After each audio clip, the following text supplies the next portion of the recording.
Kena Onyekwena, and I am with the Voice of the People TV. Now, if you're looking for the veritable channel for information, politics, robust discussions, you don't need to go far. VOP has you. VOP will always have you. Thank you.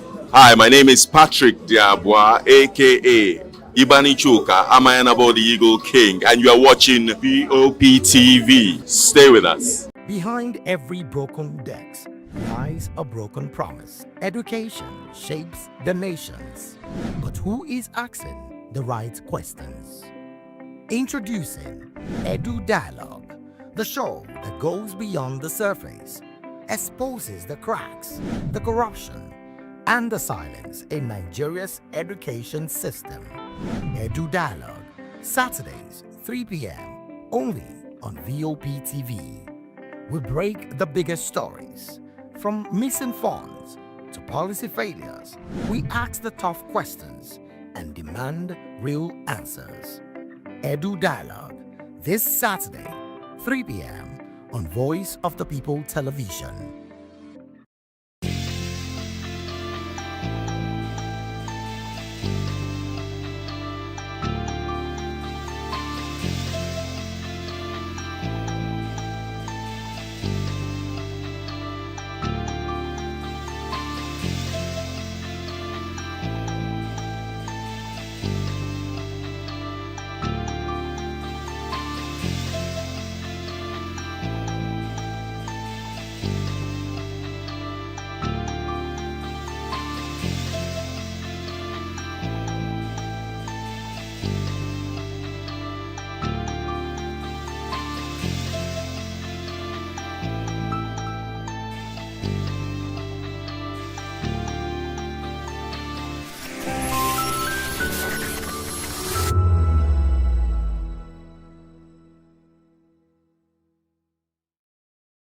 To know the happenings in the maritime sector, join us on the program Maritime Frontiers on VOP TV as we discuss key areas in the maritime sector from aquaculture, maritime transportation, maritime labor regulation, oil and gas exploration, ferry and passenger insurance, marine pollution and prevention, port operations, and lots more. Maritime Frontiers, exploring Nigeria's blue economy. We encourage you to click on the like button and subscribe to our YouTube channel. We are Voice of the People TV. Also follow us on all our social media platforms. We are at VOP TV Live. Visit our website www.vop.ng for fresh and trending news. Also watch us live on SLTV channel 264. VOP TV, Voice of the People Television.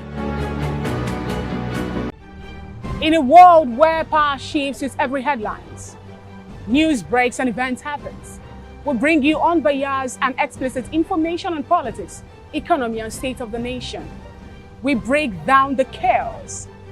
Facts, not fluff. Truth, not spin. We discuss not just politics, but a glimpse into the future. Voice of the People Television. Now you have more than a voice. Are you ready for the extraordinary? Something big is happening on your screen. Introducing VOP TV. Now streaming on SLTV channel 264. From breaking news to captivating conversations, news analysis, giving you all sides to the story. We break in-depth discussions on the issues that matter, from politics to sports, entertainment, and lifestyle. VOP TV on SLTV channel 264. Join us as we redefine what television means to you. Voice of the People Television, VOP TV. Now you have more than a voice.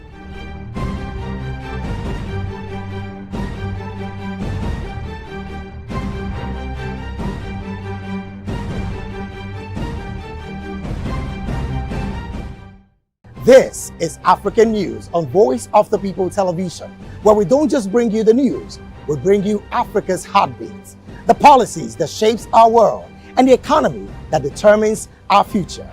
African News on Voice of the People Television. Stay with us.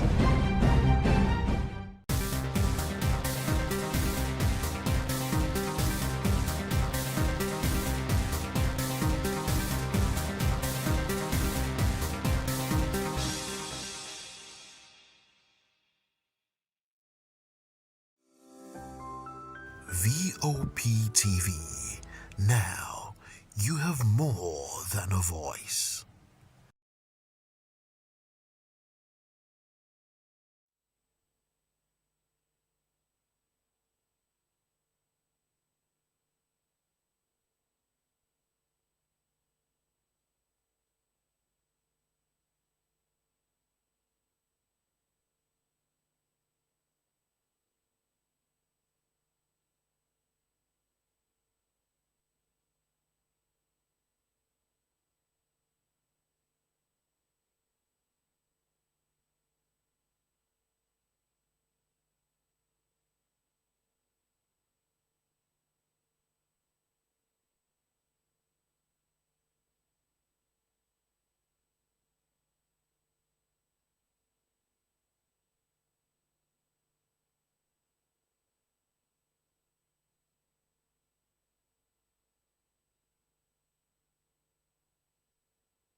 Hello there, my name is Damilola Ogunsi, also known as the Goldfish. Hi, my name is Chiki Bright Emmanuel. I'm an actor and a filmmaker. Hello peeps, my name is Yomi E. Adejumo. Hi everyone, I'm Paul Utomi. Hi everyone, my name is Stacey Benjamin and this is Voice of the People TV. I need you to keep it locked to VOP TV. See, are you looking for good entertainment? You want to get good movies, good music, politics, talk shows, sports and entertainment. You really want a channel that gives you everything you need without you having to run around. VOP is where you are. That's Voice of the People. If you're not listening to this, you're not one of us. And you deserve to be killed. Scrap chat. Don't be killed, but watch it. Or I'll find you. And I want you. And you are locked on VOP TV. Don't go nowhere. This is where the juice is. This is where all you need for entertainment, politics, movies, and whatnot. And keep watching VOP TV. So keep it locked because I'm locked already, man, and it's money back guarantee. So you're gonna have a good time because I do. And please keep watching VOP TV. I won't want to actually, I beg you, subscribe, watch it. If not, whatever you see. You better not touch that guy because VOP is the plot.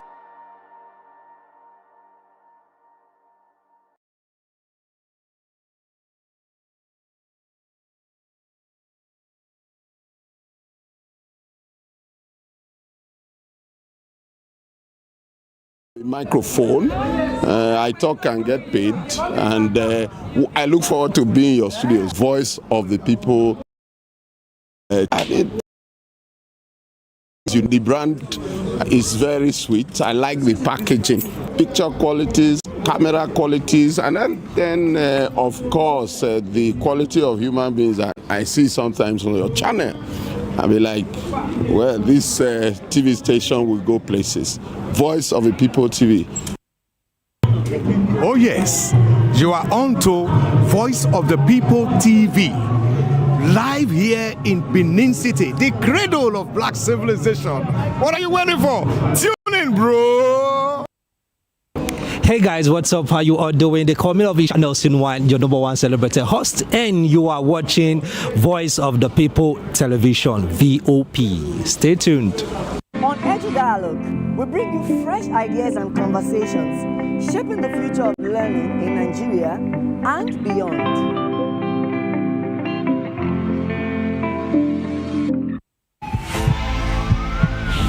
This is Health Check, your weekly guide to better living, smarter choices, and trusted answers. From everyday wellness to urgent health issues, we've got you covered. Health Check, only on Voice of the People television, where your health has a voice.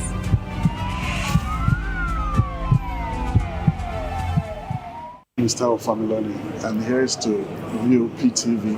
Keep watching, stay tuned, do not touch that dial. Arara, my name is Made Kuti, and you're watching VOP TV. Keep watching. Welcome, my name is Zika Davis. Distinguished ladies and gentlemen, boys, viewers, everybody, boys and girls. This is VOP TV. Do you know what that means? Voice of the People TV. You don't have a voice, don't come here. You better make sure your voice is heard. Welcome to the locker room, the home of football talk that matters. I am Jerry Ampelhon. Join us every weekday, Monday to Friday at 5 p.m. Nigerian time, as we share the hot takes and hot debates in the exciting world of football. And joining me are the usual suspects, Ikechukwu and Mayowa, as we break down all the hot takes and everything that's happening in the football. Don't just watch football, live it with us. Catch us on the locker room and Voice of the People television at 5 p.m. Nigerian time. And like I always say, if not 20 minutes off, please discuss. And it's Hakim Ziyech who puts the Atlas. Are you ready for the extraordinary? Something is happening on your screen. Introducing VOP TV. Now streaming on SLTV channel 264. From breaking news to captivating conversations, news analysis, giving you all sides to the story. We break in-depth discussions on the issues that matter, from politics to sports, entertainment, and lifestyle. VOP TV on SLTV channel 264. Join us as we redefine what television means to you. Voice of the People Television, VOP TV. Now you have more than a voice.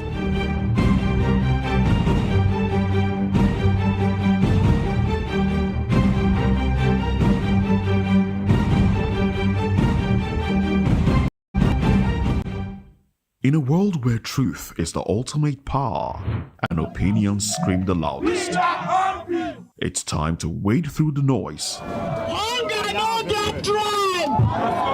Hunger no get religion! And scan the human interest and trending topics that matter. Stay tuned to The Issues, your plug to the stories making the buzz, from politics to science and technology, social justice, and more.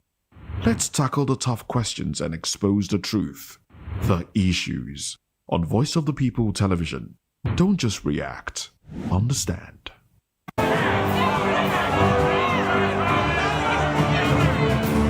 Do you want your voice to be heard? Do you know that you matter in the scheme of things? The People's Voice, the show where ordinary citizens take center stage as we discuss biggest stories that affect you and I. With you in mind, we facilitate lively discussions, debates, and interviews on the topics that matter most to you and I, from social justice to economic empowerment, education to healthcare, governance, and more, tackling tough topics and amplifying your voice. Join the conversation and make your voice count. The People's Voice. Make your voice count. Good evening, Africa. My name is Bamakore, actor, model, producer, and I'm giving a big shout out to VOP TV, man. Keep watching. Don't change the dial. Thank you and God bless you. My name is AY, and of course, I represent the voice of the people, and that's why I'm on VOP. AY say so. Hi everyone, it's your girl Miriam Tima from The Real Housewives of Lagos and The Real Housewives Ultimate Girls Trip Africa. Shout out to VOP, the voice of the people. You already know. Stay tuned, keep watching. And don't forget, VOP is the best. All right, hello, everyone. It's about that shaking the man fine back with Melanie Poppy Black Skin Boy. This is VOP TV. If you're not watching VOP, I don't know why you're watching. Maybe you're watching your weight. Bye. Hello, beautiful people. This is Wale people. Hi guys, you already know who it is. This is New Energy. Flyers wherever live. Keep watching VOP TV. Thank you. Hi people, Ginny Albano here. Guys, please keep watching Voice of the People. The red carpets, awards, the razzmatazz, music, fashion, interviews, and more. Spotlight on Voice of the People television. Let's feed you with all the juicy bringing you the glitz. Stay tuned. Spotlight on VOP TV. Entertainment like never before.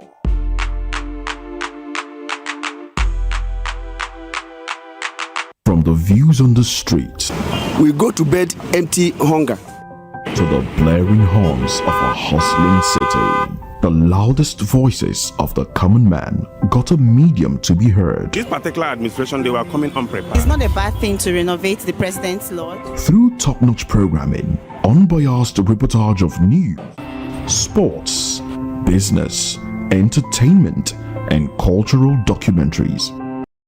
Of the People, 90.3 FM became a symbol for 21st century media. And now, a new baby is born. Voice of the People Television, VOP TV, youthful, full of vigor and passion. Your space, exposing the wrongs, applauding the rights, dissecting the news without fear or favor, through factual and accurate stories and contents. Corruption kills three things that makes a society. Representing the interests of the people and giving them a voice. Voice of the People TV is here to stay towards building a fair society. VOP TV, Voice of the People Television, truly a voice for the people. In a world where power shifts its every headlines, news breaks and events happens, we bring you unbiased and explicit information on politics, economy, and state of the nation. We break down the chaos. Facts, not fluff. Truth, not a spin. We discuss not just politics, but a glimpse into the future. Voice of the People Television. Now you have more than a voice. 2564 is coming up on Barney. What happens in the hush behind hangar doors? Who signs the papers that gamble with lives? Which truths were grounded before they even ever had wings? If you've ever buckled a seatbelt at 30,000 feet, if you've ever stared out of that tiny window and wondered who's really in control of the skies, it isn't just flight, it's power, it's politics, it's pressure sealed in steel.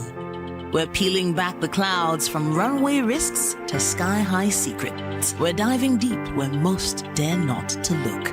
Aviation Scope, every Sunday at 7 p.m. only on Voice of the People TV. We don't just report, we reveal. We don't just ask, we uncover. Because when it comes to the skies, ignorance is turbulence. Aviation Scope, the sky isn't the limit, it's just the beginning.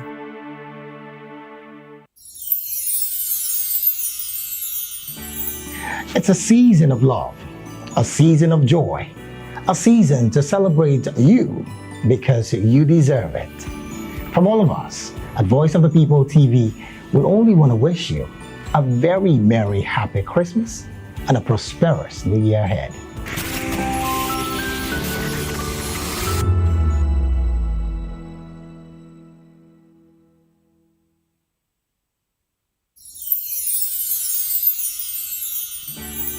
We are here with the leadership of VOP Television Lagos.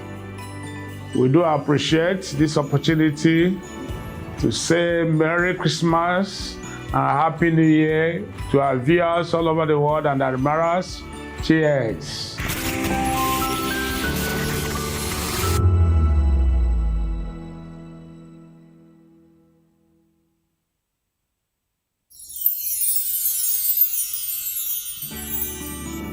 ẹ̀yin tèmi ní nàìjíríà lókè òkun mò ń kí yín fún Kérésìmesì ọdún yìí á yabo fún wa o. Gbogbo àlàrí bá ti ṣe tààrọ̀ náà gbégbá o. I wish my fans all over the world, in Europe, America, Australia, everywhere, a Merry Christmas and a prosperous New Year. Catch ya next year.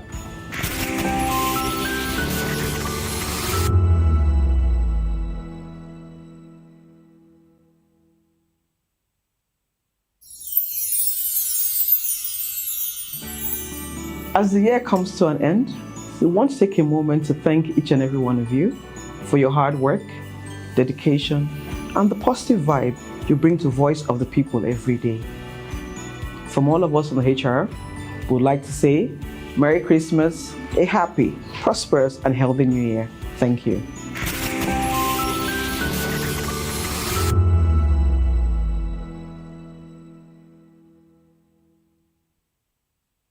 From the views on empty hunger to the blaring horns of a hustling city, the loudest voices of the common man got a medium to be heard. This particular administration, they were coming unprepared. It's not a bad thing to renovate the president's lodge. Through top-notch programming, unbiased reportage of news, sports, business, entertainment, and cultural documentaries, Voice of the People 90.3 FM became a symbol for 21st century media. And now, a new baby is born. Voice of the People Television, VOP TV. Full of vigor and penchant for excellence in the continent's media space. Exposing the wrongs, applauding the rights, dissecting the news without fear or favor, through factual and accurate stories and contents. Corruption kills three things that makes a society. Representing the interests of the people and giving them a voice. Voice of the People TV is here to stay towards building a fair society. VOP TV, Voice of the People Television, truly a voice for the people. This is to wish you a wonderful, spirit-filled and Merry Christmas from Matthew Ugunswada. This year has been so amazing with you in it, and that's why we're saying from Voice of the People TV, Merry Christmas and Happy New Year, and we love you. You've been wonderful all through the year, and this is from us, Voice of the People Television, saying Merry Christmas and a prosperous New Year to you all. See you at the top.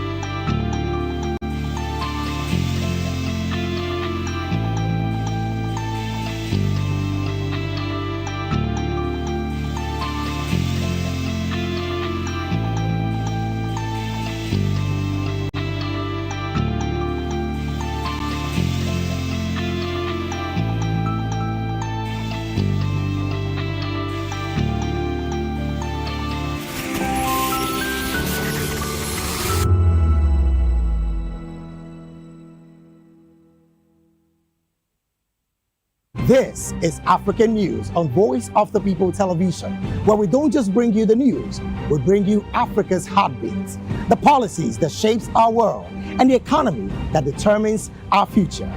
African News on Voice of the People Television. Stay with us. Uyi Osarity is my name. I am a friend of the microphone. I talk and get paid, and I look forward to being in your studios. Voice of the People TV. That name is unique, and the brand is very sweet. I like the packaging, picture qualities, camera qualities, and then of course, the quality of human beings that I see sometimes on your channel. I'll be like, well, this TV station will go places. Voice of the People TV. Oh yes, you are on to Voice of the People TV. Live here in Benin City, the cradle of black civilization. What are you waiting for? Tune in, bro. Hey guys, what's up? How you all doing? They call me Lovisha Nelson One, your number one celebrity host, and you are watching Voice of the People Television, VOP. Stay tuned. On Edu Dialogue, we bring you fresh ideas and conversations, shaping the future of learning in Nigeria and beyond.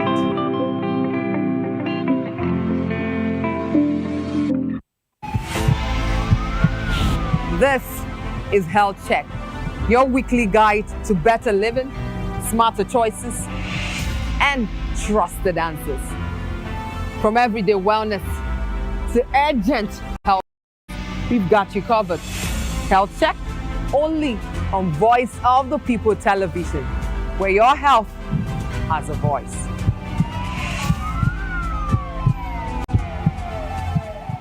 My name is Tao Familoni, and here's to VOP TV. Keep watching, stay tuned, do not touch that dial. My name is Made Kuti, and you're watching VOP TV. Keep watching. Welcome, my name is Zika Davis. Distinguished ladies and gentlemen, boys, viewers, everybody, boys and girls. This is VOP TV. Do you know what that means?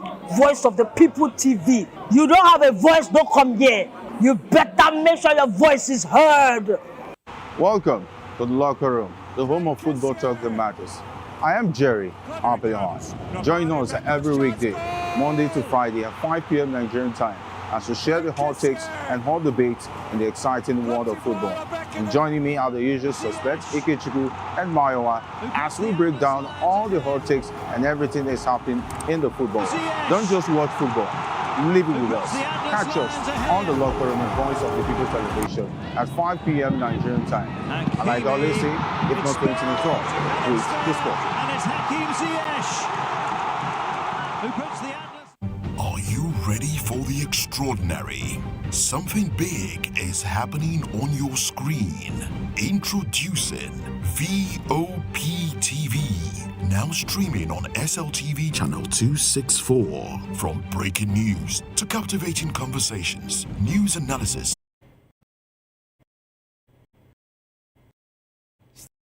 The government has restricted import of Starlink satellite internet equipment weeks before a national election, at which the opposition fears that the government will again impose an internet blackout.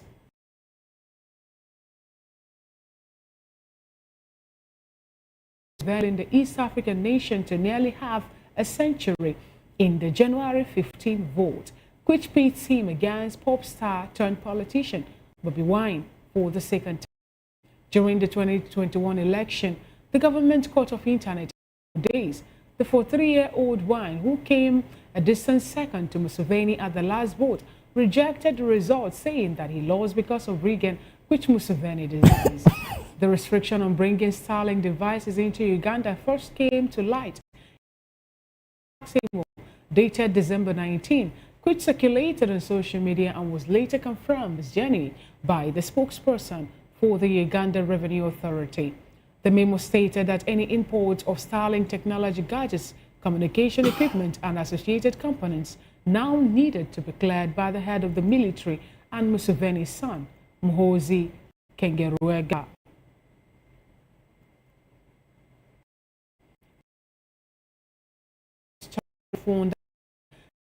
Has reached a staff level agreement with Egypt and 6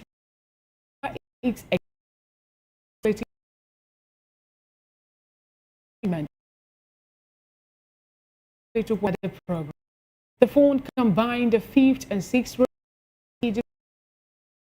authorities time object embedded in a statement. The IMF also reached a self-agreement on first review for resilience and sustainability facility, which could potentially give access to $1.3 billion. The staff level agreement must still be approved by the IMF's executive board. Egypt agreed to the expanded $8 billion 46 months loan in March 2024. Inflation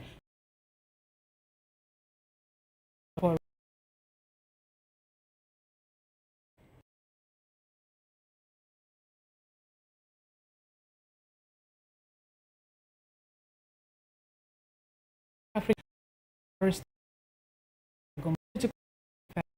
analyst. Good afternoon, Barry Darlington Agomo.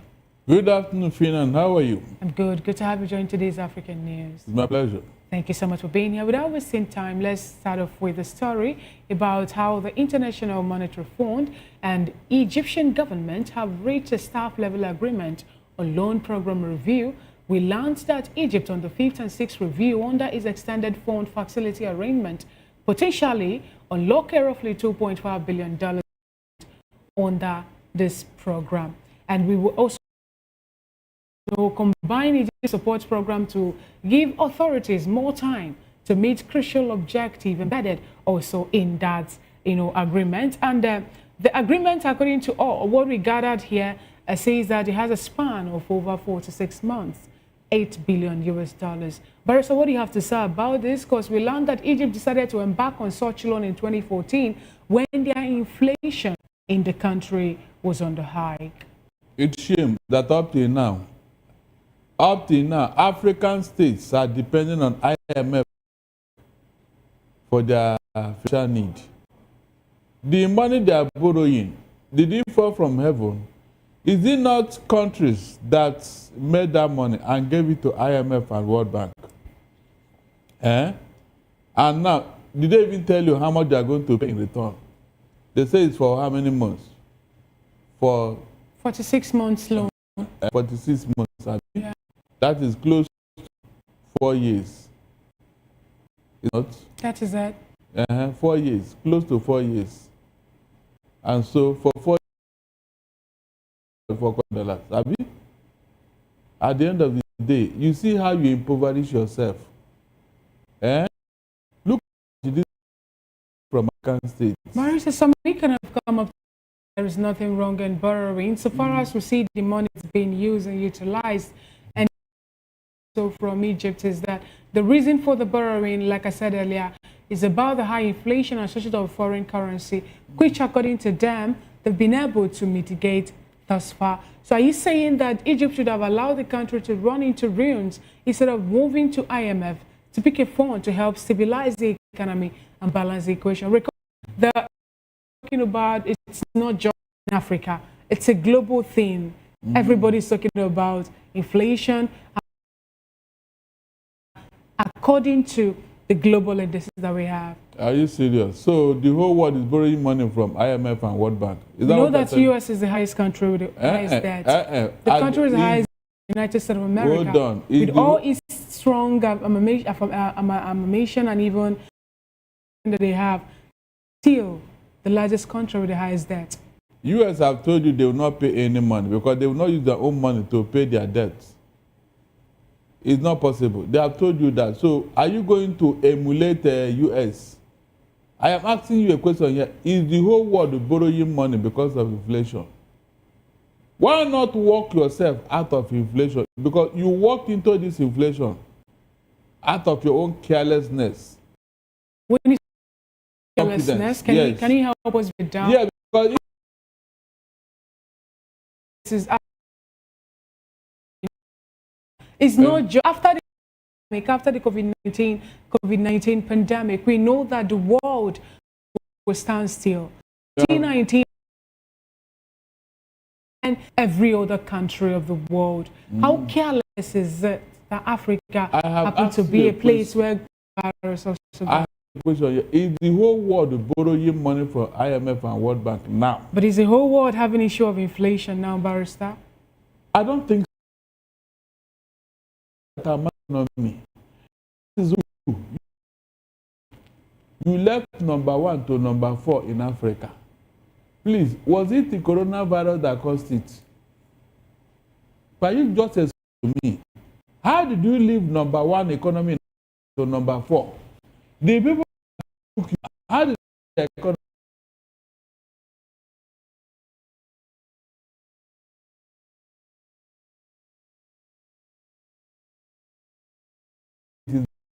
Most African states, they are very, very bad in economic management. They are not competent in that area. But when it comes to embezzlement, corruption, stealing money, they are number 1. Talk to you now. Nigeria is looking for 210 trillion naira. That NNPC told us that the money was misplaced. True or false? With that kind of money in your economy, Fina, please, will you talk of borrowing money or will you talk of inflation? Please explain all this is to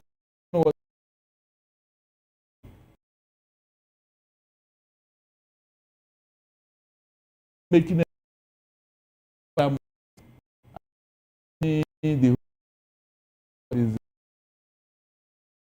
are you know now being established a with IMF, reaching the staff level. That's what, and I was talking about loan. It is how long it will last with.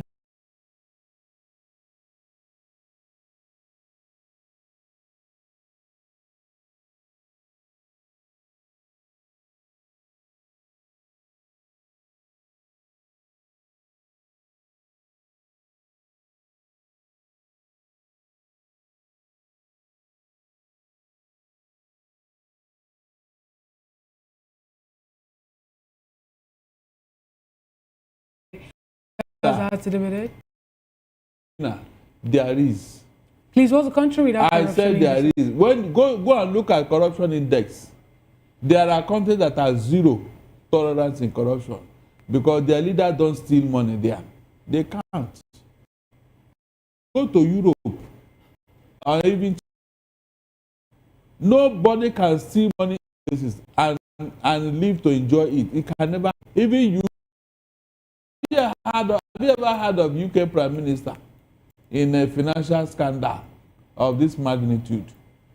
Remember when one of them told us that Nigerian leaders are fantastically corrupt? And one of our leaders was president that day. So, telling me now that Egypt, so if Egypt is now having financial problems, have be a of Africa. Why can't leaders something to copy? Except to corruption, terrorism, embezzlement of funds. Funds. Are we cost? Other Africans are leaders. Now, Barrister, when you talk about countries with corruption, even the 2024 Corruption Perception Index that we have, Denmark is a country with the least corruption. Oh, really? But it has scored 90, not up to 100. That shows every country of the world have little trickles or semblance of it. Even Finland, that happened to be the second, has 88. So if we cannot say that no country Please, corruption. I didn't say that it's a set anywhere under the sun, no. All right. Please, take us to that 90. And let us be competing with Denmark. I will be so happy. Fina, take us to Denmark. Be 10 away.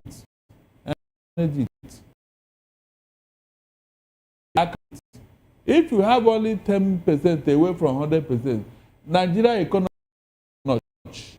Our naira will be 100 naira. 200 naira to $1. That's so that you don't go looking for it. But at least the said sinful. As long as you repent and you forgive you. Weakness, but in effort to come out of your sin, the answer is no. The answer is no. Tell me one effort this government is making to fight corruption. Just one effort. That this kind of money will be missing. And the government is not making any effort. They are not even bothered. Rather, they want to collect more tax from you and I. So what is the guarantee that the money will not disappear like this 210 trillion? What is the guarantee? Tell me, what is the guarantee? It's unfortunate that Nigerians have been hypnotized. That's why they are not asking the from this government. Before you collect the tax from us, come and tell me, give me the guarantee that the money will not disappear like this 210 trillion. Is that too much to ask for? Is that too much to ask for? All right, Barrister, let's move away from, Egypt and get to Uganda, where we learned that there's a restriction on importation of Starlink satellite internet equipment. And this is happening weeks before the January 15 general election, in which you have again the 81-year-old Yoweri Museveni seeking to extend his rule in the East African nation to maybe half a century. 15 being, and we also know that a certain young man was a pop star turned politician in the person of Bobby Wine is also seeking for such position. We know what played out during the 2021 election and how Bobby Wine rejected the results, saying that it was marred with irregularities and also rigging, although Museveni denied such, saying there's nothing like that. What do you have to say about this? The imposition of sanction, or rather the new direction that before anything that has to be Starlink internet equipment to come into Uganda, it will first of all pass through the authorities, pass through the military, and even the son of Museveni, Muhoozi, will also do what? Scrutinize it before it comes into the country. Fina, you were here when AU told you that. Good. Please.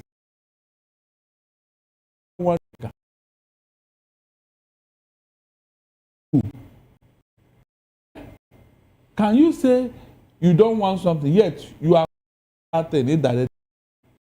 This behavior that causes Sithitism.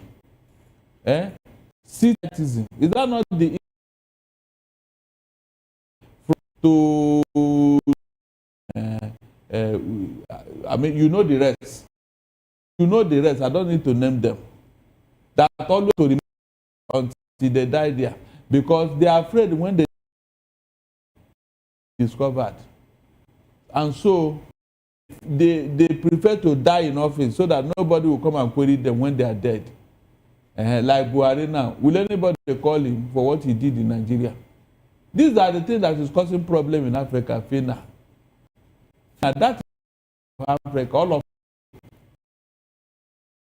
the referendum. Every them take advantage of, and you child, you can catch child from crying. Do you think that the African revolution is that what? Do you think that the general in Uganda, will face the same one election faced where there were and also regularity, that restriction that we're seeing now, and the fact that the likes of the opposition, Bobby Wine, though in house arrest, is still vocal about the activities. If such is to happen, what time is like a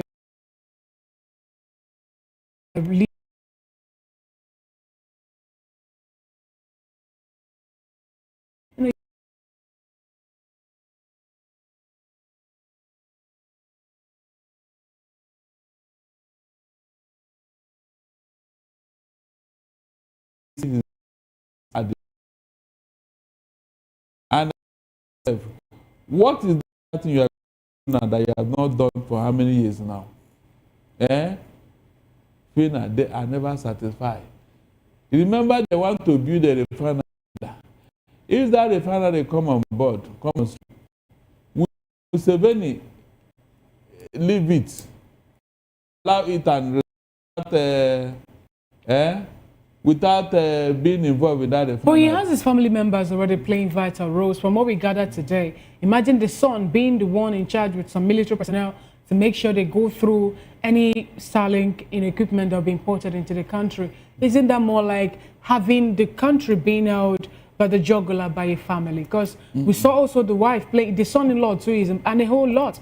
And what does it stand for I think in one of the national dialects today, we learned also that somewhere in Lagos State, Nigeria, the Speaker of the Lagos State House of Assembly, also the governor of the state in Lagos, Babajide Sanwo-Olu, swore in the son of the Speaker as the local intelligence. Is anything wrong with that, given the fact that they have the right to vote and to be voted for? We're practicing democracy, Barrister. We are not. Don't deceive yourself. We are not.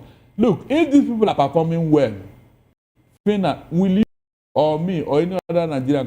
When you say they are not performing well, take a cue from what played out in Lagos when the Speaker of the House was impeached in absence and he was reinstated. And people that impeached him, that said so many things about him before them, are still working with him, hobnobbing with him, and they are still within the chambers. So if it is it that they're going to we have not had anything again play out in the House. Okay. So please, with my intention. No one is raising any eyebrow. No one is saying anything. No one is raising dust. When they have been pummeled, when intimidated into submission, what do you want them to do? Or didn't you see what when you say intimidated into submission, are you saying that an individual is now higher or larger than the whole members of the State Assembly, where we have Lagos, the largest? So you are saying, I'm just asking when a governor was told that his sins are forgiven,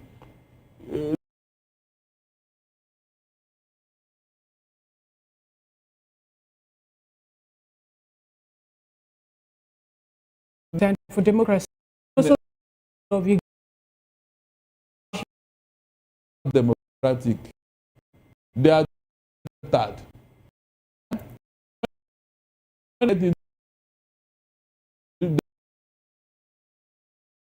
family members. That are doing well and people are comfortable. What do you think will follow?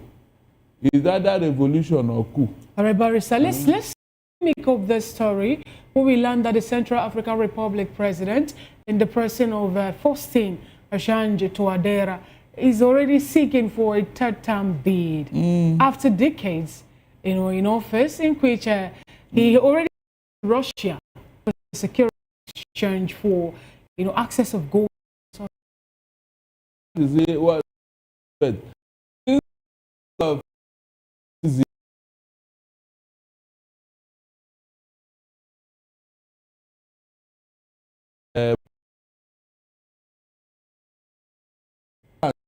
In that CAR had their name for any good to see in Mali because they are now part of the attempt to Russia for them to send the variant.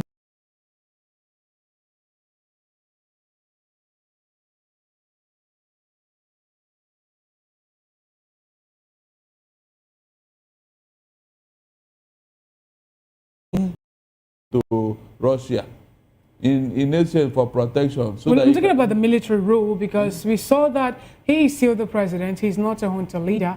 He's not. We've not heard of a military takeover in CAR at this point. Are we going to see the military more like kick against this bid for third term and the extension of his stay in office? It is going to happen if things are not, or rather, if the man did not placate the military, they are going to come out of their barracks.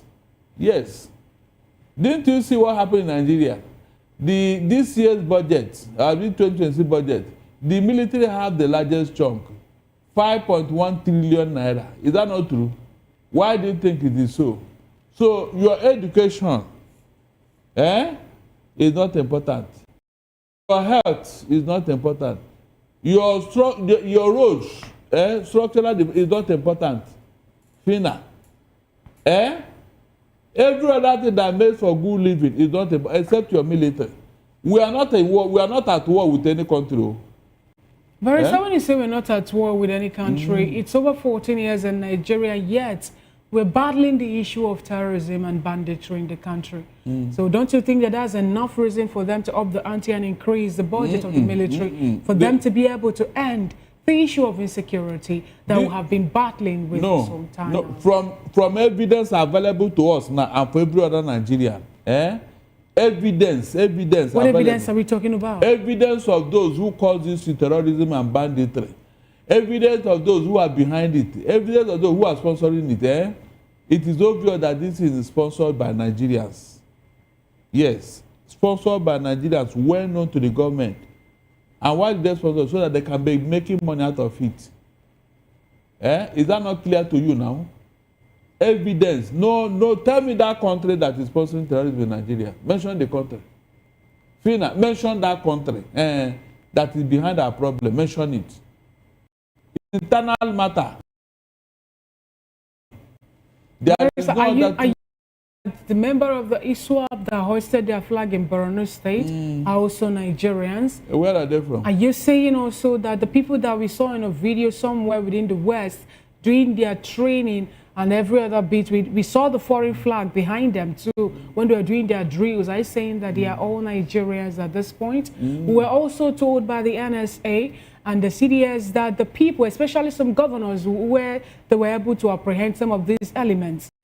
Borno State, for example, Professor Babangana Zulum and Hyacinth Alia of Benue State told Nigerians that these are foreigners. Are you saying that Tojo Bello, whom you also know is a Nigerian, is now a Nigerian, are you saying that all these people are being sponsored by a government? Okay.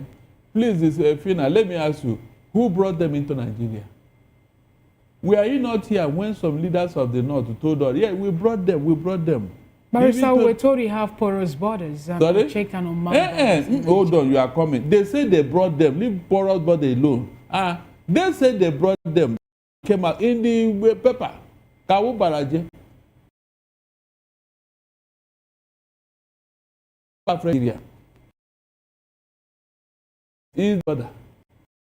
Were you not here when Buhari started one useless policy, $200 policy, that if you have $200, you are free to enter Nigeria and you'll be given visa. And Buhari did.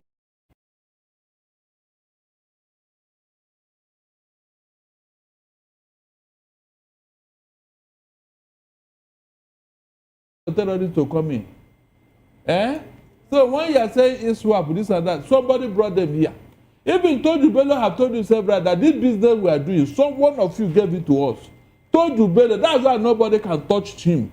Up to today, the man is still holding court somewhere between Zamfara and this other state. All right, but so what do you make of the Pakistan officials telling the world that they have reached a deal worth over $4 billion to sell military equipment to Libyan National Army? Remember that Libya was placed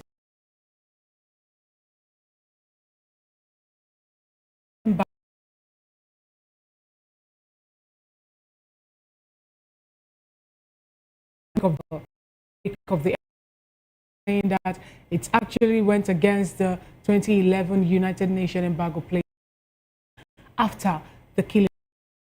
You have two governments in Libya. Which of them? The LNA. That's what the Libya government or the other one? The Libyan National Army. Now, if they are supplying it to the real military to equip them, what is wrong with that? When you're saying the real military, you just made mention of them having two governments in Libya. Wouldn't that be more like empowering a particular party over another? For example, we saw what is playing out in Sudan and also in DR Congo.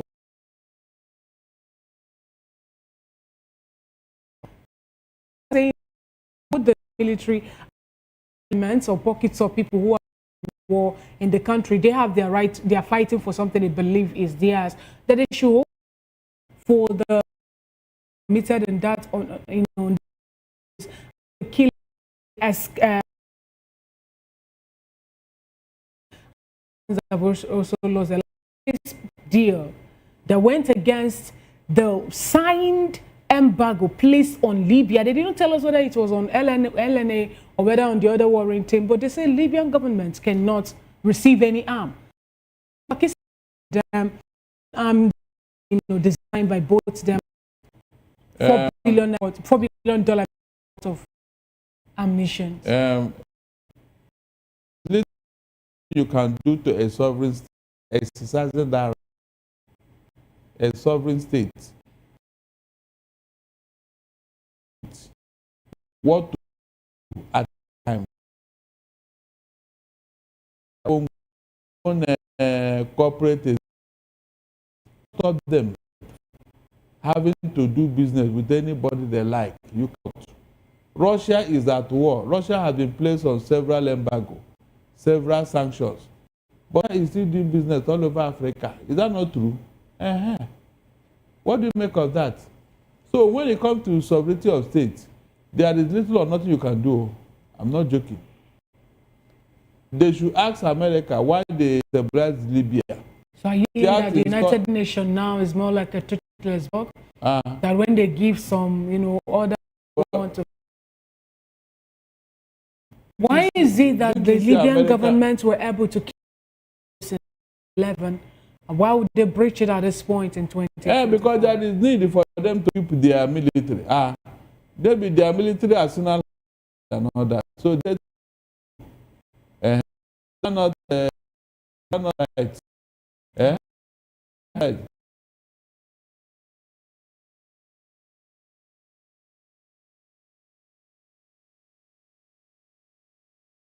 Israel violated all the sanctions and against them at one point or the other. What did you do to them? Or is it because it's Libya? Let them go and buy as many arms.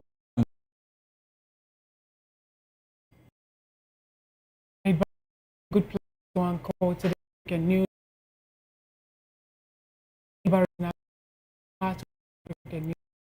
Presence.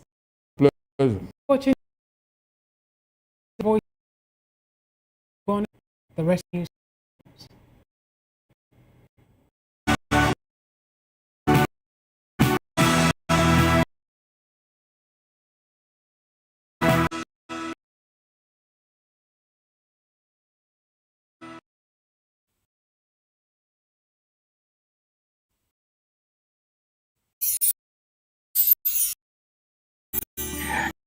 Season of love, a season of joy, a season to celebrate you because you deserve it.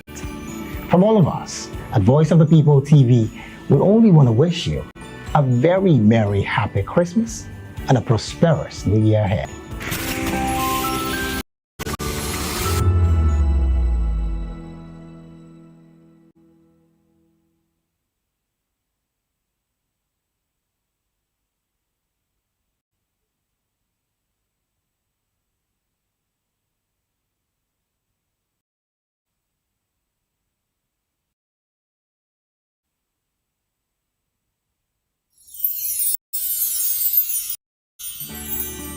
As the year comes to an end, we want to take a moment to thank each and every one of you for your hard work, dedication, and the positive vibe you bring to Voice of the People every day.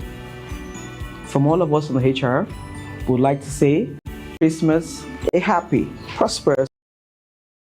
Thank you.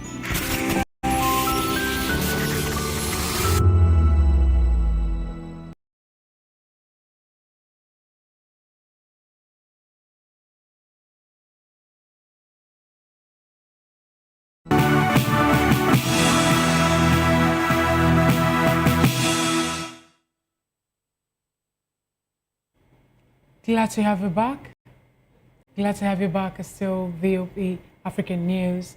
Tanzania and Egypt have agreed collaboration in the cultural, tourism and antiquity sector. The Tanzanian government began strategic expansion of its tourism market by identifying and developing new opportunities, particularly in the areas of antiquities, museums and cultural tourism. The agreement was reached during a meeting between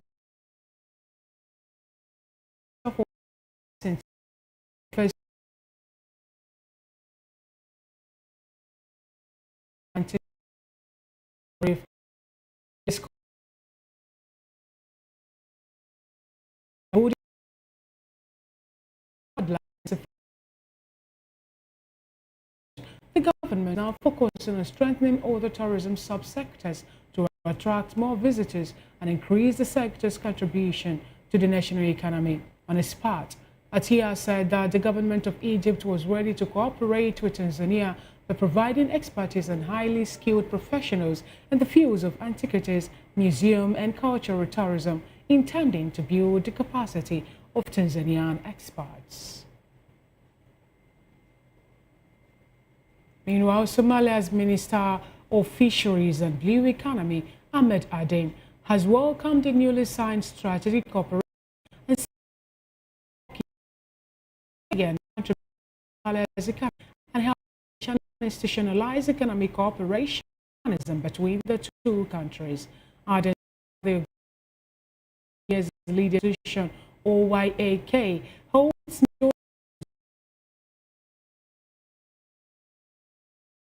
to him cooperation will be through this TURK company, while both the Somali and Turkish people will benefit from the partnership. He further added that the agreement offers a win-win partnership model between the two countries and also includes provisions aimed at protecting Somalia's maritime resources in cooperation with Turkey. Aden further listed combating unreported in the ocean of the Somalia coast among the parties of the agreements.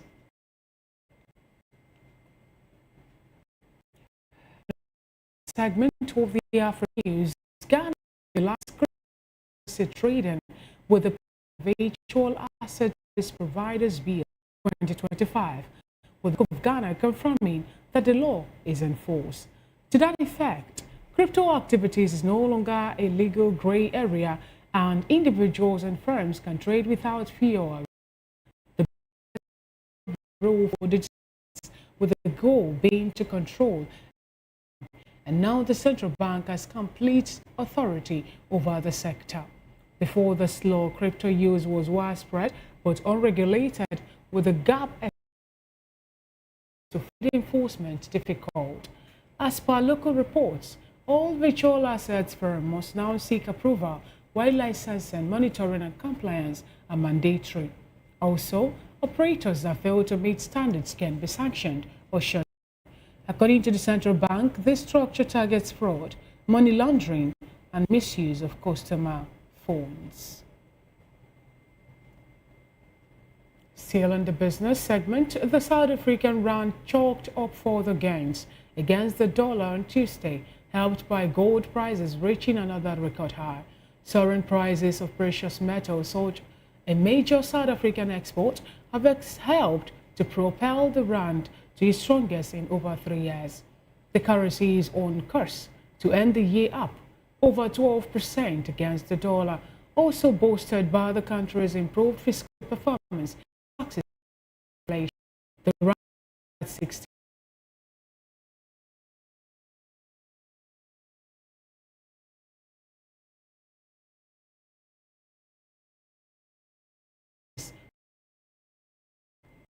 To the sports segment in news, Mohamed snatched a dramatic stoppage time winner as 9-1 in the first fixture at the Africa Cup of Nations AFCON finals in Morocco on Monday. Egypt's captain starting his first game against 4 successive matches on the bench at Liverpool.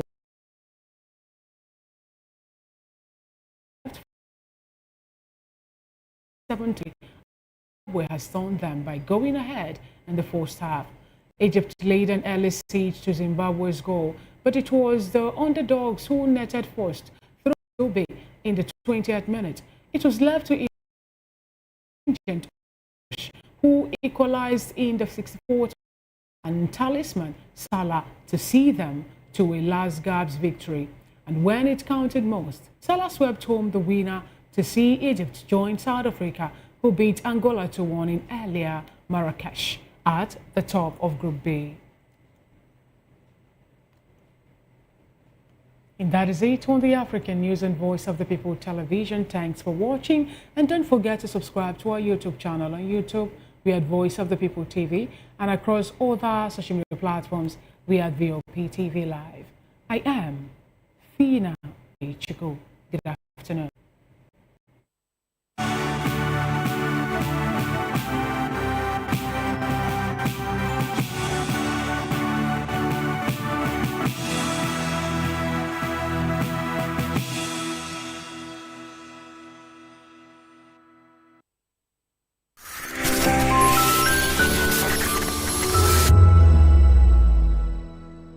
In a world where truth is the ultimate power and opinions scream the loudest, it's time to wade through the noise. Hunger no get tribe! Hunger no get religion! And scan the human interest and trending topics that matter. Stay tuned to The Issues, your plug to the stories making the buzz, from politics to science and technology, social justice, and more. Let's tackle the tough questions and expose the truth. The Issues on Voice of the People Television, Mondays to Fridays, 8 to 9 p.m. The Issues.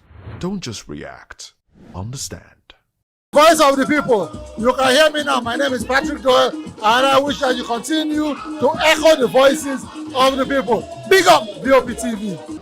My name is Suibifa Dokubo. Please keep watching VOP TV.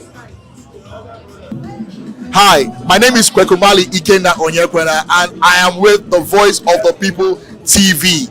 Now, if you're looking for the veritable channel for information, politics, robust discussions, you don't need to go far. VOP has you. VOP will always have you. Thank you. Hi, my name is Patrick Diabwa, aka Ibani Chuka, Amayanabo the Eagle King, and you are watching VOP TV. Stay with us. Behind every broken desk lies a broken promise. Education shapes the nations, but who is asking the right questions? Introducing Edu Dialogue, the show that goes beyond the surface, exposes the cracks, the corruption, and the silence in Nigeria's education system. Edu Dialogue, Saturdays, 3 p.m., only on VOP TV. We break the biggest stories, from missing funds to policy failures. We ask the tough questions and demand real answers. Edu Dialogue, this Saturday, 3 p.m. on Voice of the People Television.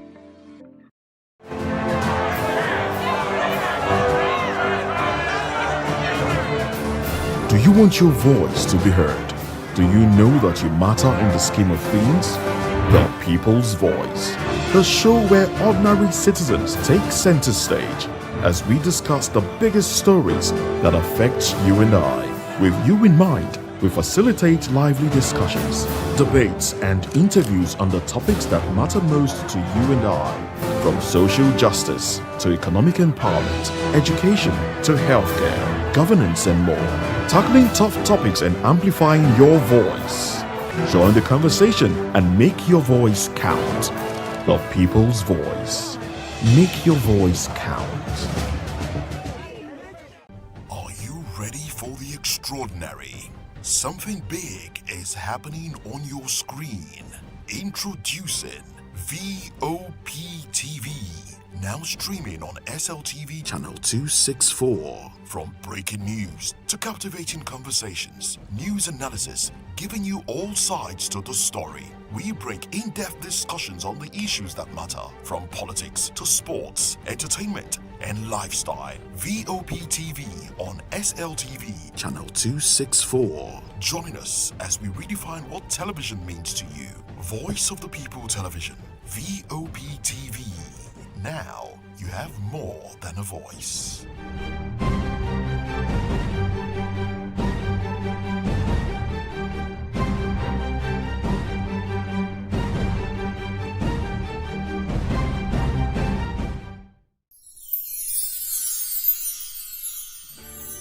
We are here with the leadership of VOP Television Lagos. We do appreciate this opportunity to say Merry Christmas and Happy New Year to our viewers all over the world and admirers. Cheers.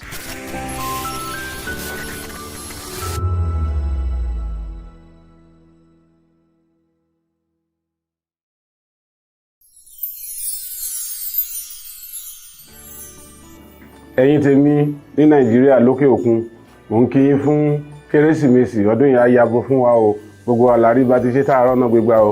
I wish my fans all over the world in Europe, America, Australia, everywhere a Merry Christmas and a prosperous New Year. Catch ya next year.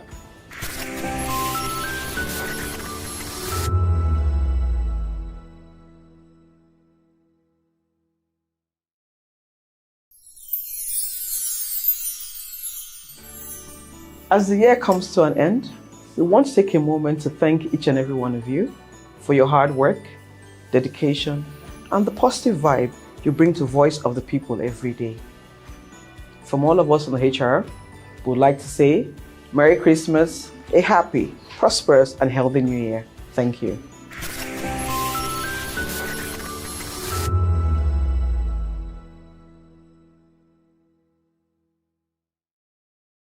Behind every broken desk lies a broken promise. Education shapes the nations, but who is asking the right questions?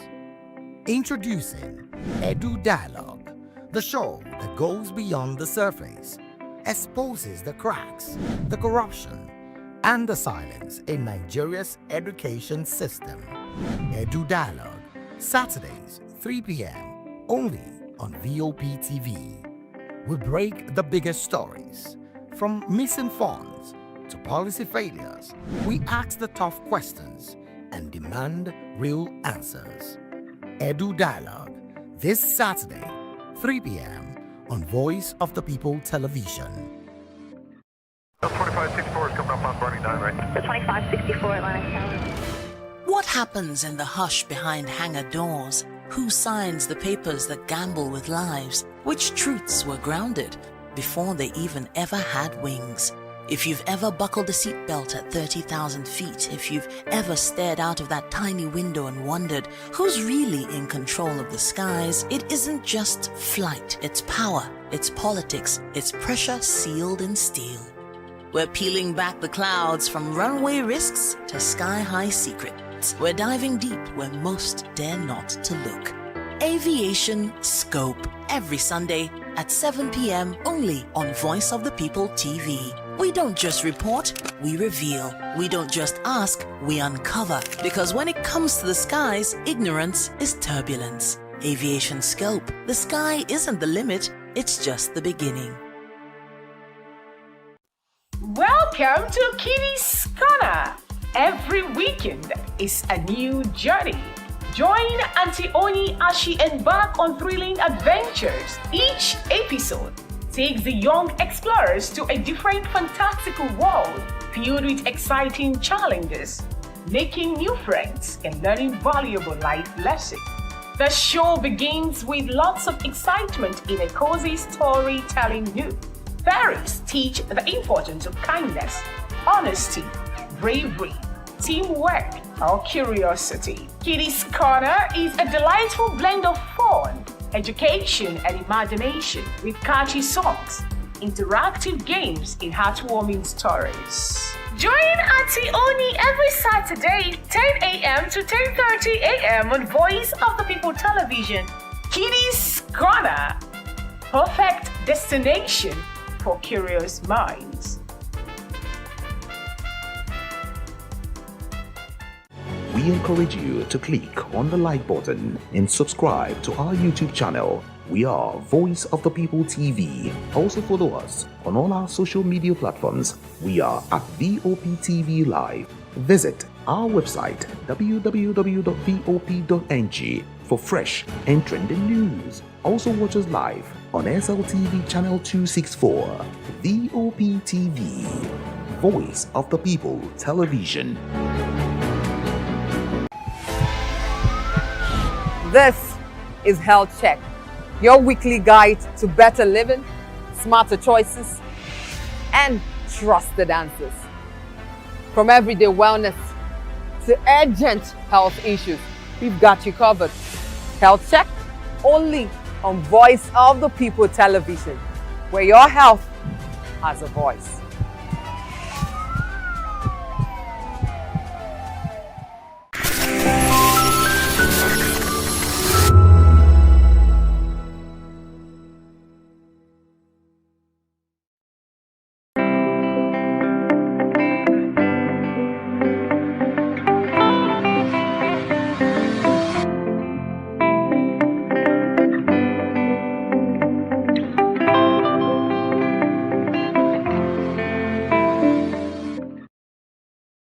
Education is for improving the lives of others and for leaving your community and world better than you found it. These powerful statements by Nobel laureate Chinua Achebe captures the true essence of learning and transformation in the society. Welcome to Edu Dialogue on Voice of the People Television, where we engage minds, spark meaningful conversations, and shine a light on the issues, opportunities, and challenges shaping Nigeria's education sector. I'm Matthew Ogunswada, and today we are diving into discussions that matter, discussions that can inspire action and drive change. The federal government has announced a nationwide ban on the admission and transfer of students into senior secondary school free across all public and private secondary schools in Nigeria. This directive, issued by the Federal Ministry of Education, is aimed at curbing examination malpractice and safeguarding the integrity of the nation's education system. According to a statement signed by the Director of Press and Public Relations at the Ministry, Boriowo Folashade, the policy takes effect from the 2026-2027 academic session. Under the new rules, admission and transfers into senior secondary school will be restricted to SS1 and SS2, with no provision for entry into SS3 under any circumstance. The ministry explained that the move follows rising concerns over examination malpractice, including the so-called special centers during external examinations. The federal government says the policy will promote continuity in teaching and learning while discouraging last-minute movement of students for examination-related advantages.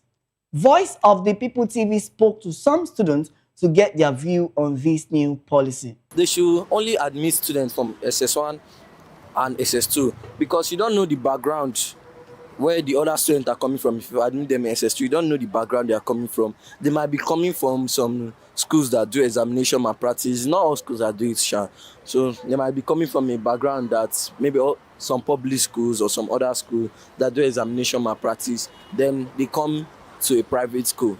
And the private school is known that they don't do any examination malpractice. They now take them in SS3. They write WAEC, JAM, then they catch them doing examination malpractice. They can just they drag the name of the school into the mud. So that's how the thing ruins this. And how to curb it is when students are doing exam, they should be, if the hall is big, there should be at least 2 or 3 invigilators that watch the students while they are doing the exam. Should not just leave the student and walk out of the hall, because if you leave the students, that time is enough for anybody that wants to do examination malpractice to indulge in it. So students should be under constant monitoring, and strict rules and punishments in schools should be placed against that examination malpractice. Yes, it's very, very big welcome development. During SS3 class, a child from another school,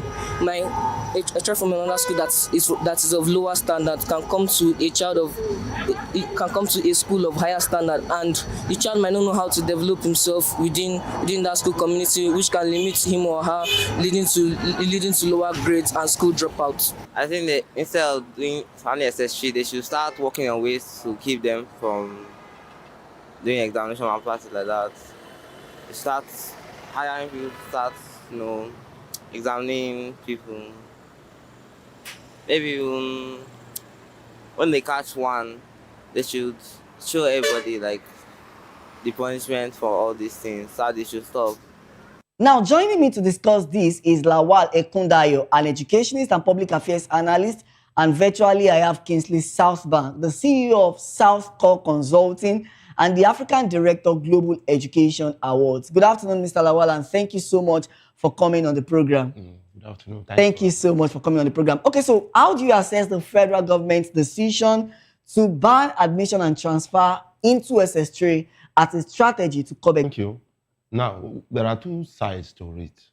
We have the good side, and then we have the bad side to it.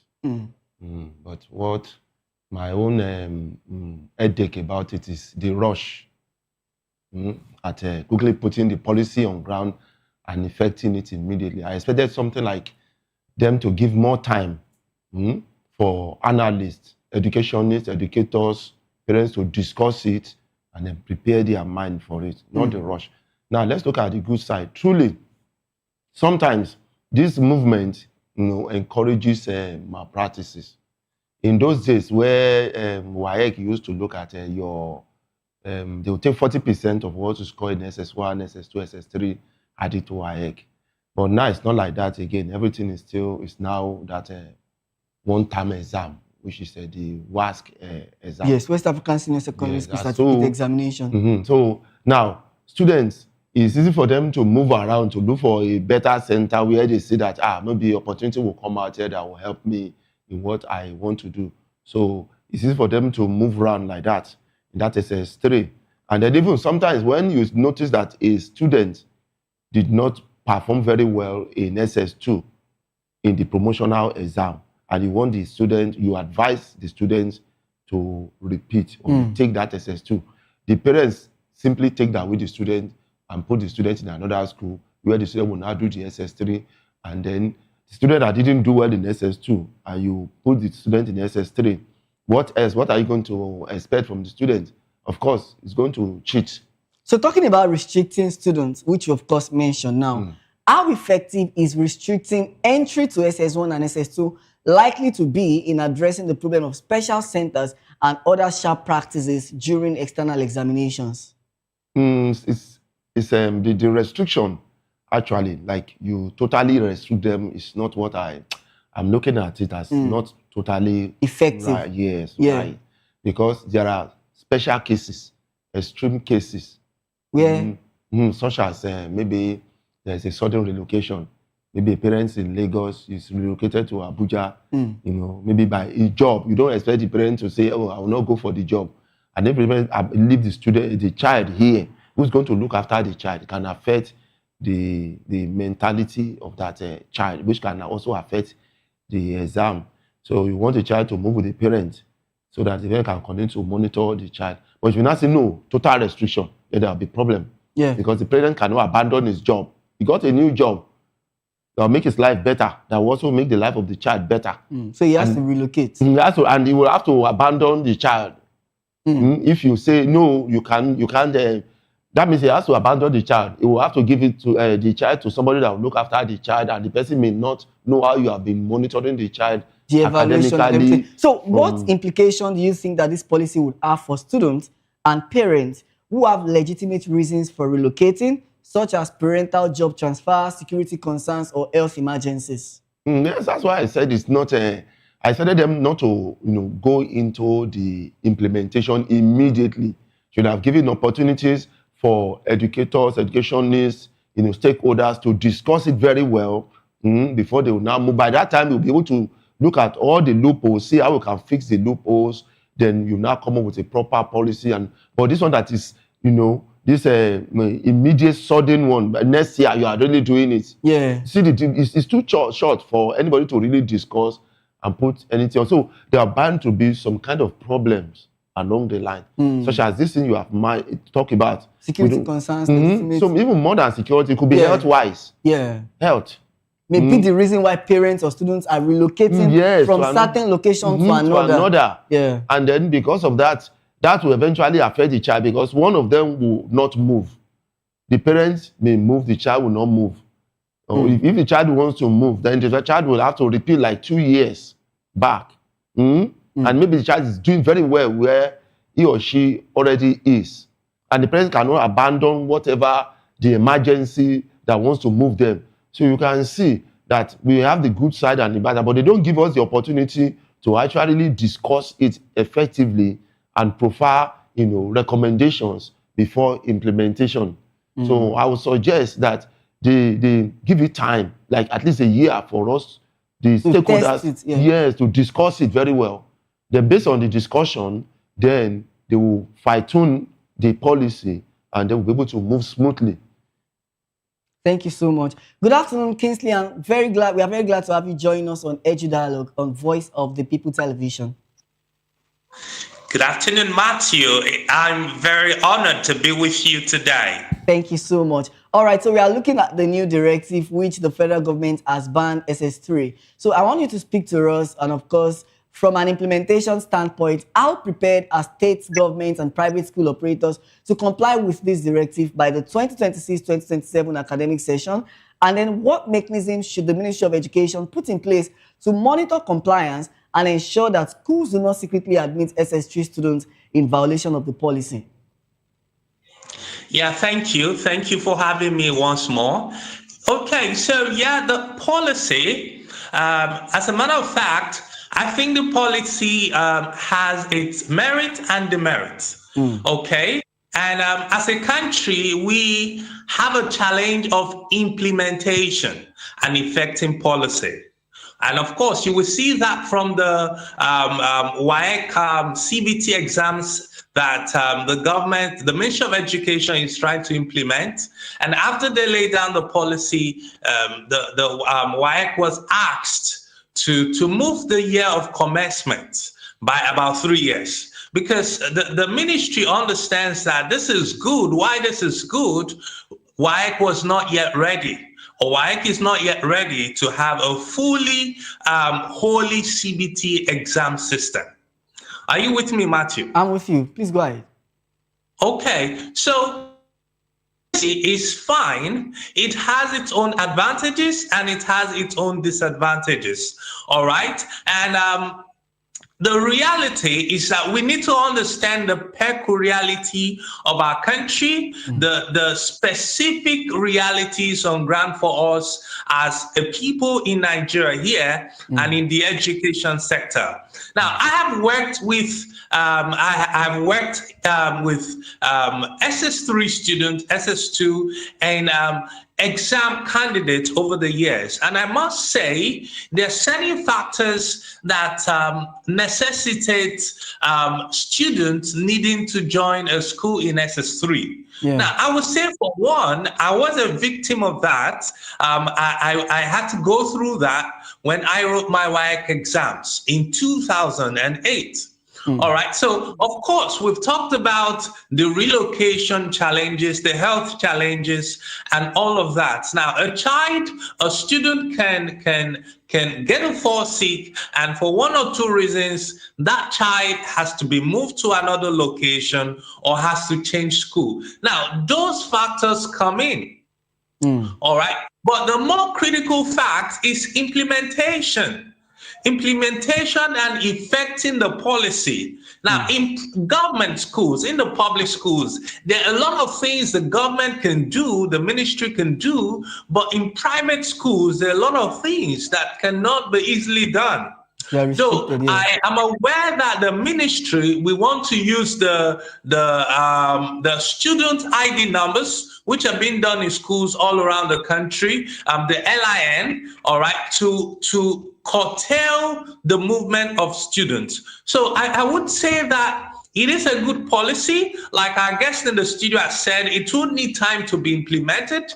It will need time to be well structured to work out. It is a good policy. Implementing it, the government will need, of course, the full cooperation of the private education sector, the private schools, the private colleges across the country. And of course, they need the full cooperation of the school owners associations around the country, because the private sector is a custodian to a larger number of our students in senior secondary classes. We have more private schools than we have public schools. We have more private colleges, and we have more students. We have more than 70% of our senior students in private secondary schools across Nigeria, and they need the full cooperation of the private sector to make this workable, to make this a reality. But of course, it has its demerits. And of course, when you're having a new policy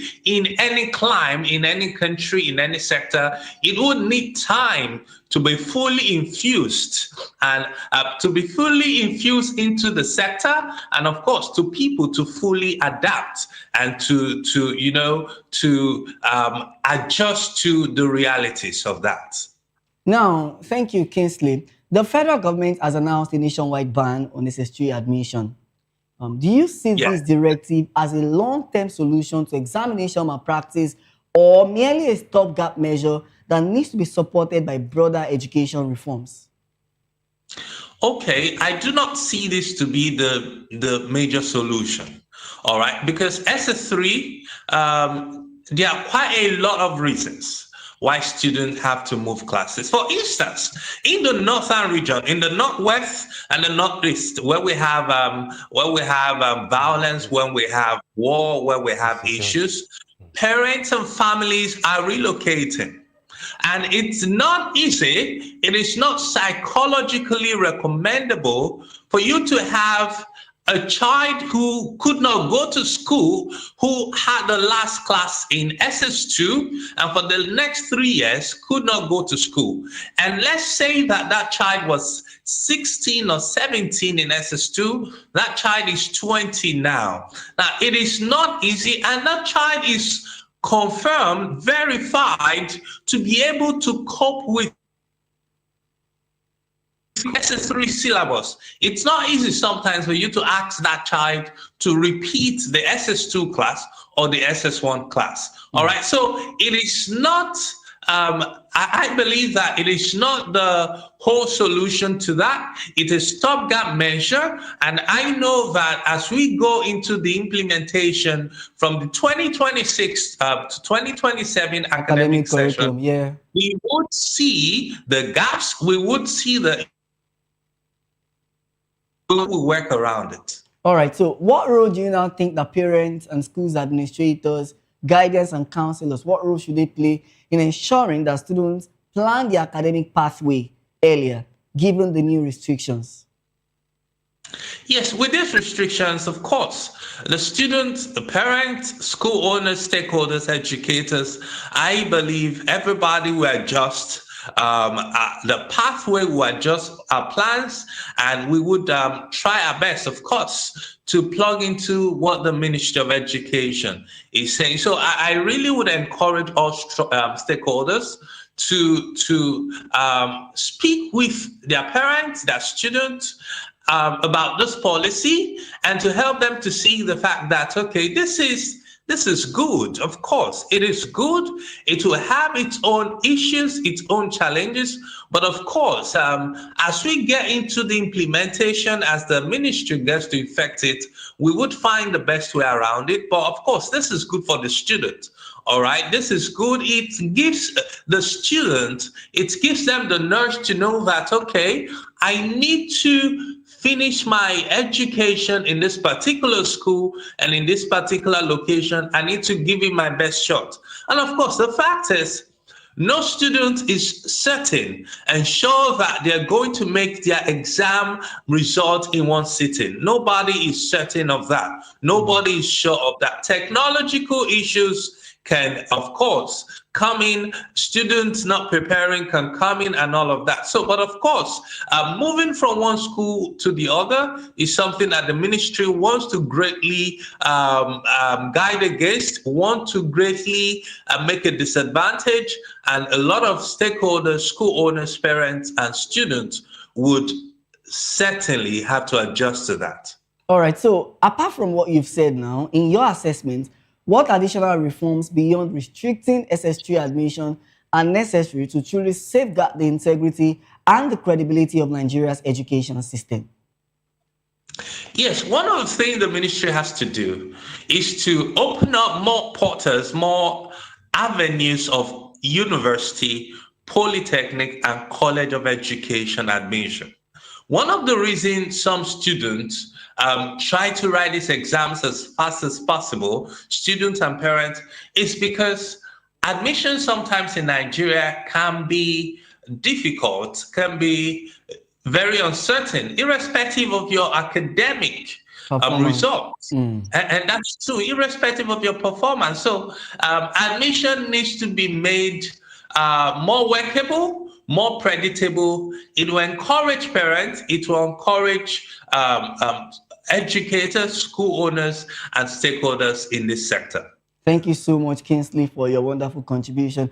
Let me come to you, Mr. Lawal. This is a new policy, and what will be your assessment that would help safeguard the integrity and credibility of Nigeria's education system?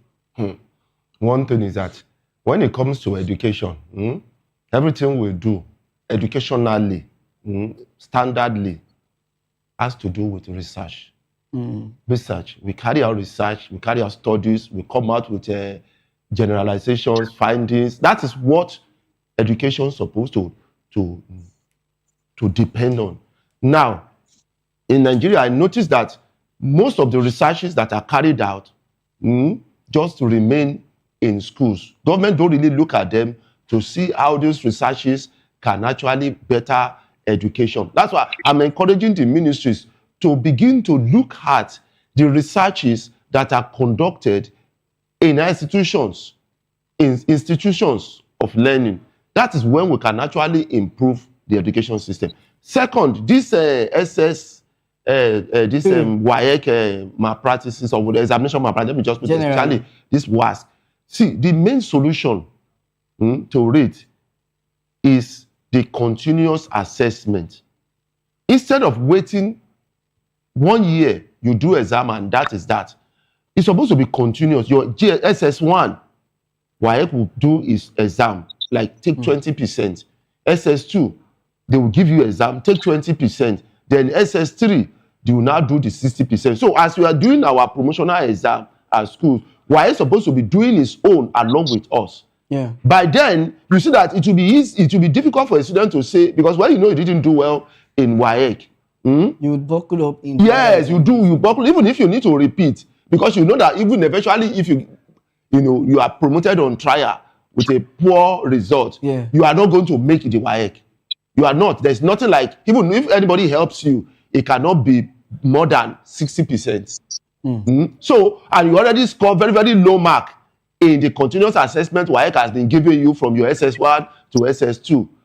Then, you see that examination malpractice will go, because you know that no matter the help you give me, I will not do well. But if you know that you didn't do well in your first term, and you know that WAEC exam is coming at the third term, you buckle up, you be serious, you read your book, because you know that WAEC is going to use that 20% in your SS3. By that time, this examination malpractices will be reduced. In fact, almost out, it will die down, because the need for it will have been defeated. Beautiful contribution there, Mr. Lawal. So continuous assessments should also be prioritized alongside examination, and this will help curb examination malpractice. That's how far we can go at that specific conversation. You're still watching Edu Dialogue on Voice of the People Television. We'll take a quick break now, and when we return, we'll go into the second conversation of the day. Please stay tuned.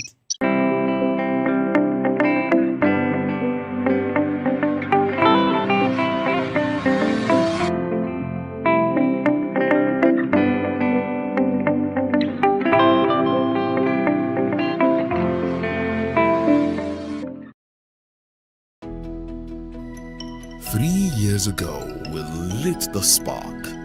Today, we are blazing the trail for others to follow. VOP Media is 3. 3 years of breaking boundaries.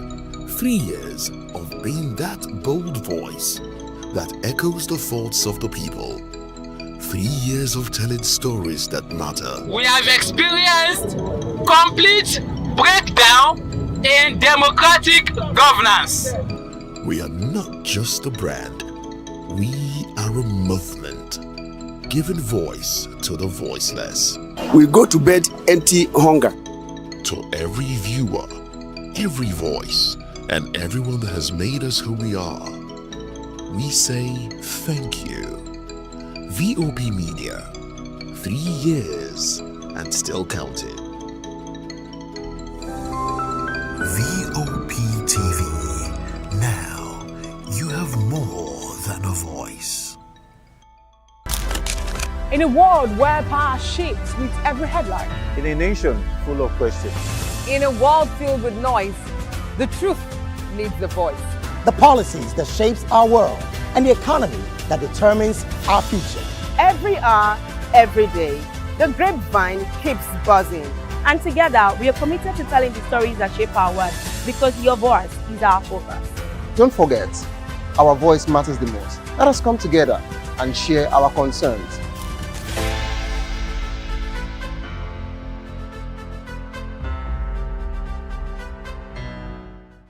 On Edu Dialogue, we bring you fresh ideas and conversations shaping the future of learning in Nigeria and beyond.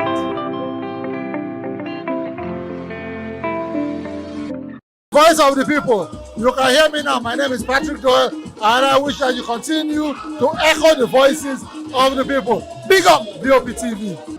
My name is Suibifa Dokubo. Please keep watching VOP TV. Hi, my name is Kwekumali Ikenda Onyekwena, and I am with the Voice of the People TV. Now, if you're looking for the veritable channel for information, politics, robust discussions, you don't need to go far. VOP has you. VOP will always have you. Thank you.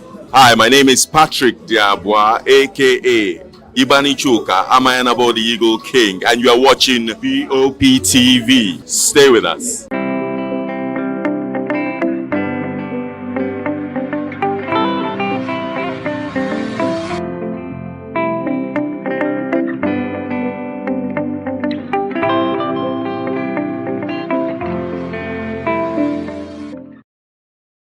Glad to have you back on the program. In case you are just joining us, this is Edu Dialogue on Voice of the People Television. The National Orientation Agency, NOA, has introduced a national value charter based on what it calls 7 for 7, 7 obligations of the government to the people and 7 responsibilities of citizens to the nation. Speaking on the initiative, the Director General of NOA, Mr. Larry Onilu, described the charter as a reciprocal social contract aimed at strengthening accountability, patriotism, and national development. According to him, the government's obligation includes equality, democratic culture, entrepreneurship, employment, peace, security, inclusivity, freedom, justice, and meritocracy.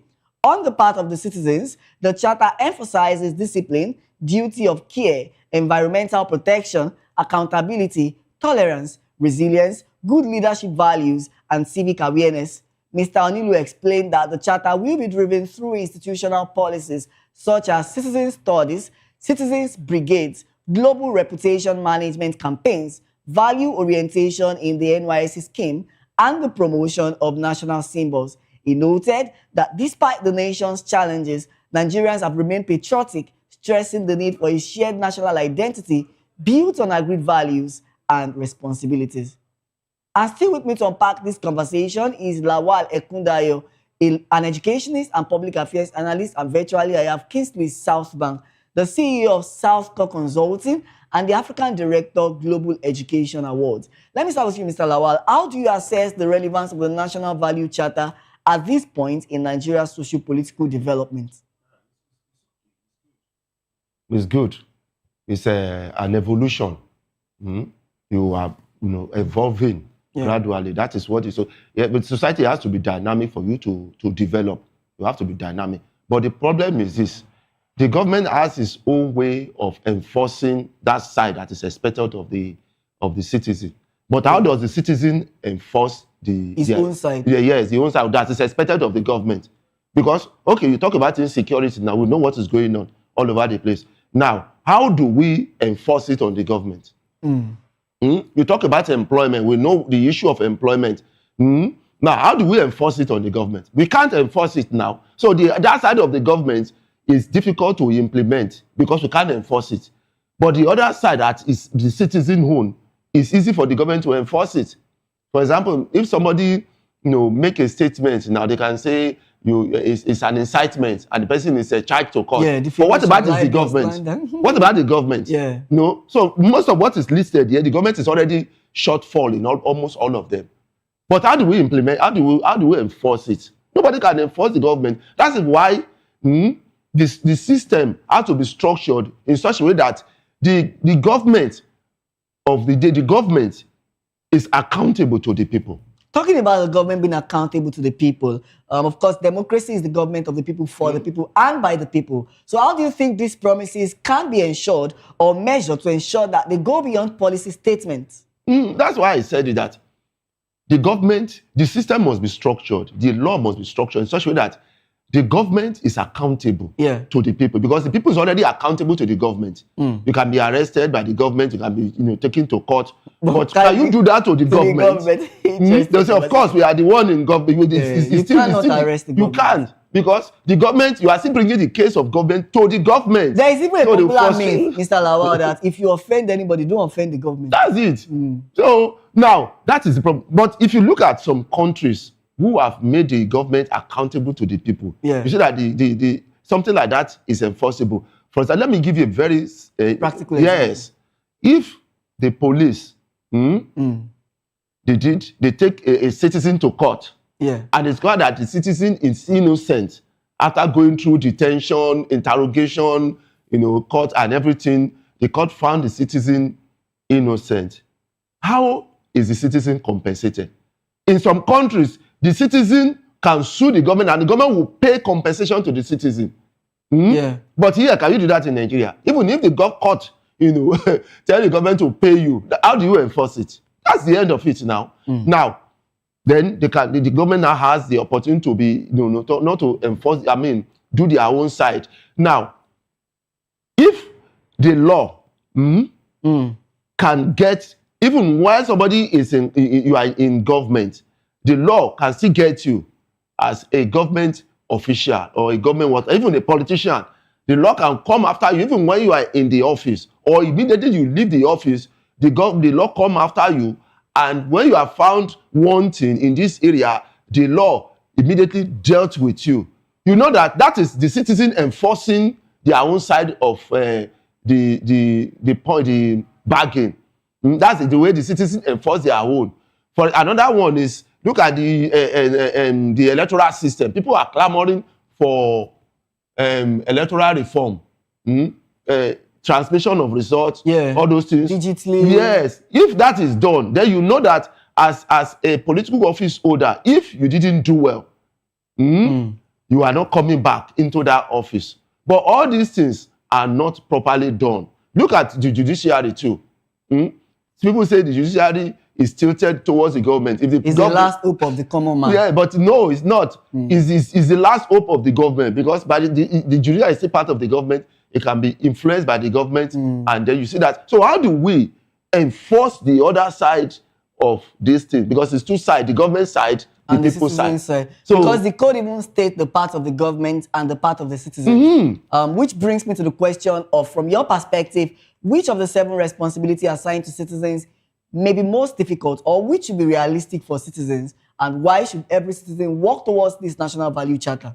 So everything, all of them is important. Yes, they are important. They are not values really of integrity, difficult. Honesty, civic duty, keeping your environment. All these things come back to all of us, and both the citizen and the government, we all live in the same environment. Yeah. So whatever we do, it affects all of us. That is why the both sides must be able to do their own effectively, and there must be check and balance on both sides. There must be enforcement on both sides. The citizen must be able to enforce the government to do their own side, as government is enforcing its own side. So all of them are equally important. All right, so how realistic are these institutional policy proposed by the national orientation agencies, such as values orientation, citizens brigades, in driving nationwide behavioral change? And given the existing trust gap between citizens and the government, how can this charter rebuild confidence and encourage mutual commitment? Yeah, go ahead, Mr. Baba. Okay, all right. So one thing is this. This charter is beautiful. I like it. But one, in implementation, we need to go to the grassroots.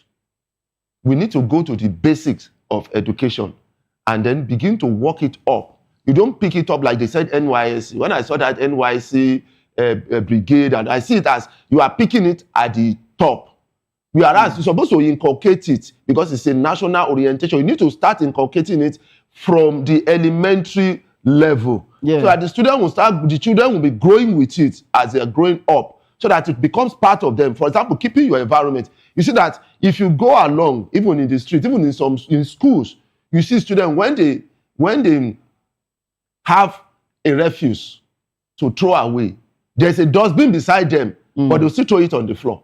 They'll throw it on the floor. Now, an adult is supposed to correct them. Even along the street, you see somebody will wind down his vehicle, throw out a bottle of a plastic bottle. In fact, some people go as far as throwing out bottle of feces. They've urinated in the bottle and then they throw it away. Throw it away. So you can see that, and when you arrest them, okay, you arrest them, you put them in prison. That doesn't really solve anything.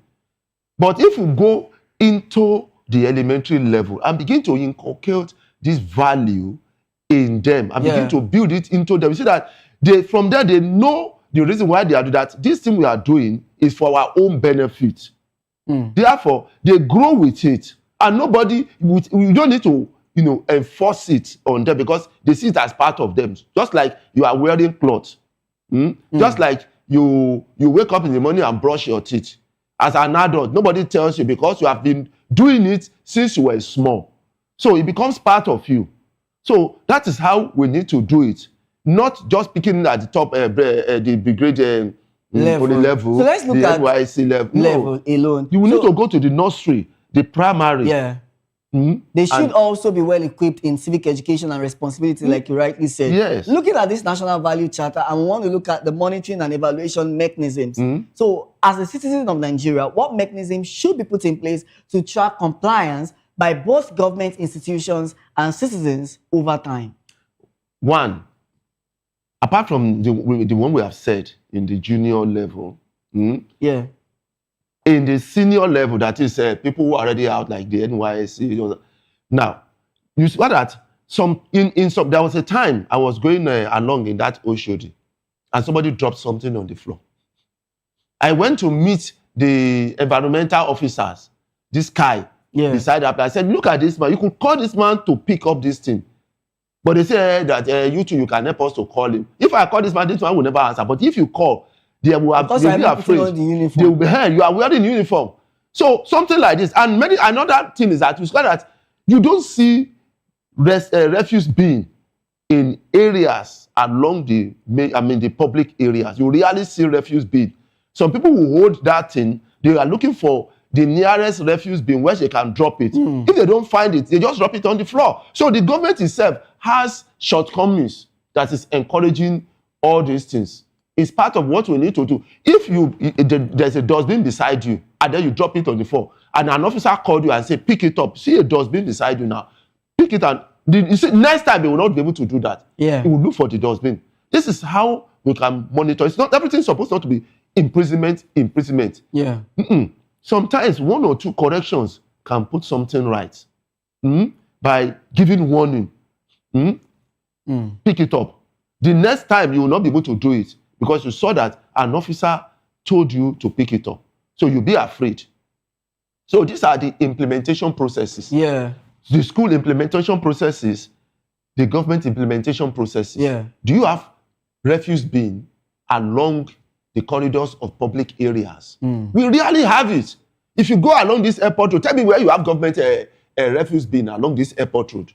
This in your presence here, this is government, this is federal government. Do you see any refuse bin? If you walk up that airport road to airport itself, do you see any refuse bin along the road? So if somebody is trekking and you drink, after drinking a bottle of water, you are looking for where you are going to. Wait, you hold it. Get to why will you do that? Destination. Why will you do that? Why, if the government is talking about orientation, and then you are not putting something to encourage people, in this orientation you have designed. You need to do that. Put it there. Somebody will drop it inside. By the time you drop it inside, if you get to another place, that consciousness is already in his mind that I don't need to drop this thing down.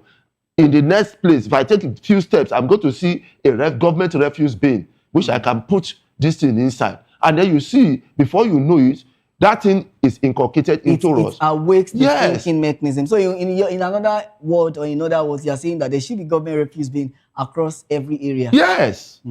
Supposed to be there. That is when the government is encouraging the citizens in their own way to, you are reorienting them to do the right thing. And then to do the right thing. There was a time some years ago, I was passing from that NAFDAC Oshodi downward. I blew my nose, I was holding a tissue. And I walked from that bridge downward. I was walking, I didn't know that there was a car at my back. And if the guy was watching me, I was holding that thing. I was looking around where there's a refuse where I can drop it. Eventually, the guy walked up to me and then he told me that he has been watching me, that I'm doing the right thing, holding that thing. But if it was somebody else, would have dropped it. And I said, okay, but you two didn't provide refuse now. At least provide refuse at junctions in which we can drop this thing. For cleanliness, government should provide refuse at junctions. Interesting conversation. Lawal Ekundayo, educationist and public affairs analyst. Thank you so much for joining me on Edu Dialogue. Thank you. And of course, joining me virtually earlier, I had Kingsley Southbank, the CEO of Southcore Consulting, an African Director of Global Education Awards. We understand that due to technical issues, he's out. But thank you so much for joining me on the program. You're still watching Edu Dialogue on Voice of the People Television. We'll take a quick break now and return with top stories in Nigeria's education sector. Do join us again.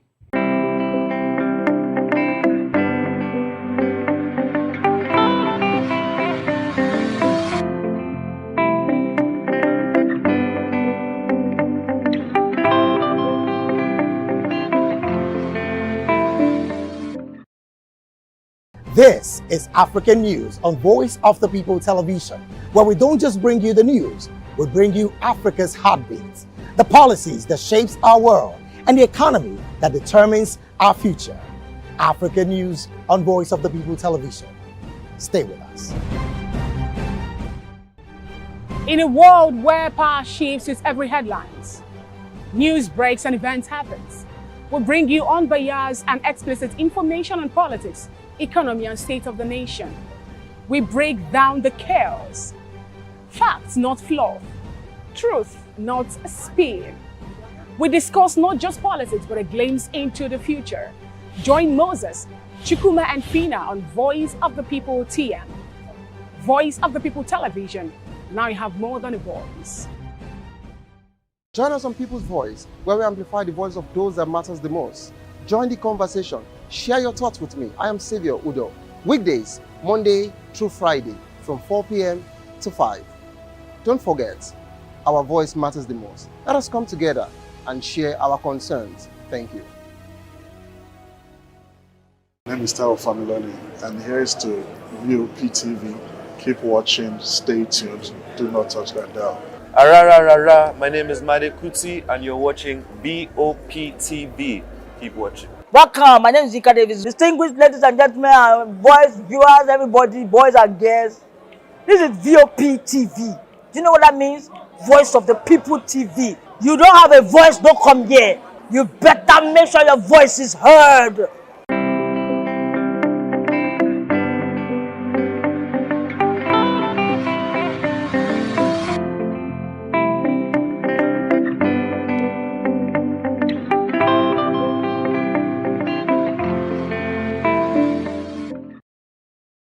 Glad to have you join us once again on Edu Dialogue. Let's now bring you top stories in Nigeria's education sector.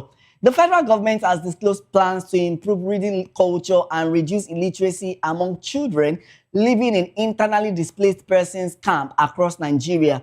This disclosure was made by the director for IDPs at the National Commission for Refugees, Migrants and Internally Displaced Persons, Fatima Maman Daura, during the launch of 2 books to mark the 16 days of activism and promote hope for the girl child in northeast Nigeria.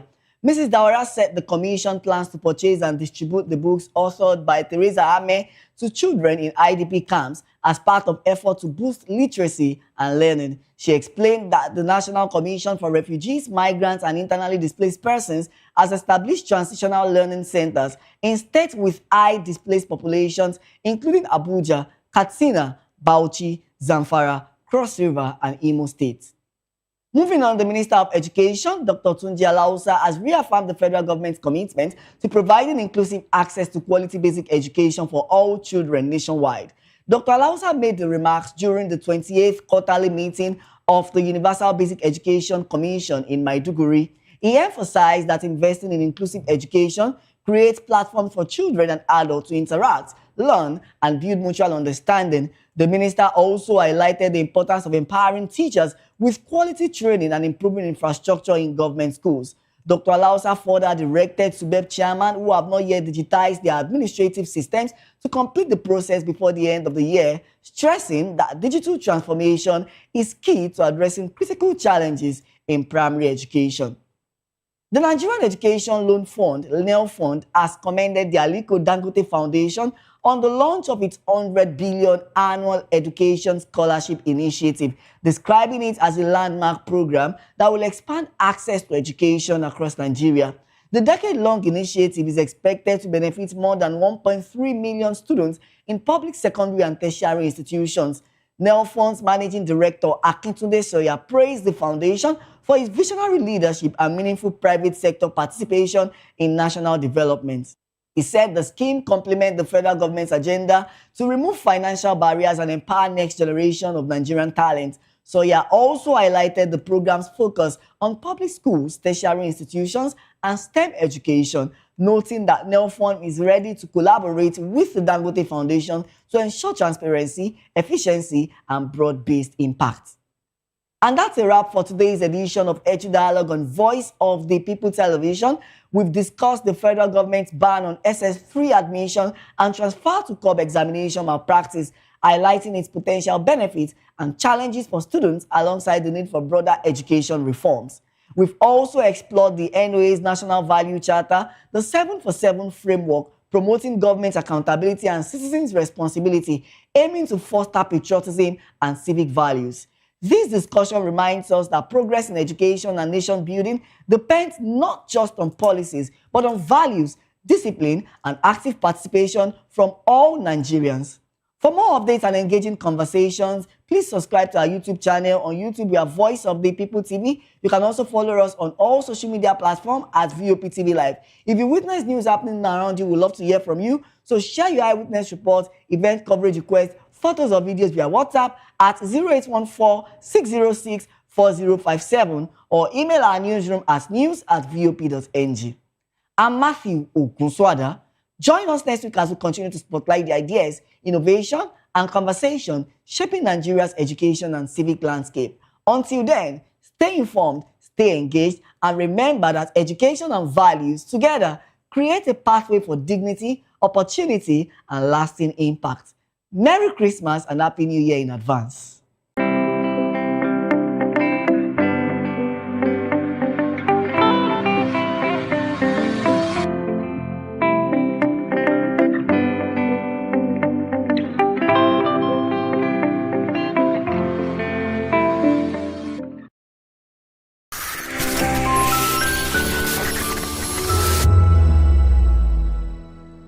To know the happenings in the maritime sector, join us on the program Maritime Frontiers on VOP TV as we discuss key areas in the maritime sector from aquaculture, maritime transportation, maritime labor regulation, oil and gas exploration, ferry and passenger insurance, marine pollution and prevention, port operations, and lots more. Maritime Frontiers, exploring Nigeria's blue economy.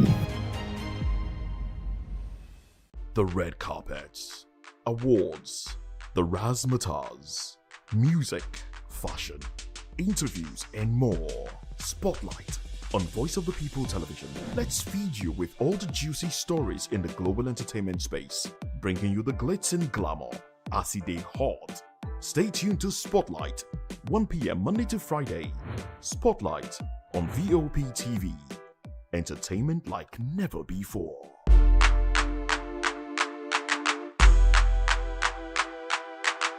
Welcome to the locker room, the home of football talk that matters. I am Jerry Apelon. Join us every weekday, Monday to Friday at 5 p.m. Nigerian time, as we share the hot takes and hot debates in the exciting world of football. And joining me are the usual suspects, Ikechukwu and Mayowa, as we break down all the hot takes and everything that's happening in the football. Don't just watch football, live it with us. Catch us on the locker room of Voice of the People Television at 5 p.m. Nigerian time. And like I always say, if not going to the talk, please the sport. And it's Hakim Ziyech who puts the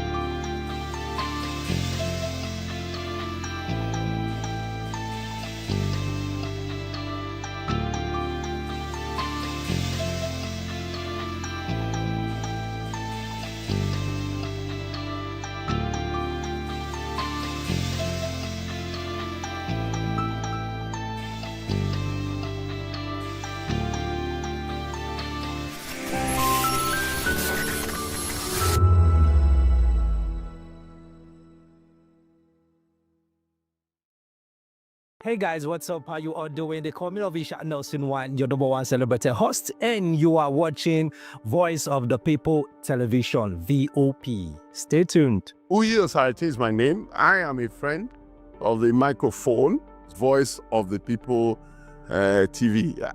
That name is unique, and the brand is very sweet. I like the packaging.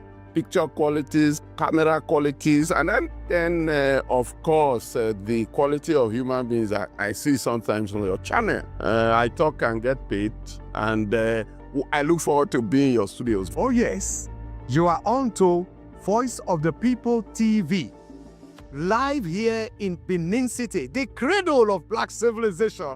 What are you waiting for? Tune in, bro. VOP TV. Now, you have more than a voice. Hello there, my name is Damilola Ogunsi, also known as the Goldfish. Hi, my name is Chiki Bright Emmanuel. I'm an actor and a filmmaker. Hello peeps, my name is Yomi E. Adejumo. Hi everyone, I'm Paul Utomi. Hi everyone, my name is Stacey Benjamin, and this is Voice of the People TV. I need you to keep it locked to VOP TV. See, are you looking for good entertainment? You want to get good movies, good music, politics, talk shows, sports and entertainment. You really want a channel that gives you everything you need without you having to run around. VOP is where you are. That's Voice of the People. If you're not listening to this, you're not one of us. And you deserve to be killed. Scrap chat.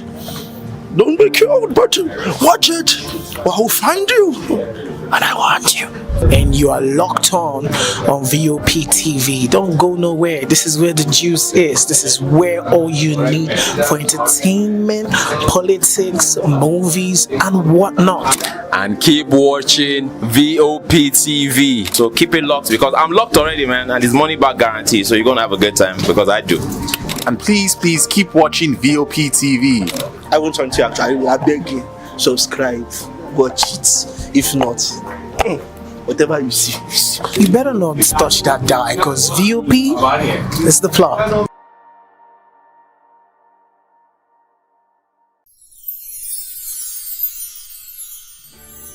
It's a season of love, a season of joy, a season to celebrate you because you deserve it.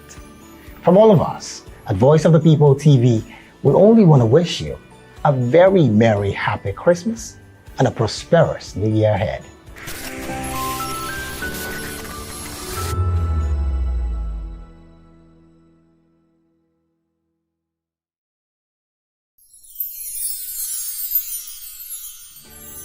We are here with the leadership of VOP Television Lagos. We do appreciate this opportunity to say Merry Christmas and Happy New Year to our viewers all over the world and admirers. Cheers.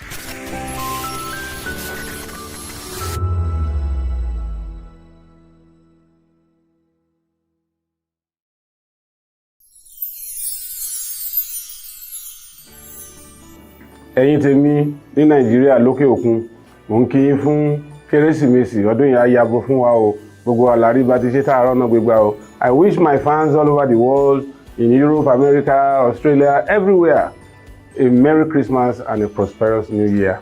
Catch ya next year.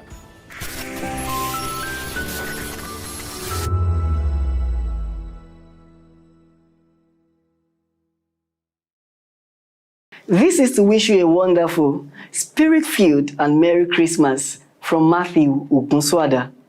This year has been so amazing with you in it. And that's why we're saying from Voice of the People TV, Merry Christmas and Happy New Year. And we love you. In a world where power shifts with every headline. In a nation full of questions. In a world filled with noise, the truth needs a voice. The policies that shapes our world and the economy that determines our future. Every hour, every day, the grapevine keeps buzzing. And together, we are committed to telling the stories that shape our world, because your voice is our focus. Don't forget, our voice matters the most. Let us come together and share our concerns.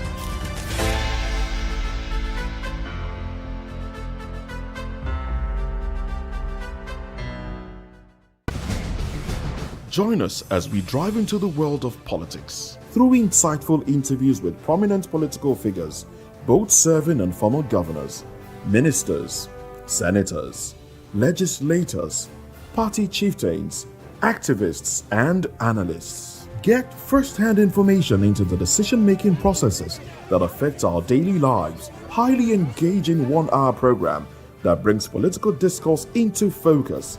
I am Chukwuma Okoro. Political Lens, Monday through Friday, 6 to 7 p.m. Join us. In a world where truth is the ultimate power and opinions scream the loudest, it's time to wade through the noise. Hunger no get tribe. Hunger no get religion. And scan the human interest and trending topics that matter. Stay tuned to The Issues, your plug to the stories making the buzz, from politics to science and technology, social justice, and more. Let's tackle the tough questions and expose the truth. The Issues, on Voice of the People Television, Mondays to Fridays, 8 to 9 p.m. The Issues. Don't just react, understand. This is African News on Voice of the People Television, where we don't just bring you the news, we bring you Africa's heartbeat, the policies that shapes our world, and the economy that determines our future. African News on Voice of the People Television. Stay with us. Are you ready for the extraordinary? Something big is happening on your screen. Introducing VOP TV, now streaming on SLTV channel 264. From breaking news to captivating conversations, news analysis, giving you all sides to the story. We bring in-depth discussions on the issues that matter, from politics to sports, entertainment, and lifestyle. VOP TV on SLTV channel 264. Join us as we redefine what television means to you. Voice of the People Television, VOP TV. Now you have more than a voice.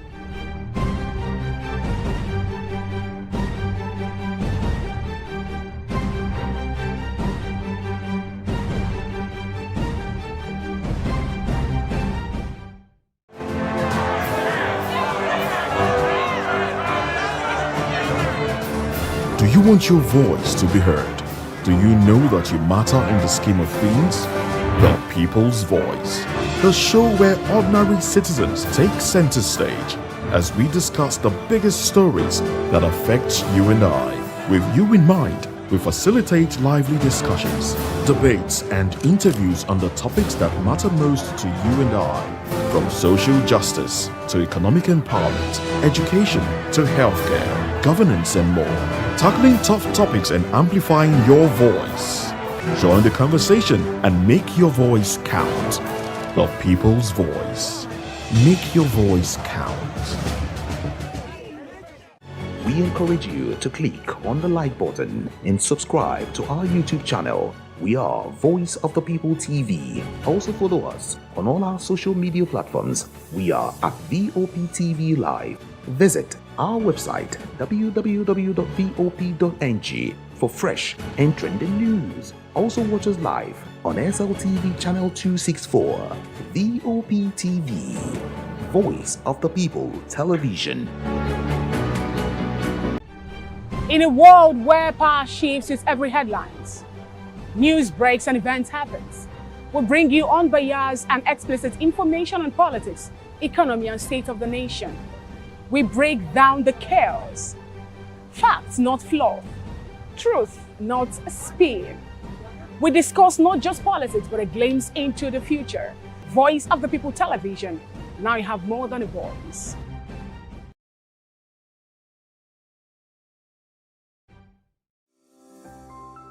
VOP TV. Now you have more than a voice.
VOP TV. Now, you have more than a voice.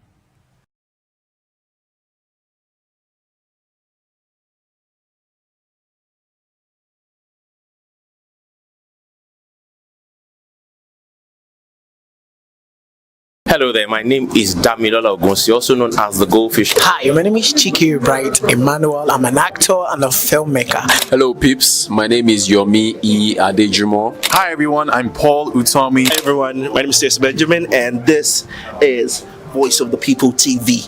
I need you to keep it locked to VOP TV. See, are you looking for good entertainment? You want to get good movies, good music, politics, talk shows, sports and entertainment. You really want a channel that gives you everything you need without you having to run around. VOP is where you are. That's Voice of the People. If you're not listening to this, You're not one of us, and you deserve to be killed. Scrap chat. Don't be killed, but watch it, or I'll find you, and I want you. And you are locked on VOP TV. Don't go nowhere. This is where the juice is. This is where all you need for entertainment, politics, movies, and whatnot. And keep watching VOP TV. So keep it locked because I'm locked already, man, and it's money back guarantee. So you're gonna have a good time because I do. And please keep watching VOP TV. I won't turn to you actually. I beg you, subscribe, watch it. If not, whatever you see. You better not touch that die because VOP is the plot.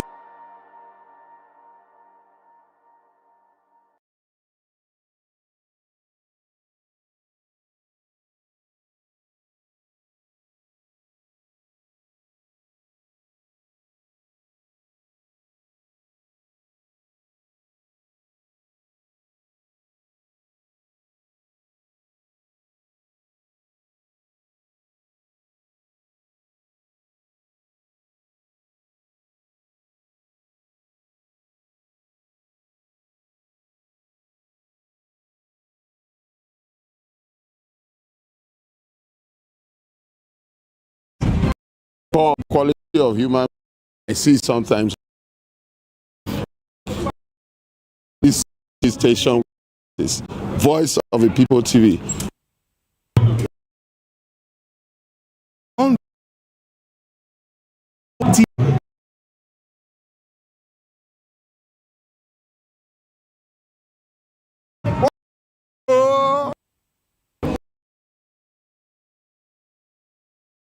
Why? But what Voice the People on VOP. Stay tuned. Dialogue. Conversations.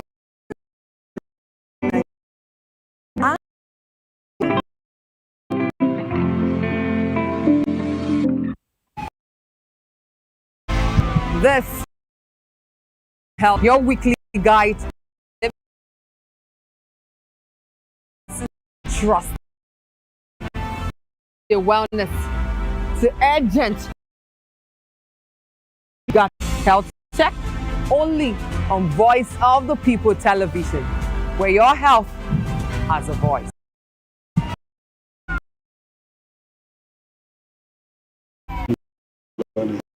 To PTV. Do not let down. My name is Kuti and you're watching VOP TV. Come on, my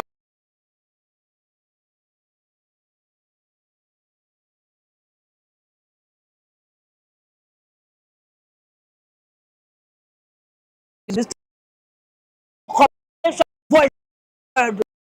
Welcome to the Lock the Vote match. I am Jerry Papillon. Today, at 5 p.m. Nigerian time, as we share the hot takes and hot debates in the exciting water ball. And joining me are the usual suspects, Ike Chiku and Mayowa, to break down all the hot takes and everything that's happening in the football. Live with us. Catch us on the Locker Room and Voice of the People television at 5 p.m. Nigerian time. And like I always say, if not going to the talk, please discuss. And it's Hakim Ziyech who puts the Atlas. Are you ready for the extraordinary? Something big is happening on your screen. Introducing VOP TV, now streaming on SLTV channel 264.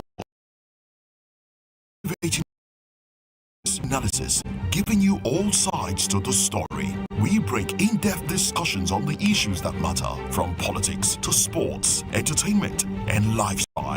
VOP on SLTV channel 264. Join us. Define what television to you. Voice of television. Oh, now. Voice.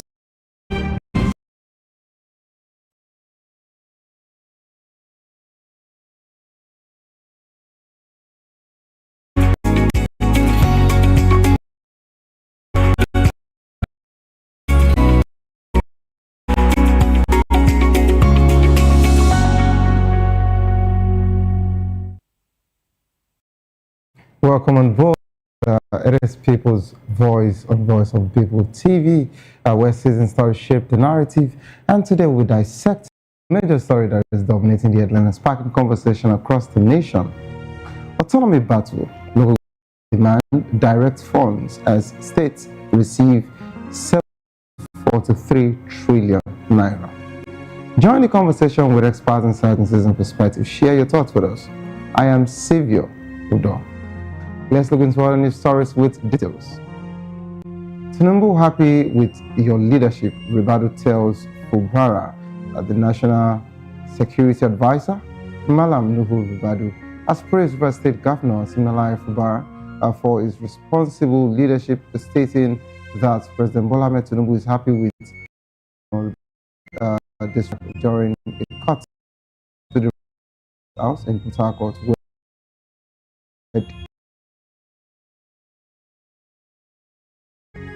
from that particular plans, Tinubu's 2026 budget proposal. Of course, they actually called it a debt trap.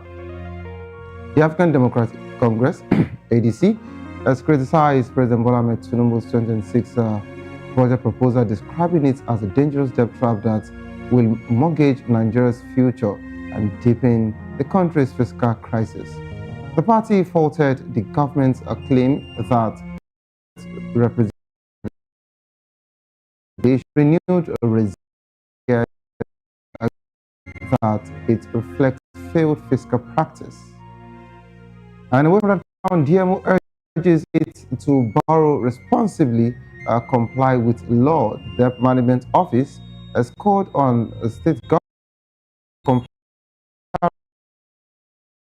with the relevant laws when borrowing. DMO Director General Neha emphasized to avoid delays. The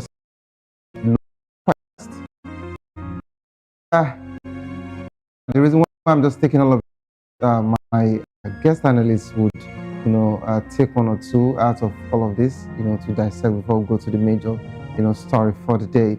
Federal government sets sight on secure, prosperous Nigeria by 2026.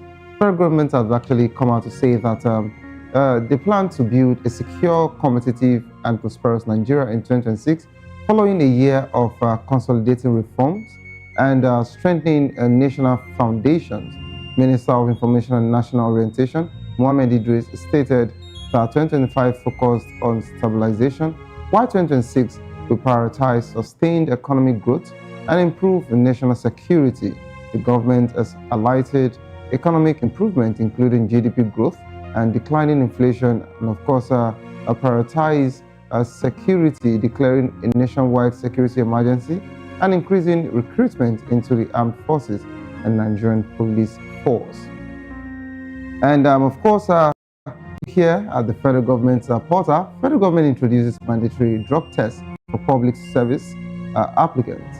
The federal government has actually come out to say that they would approve, of course, mandatory pre-employment drug testing for prospective public service applicants to tackle the growing problem of illicit drugs use and its impact on national development and security. The directive requires permanent secretaries and head of extra ministerial department, parastatals to make sure that drug testing is a core requirement for all new recruits. And of course, I would have also wanted them to take this to our lawmakers as well, let the test go round, and I think with that it will be fine. And away from that particular one, no account freeze in 2026 Oyedele dismisses false claims. The chairman of the Presidential Committee on Fiscal Policy and Tax Reforms, Taiwo Oyedele, has dismissed claim that Nigeria's bank accounts will be frozen or automatically debited from January 2026. He described the report as false and misleading, urging Nigerians to verify information from official sources and ignore unsubstantiated claims. And of course, he said that the design is to create this whole situation, of course, is to create a panic and fear.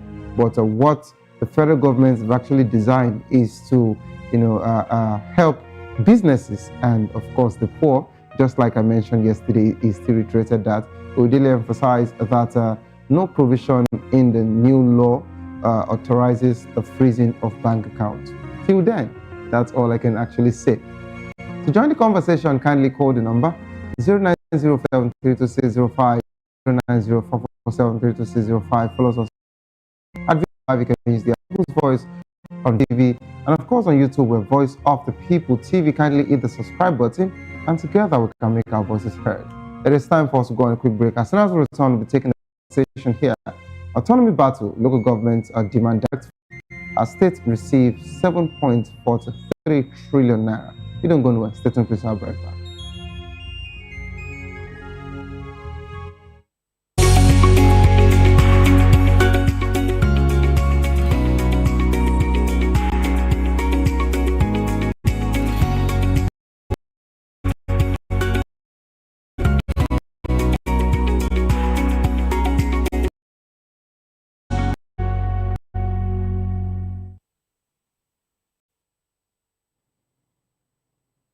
Welcome back to the association local and parliament of council funds account allocation committee, despite a Supreme Court ruling granting financial autonomy to the local government. State governments have continued to retain control over allocation, with 7.43 trillion naira passing through the state government between July 2024 and December 2025. We're now being joined by Dr. Dayo Kayode, a social political technocrat. Good afternoon, Doctor. Good afternoon. How are you today? Doing very well, Doctor. Compliment of the season. Yes, I wish you the same, but is there anything complimentary about the season whereby we hear somebody talking about stabilizing the economy, and then because they have used this a year to grow the economy in the areas of GDP and then reduction in inflation? When you're talking about that, how does that translate to the well-being of man? Has there been a kind of translation of that to how Nigerians put bread and butter on their food? Thank God for last night that last conversation we had yesterday, I said, look at me now, that since yesterday I've not eaten. I think a friend of mine was now listening. He now called me. Dayo, what's wrong with you that you have not eaten? You know, sent me 5,000. Okay. But that's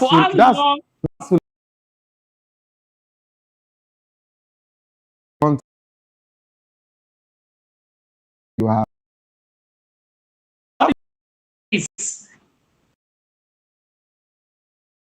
How can access number one? For how long we won't be relying on others for survival? Now, look at what Oyedele is saying again. As if we are feeding bottle babies we are feeding bottle citizens. That government is not going to this, government is not going to that. Is it today we have been hearing that? When Tinubu was removing subsidy, what did he say?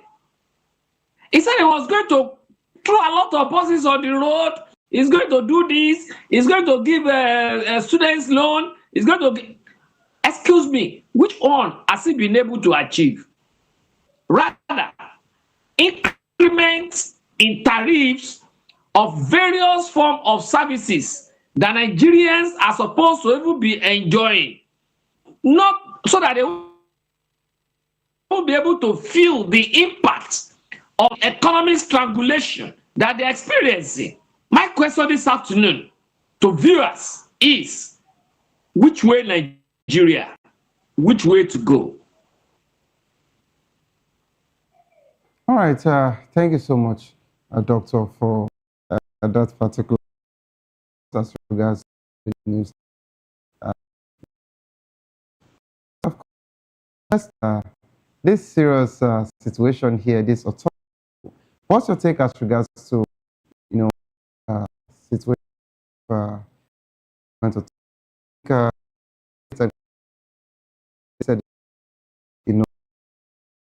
to come issue doing it. But, so many, local government chairmen has been crying out and saying that they don't even have access to all of this funds. So, what's your take as regards to this situation? Is it even supposed to be in the first instance? If not because some people out there who sees themselves as the Alpha and Omega are being reckless about our constitution. 3 tiers of government: the federal, the state, and the local governments. And the 3 are supposed to stand independently and interdependently.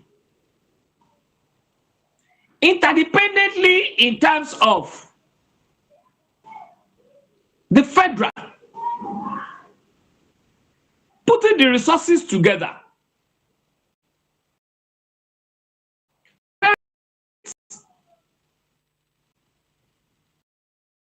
dividing the money,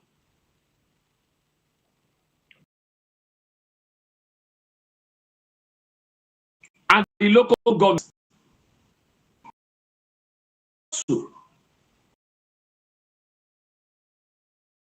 be supervising the activities of the local government, just as the federal government is also supervising the activities of the states, the federating states.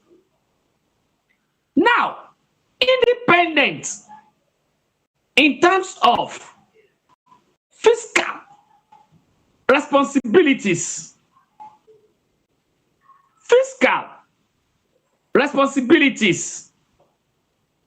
and the well-being of the people. So tell me, even in the first instance, is anybody supposed to be holding the local government into ransom by holding on to their resources? We have seen situations whereby the monies of the local government,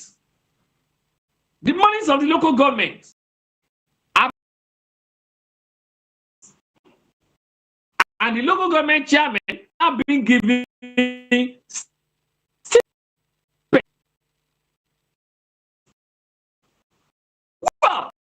well, it has to pay. Those chairmen were being nominated and then enjoying their stay in office at the mercy of the governors. Because before now, elections had not been put in place a democratically elected local government managers. Local government managers, in terms of the chairman and the councillors. So to that extent, there will have been a serious agreement between the governor, who normally appoints them there at his own will, that listen, even if 50 million is coming to you from the federal, I'm not going to release more than 5 million to you. What will they do? They will be able to puppets to them. It is not they are being, it is elections and all that you now see them crying out. So not until when we have a responsive federal government, state government, that the local government will be able to enjoy their autonomy. And beside that, the judiciary must also be seen to be adjudicating without fear or favor, allowing both the rule of law, justice, and equity to play out within the political fabric of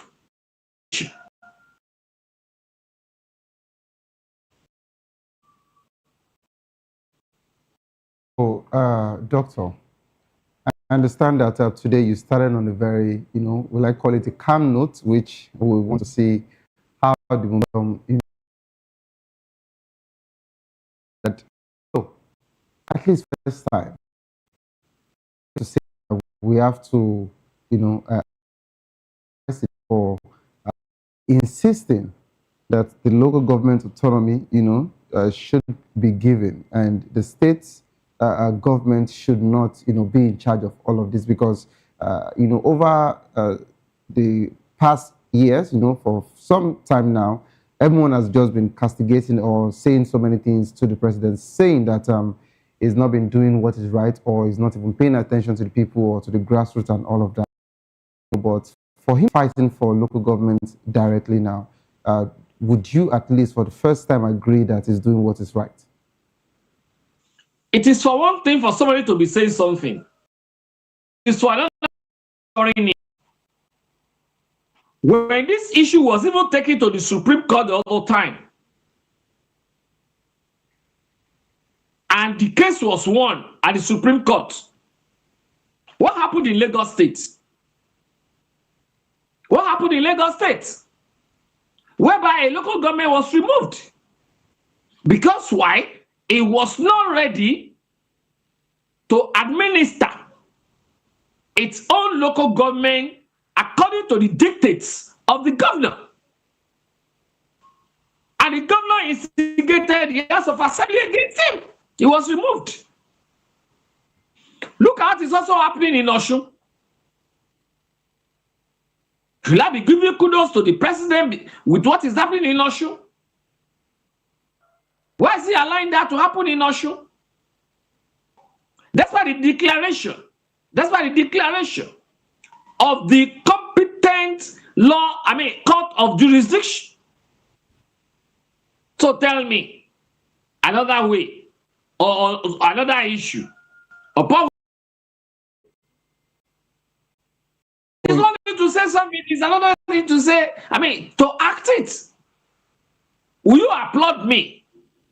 Let us take this analogy, Savior. Will you applaud me? If when you call me to invite me to your program, and I promise you, yes, I will come. I promise you I will come. And at the end of the 4 o'clock, you are in the studio, and I could enjoy you. will you not be applauding it based on the promise I made but could not fulfill? All right, so So that's information.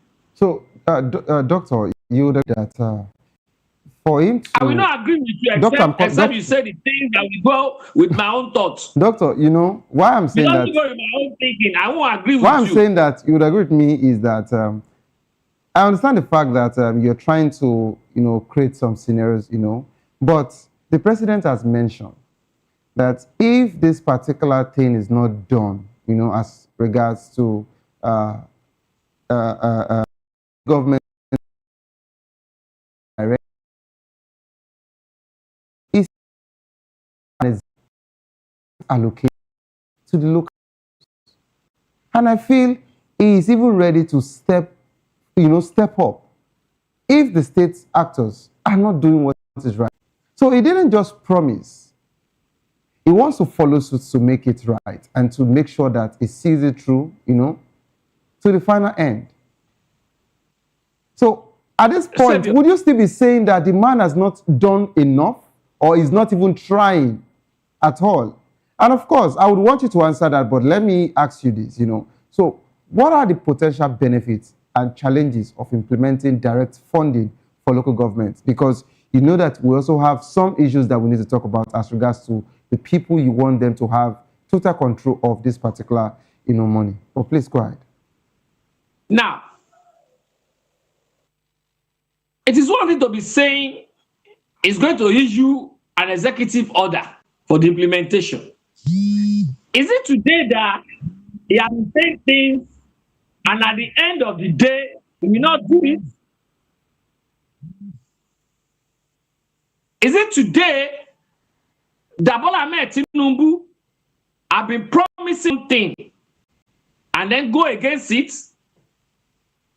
Did they not promise students that be giving them loans? Did they not promise that the money gained from subsidy will be used for infrastructural development?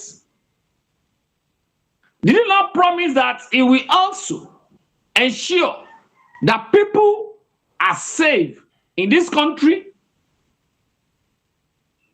Did they not also tell us sometimes ago that yes, we have been able to meet the financial targets for this year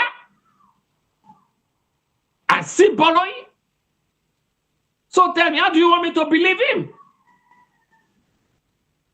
Am I even sure when he even issues the executive order, it's not something that will be done behind? That the National Assembly.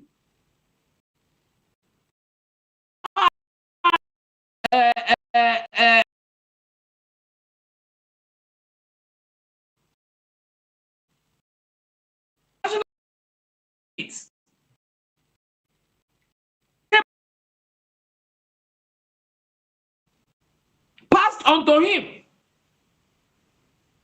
By the time that same reform will be gazetted, some things have been changed there. But that's still based on speculation. You will come back. Wait. According to some members of the National Assembly, that has not been confirmed, Doctor. It has been, but will National Assembly be lying? Doctor, if you are telling me something about your Doctor, station now, your station now, and Doctor, the same National Assembly. An insider? Doctor, the same National Assembly said that they've actually set up a committee to look into all of these allegations. What do you expect? Is it not same as National Assembly that is singing on your Monday we shall stand? We were told that they only played the song that it was not from them. Is it not the same National Assembly that was singing on your Monday we shall stand? What is the relationship between the executive, that of Bukola Saraki and the executive, that of the time of David Mark and the executive? So no matter whatever they are saying, some of them had already mentioned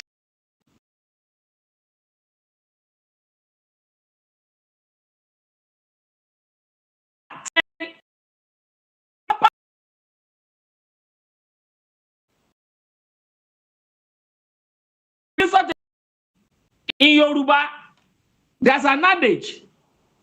Anybody jalè lẹ́ẹ̀kan, tó bá dàrán borí aṣọ olè ló dàbora. That is, whoever had been caught stealing once, stealing, no matter what that person is parading himself with, those things are products of stealing. So what are you talking about? Anyway, let's go to the second part of your question regarding local government. Yeah. The local government is the tier of government that is closest to the people. I mean, if I could die, it is easier. It is easier, less costlier. With that, for me to go and meet my local government chairman, that to travel as far as Alausa to go and meet the governor, or to move to Abuja to go and see the president. That is number one. Number two, there is nothing you want to say about governance. Nothing you want to say about governance that is not localized. Doctor, I was really, that is about my funds from the local government. That was what I was, talking. That was the area I was, tilting to, that if they have access to this particular funds on their own. We'll come back to that after this. Yeah, after answering that, we'll come to that. That was what I was really talking about,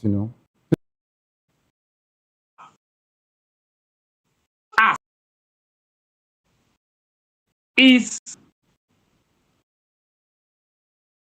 to the, it will be advantageous and a kind of both economic, social, and political development for the local government to be empowered in administering all of this. No doubt about it. But it's so unfortunate that the so-called political oligarchs, local government as a they can use to expand their coasts,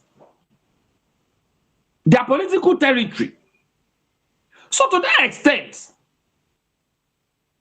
they have not been allowing people with capacity, people that has character, people that understands the needs of the people, people that understands that it is better to follow or to become on the people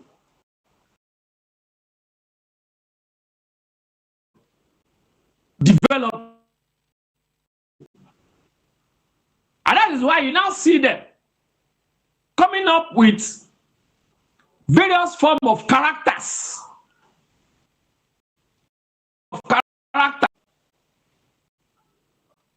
Being at the ends of affairs at our various local governments.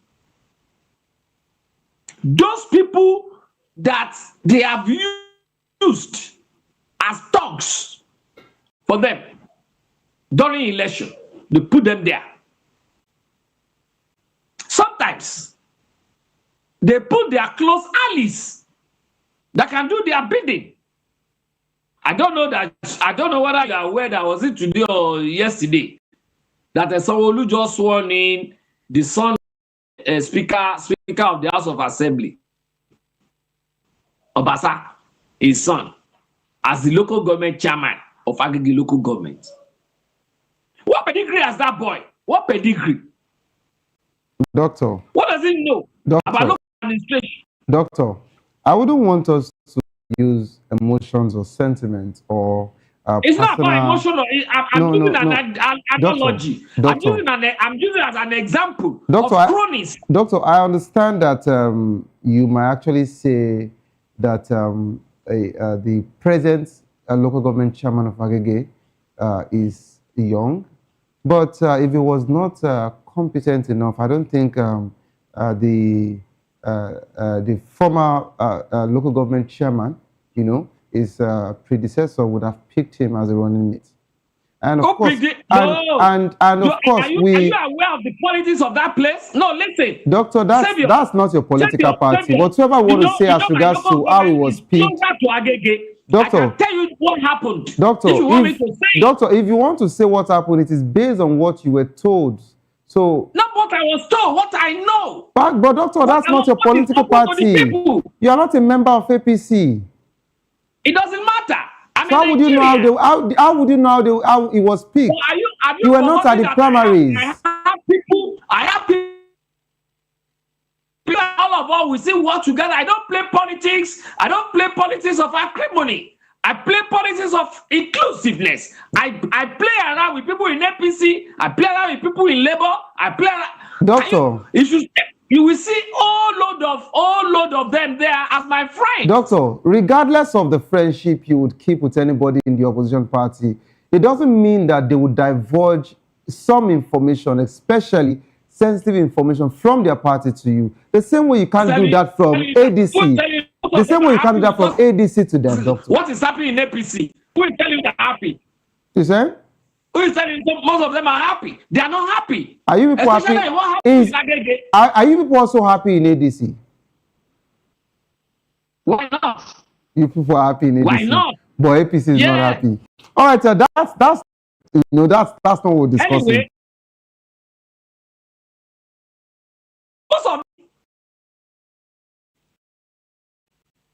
you can never fight for them. Because here you will see a local government, not even the chairman, ordinary councillor, going around in convoys. Convoy for what? In your local government? You that is supposed to be very close people? Where are you getting the fund from? Who is made a local government of a particular place now? The moment is being sworn in and he gets there, you see him leaving that area and then going to live in some exquisite and then be administered. What extent are they allowing dividends of democracy to get to the people? You will see they will be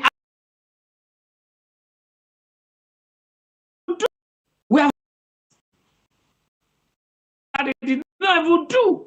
So, Doctor, Doctor, these were the areas I was, talking about. Now you're touching these areas, and we are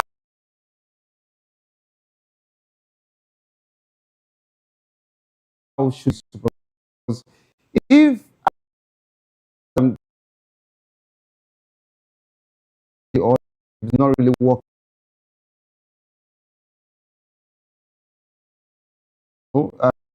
A particular local government is 50 million. If it decides to give 5 million, no say anything.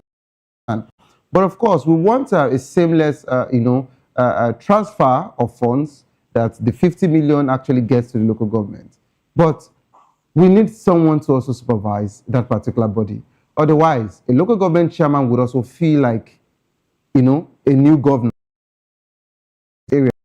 So, aside from that particular one, how should they be regulated? How should they be supervised? And all of that. That's what I want to talk about. And also, I would like you to take this simultaneously. How do you assess the reaction of state governments to Supreme Court ruling, not wanting to actually, follow that particular order? I would like you to take that simultaneously as we move. Now, Now, you see, the National Assembly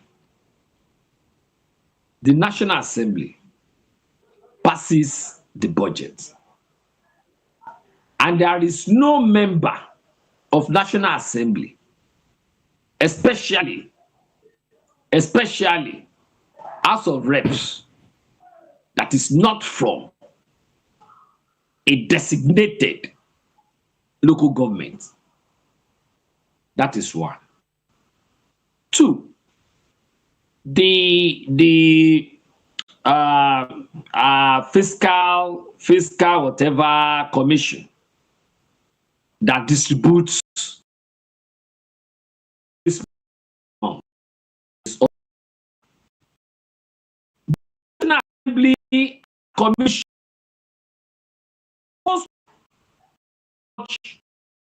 come to a particular local this month and let people know.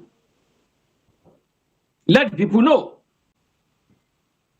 Local government are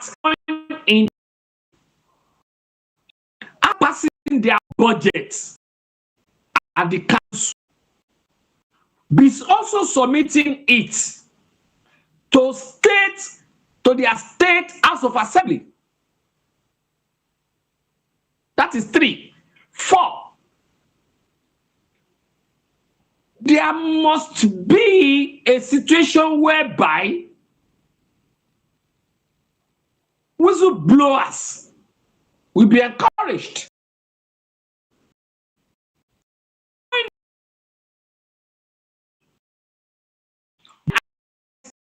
As done. They should quickly go and see whether, yes, that project has been done or not. And to that extent, for all these things to work appropriately, inclusive of other levels, the state and the federal government, our institutions must be strengthened. When strengthened, when our can easily be compromised, no amount of change you will put in this thing that it will work in the local government. Look at that the federal government have been giving the state since the removal of the oil subsidy. To what extent has this money be expended to ensure good livelihood?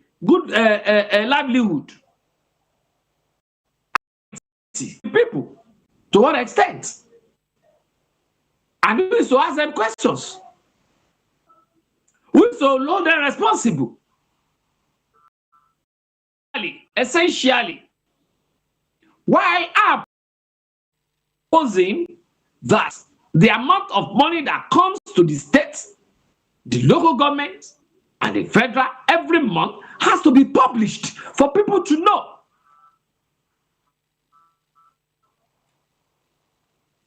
But aside from that, no matter how knowledgeable the people are on this, the institutions that are supposed to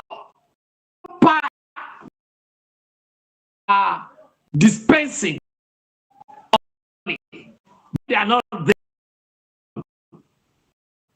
Not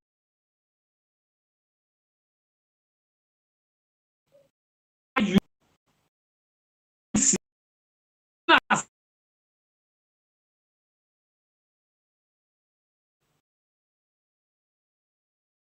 must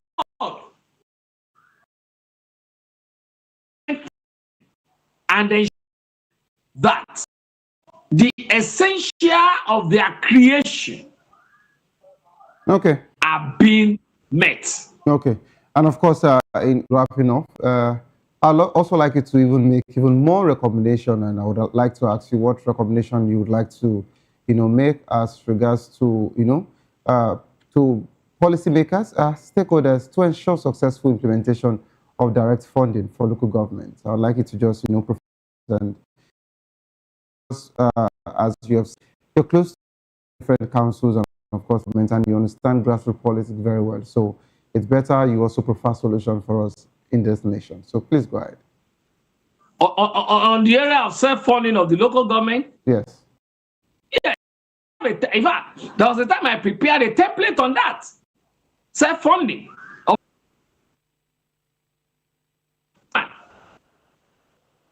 At the local government level, without taxing people unnecessarily, you can build market stores, beautiful ones, and then you give out to people there. People will be ready to pay.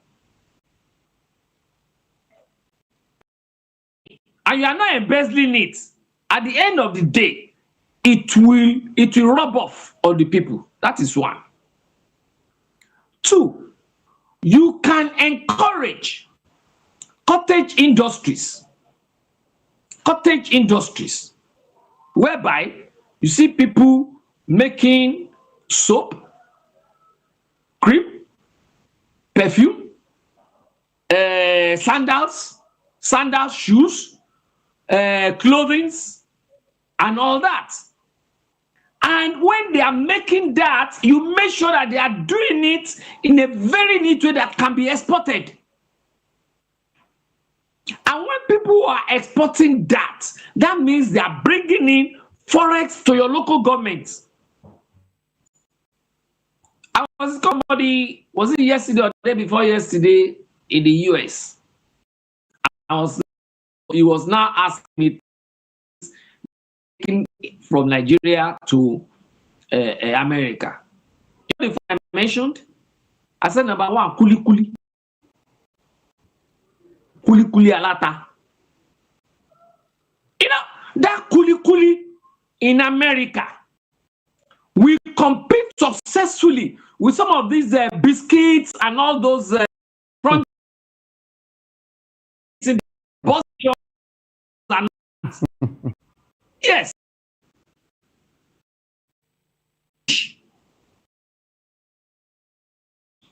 Use the spices. Pepper, you can use pepper for what? You use garlic for what? You export them. Local government can facilitate that. Farming. Yeah. If you don't have land for farming, you can collaborate with other local governments for farming. And then most of these things, you export them. All these secondary schools and the tertiary institutions, you can them, especially their engineering department and all that. During Christmas like this, there are some of these things you can be making from China. Their secondary school pupils always. And then we bring them to Nigeria, people will be rushing. Hey, this is fine. No, this is Bisco lights. Why can't we make it here? All right, Doctor. I have a template on that local government administration. Thank you. Thank you for actually providing a solution, especially local government chairman of Agege, and of course is watching. Actually, watch a recap of this. I hope they will come and consult that, because I have given all those things now that's to let you know that you don't really have issues with him. You only have issues with the system that brought him in, or the party. So this is how far we can actually go on the show this wonderful evening. Dr. Kayode for being part of the production. Thank you for being part of this wonderful program today. I always enjoy having serious conversations with you. I appreciate it. Thank you. Okay, this is how far we can actually go. Thank you so much. This is how far we can actually go on the show this wonderful evening. If you love the world of sports, I'd like to stay put. Coming up next is Locker Room. Yes, sir. Don't forget that it is the Udal season, but to share love. Make sure that you put a smile on people's face, and don't be the reason why people, should be sad around you. Whatsoever you have, share it around with people, and make sure that everyone actually feel that particular, love atmosphere as regards to Christmas. Okay, don't give up because it is not over. Tough time doesn't last, but tough will do last. Whatsoever you face will soon be over, and you will definitely smile again. My name remains Savior Udo. Have a good evening. Rest.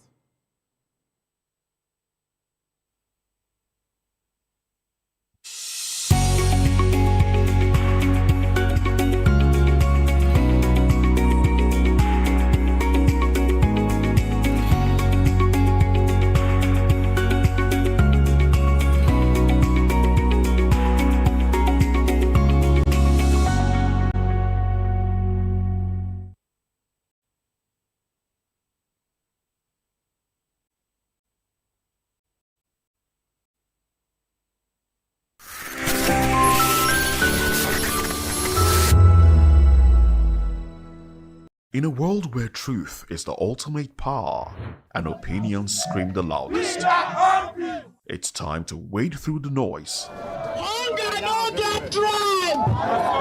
Hunger no get religion! And scan the human interest and trending topics that matter. Stay tuned to The Issues, your plug to the stories making the buzz, from politics to science and technology, social justice, and more. Let's tackle the tough questions and expose the truth. The Issues on Voice of the People Television, Mondays to Fridays, 8 to 9 p.m. The Issues. Don't just react. Understand. Voice of the People.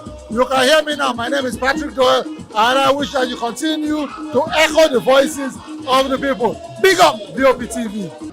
My name is Suibifa Dokobo. Please keep watching VOP TV.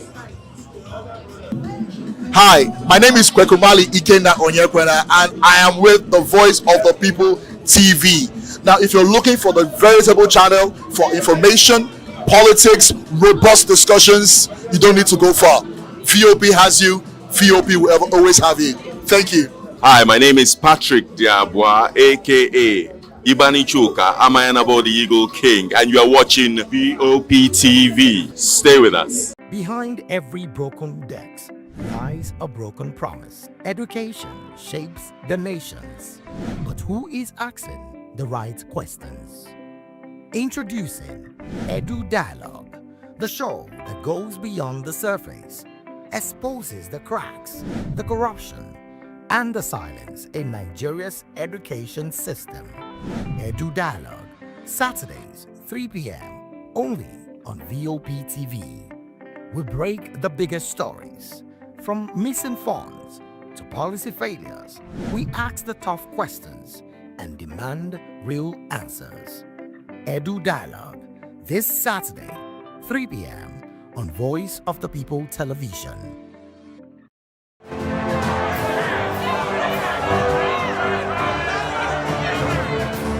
Do you want your voice to be heard? Do you know that you matter in the scheme of things? The People's Voice, the show where ordinary citizens take center stage as we discuss the biggest stories that affect you and I. With you in mind, we facilitate lively discussions, debates, and interviews on the topics that matter most to you and I, from social justice to economic empowerment, education to healthcare, governance, and more, tackling tough topics and amplifying your voice. Join the conversation and make your voice count. The People's Voice. Make your voice count.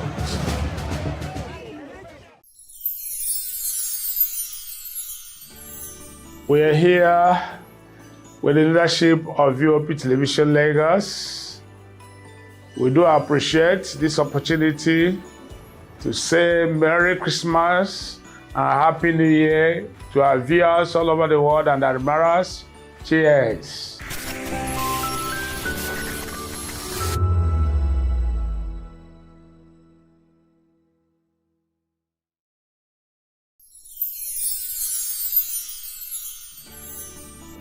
Ẹ̀yin tèmi ní Nàìjíríà lókè òkun, mò ń kí yín fún Kérésìmesì ọdún yìí á yabo fún wa o. Gbogbo àlàrí bá ti ṣe tààrọ̀ náà gbégbá o. I wish my fans all over the world, in Europe, America, Australia, everywhere, a Merry Christmas and a prosperous New Year. Catch ya next year.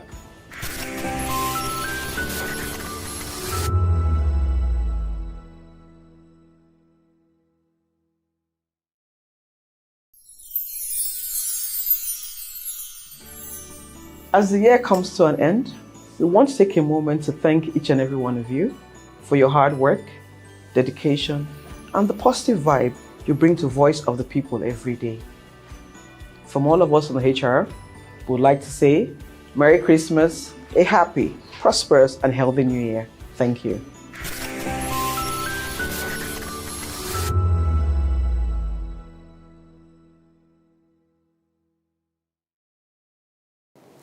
You've been wonderful all through the year. And this is from us, Voice of the People Television, saying Merry Christmas and a prosperous New Year to you all.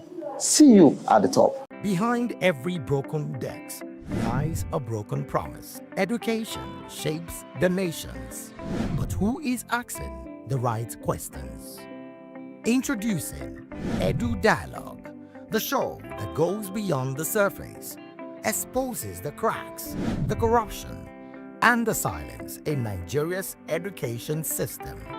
Edu Dialogue, Saturdays, 3 p.m., only on VOP TV. We break the biggest stories, from missing funds to policy failures. We ask the tough questions and demand real answers. Edu Dialogue, this Saturday, 3 p.m. on Voice of the People Television. Welcome to Kitty's Corner. Every weekend is a new journey. Join Auntie Oni as she embarks on thrilling adventures. Each episode takes the young explorers to a different fantastical world filled with exciting challenges, making new friends and learning valuable life lessons. The show begins with lots of excitement in a cozy storytelling mood. Fairies teach the importance of kindness, honesty, bravery, teamwork, or curiosity. Kitty's Corner is a delightful blend of fun, education, and imagination with catchy songs, interactive games, and heartwarming stories. Join Auntie Oni every Saturday, 10 a.m. to 10:30 a.m. on Voice of the People Television.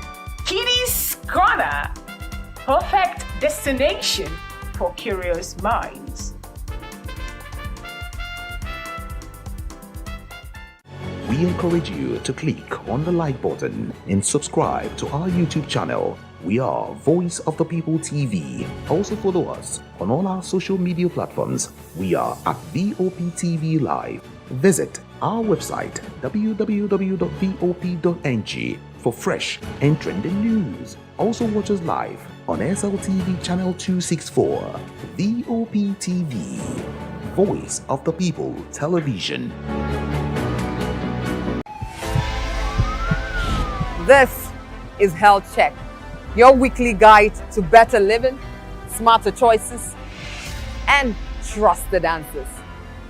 From everyday wellness to urgent health issues, we've got you covered. Health Check, only on Voice of the People Television, where your health has a voice.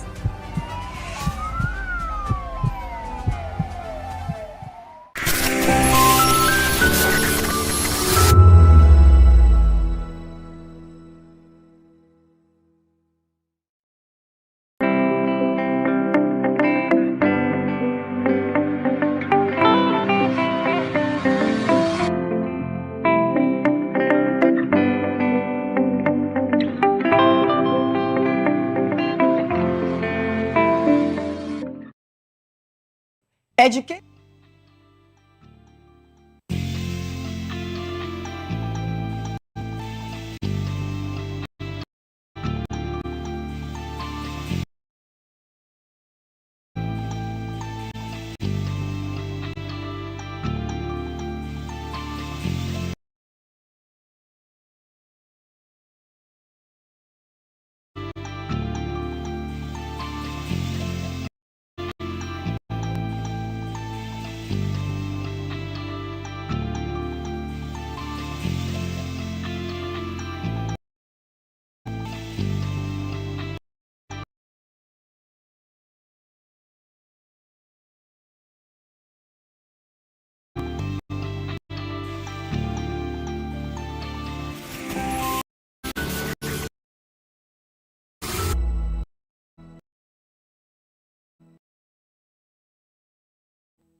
where we don't just bring you the news, heartbeats, the policies that shapes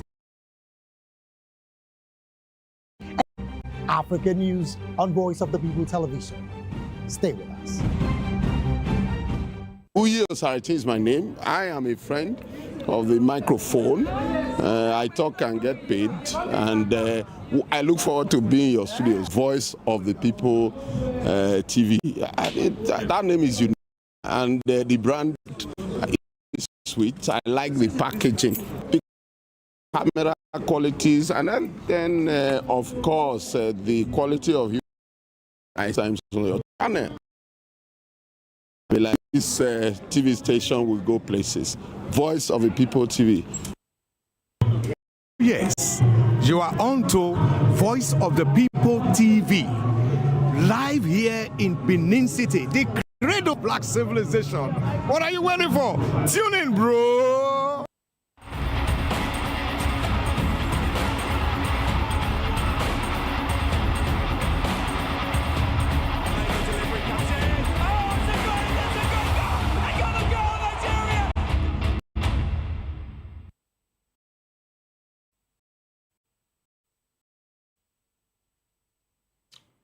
All right, it's all about the African Cup of Nations, which is currently going on in Morocco, the northern part of Africa. And it's been all fireworks as far as the ceremony, and the games have started.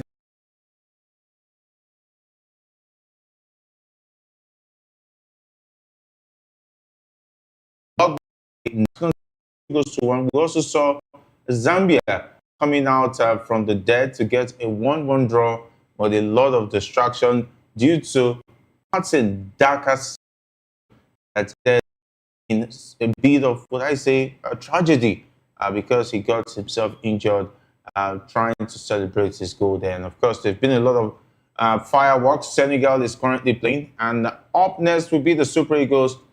About 1 hour 30 minutes or so, the Super Eagles will be lining up against the Taifa Stars of Tanzania. And of course, that's what we'll be talking about. People Television. My name is Jerry Alpedehoi, reporting for Football Duties. So much to talk about in the exciting world of football. I will not be doing it alone. Ikechukwu will be joining us, the usual with us in the lovely afternoon. And we'll be having a man all the way from Morocco. He's been in Morocco since before the opening ceremony this weekend.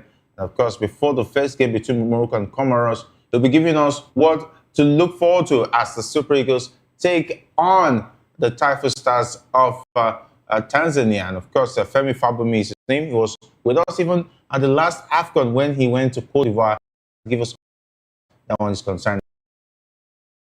We want Voice of the People TV. And of course, Ikechukwu, so far so good. The AFCON has not disappointed in terms of the quality of the games. And I must say once again, I think I want to say I salute the officiating of the AFCON.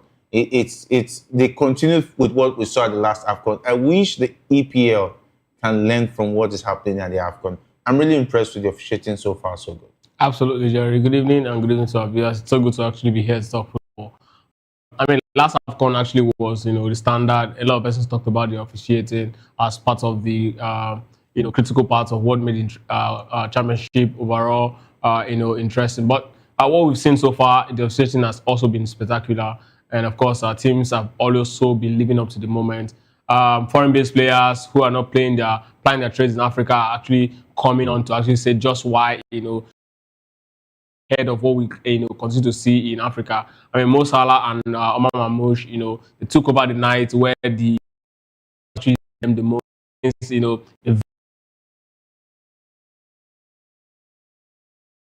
were doing everything in the books to actually pick up.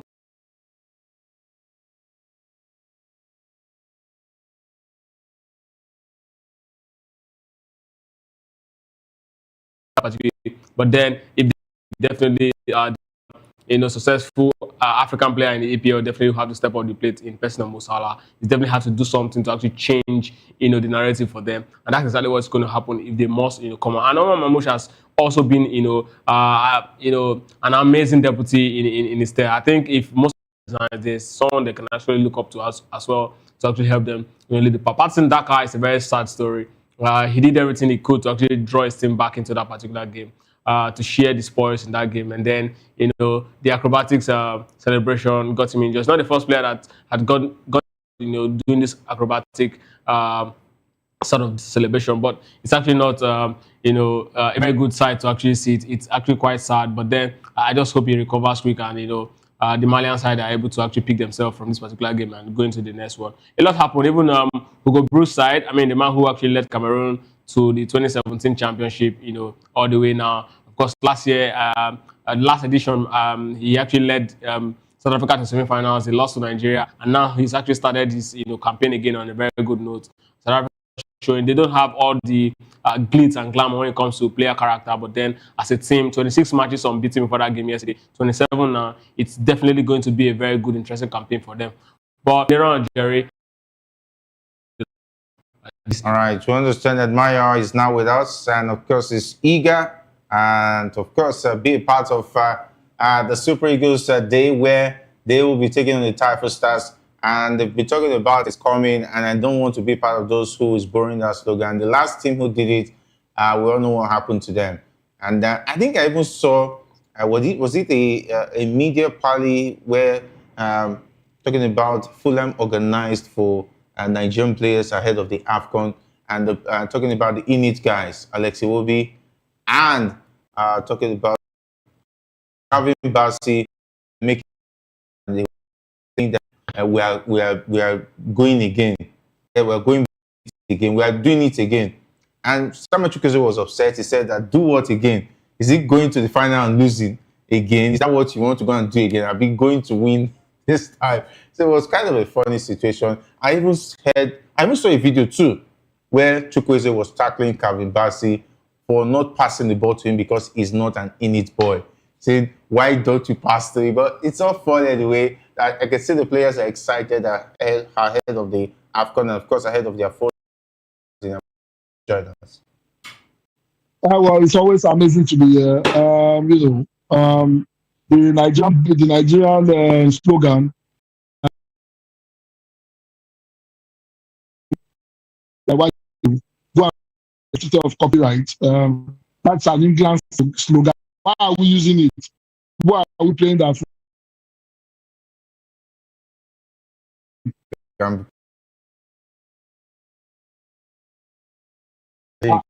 don't understand, but in any case, that's what we have creativity. Even a ChatGPT give us a slogan that will work. The Super Falcons, we had the mission. That was interesting. Mission, which was very straightforward. Come up with something more creative than that, but he was doing his job. I must say. That's just in any case. Nigeria side they play today against a Tanzania side. Let's hope the boys will file out and do the magic. Finally, Mo Salah finally gets to score. Wow. Maybe this is the time that yeah, it's the truth now.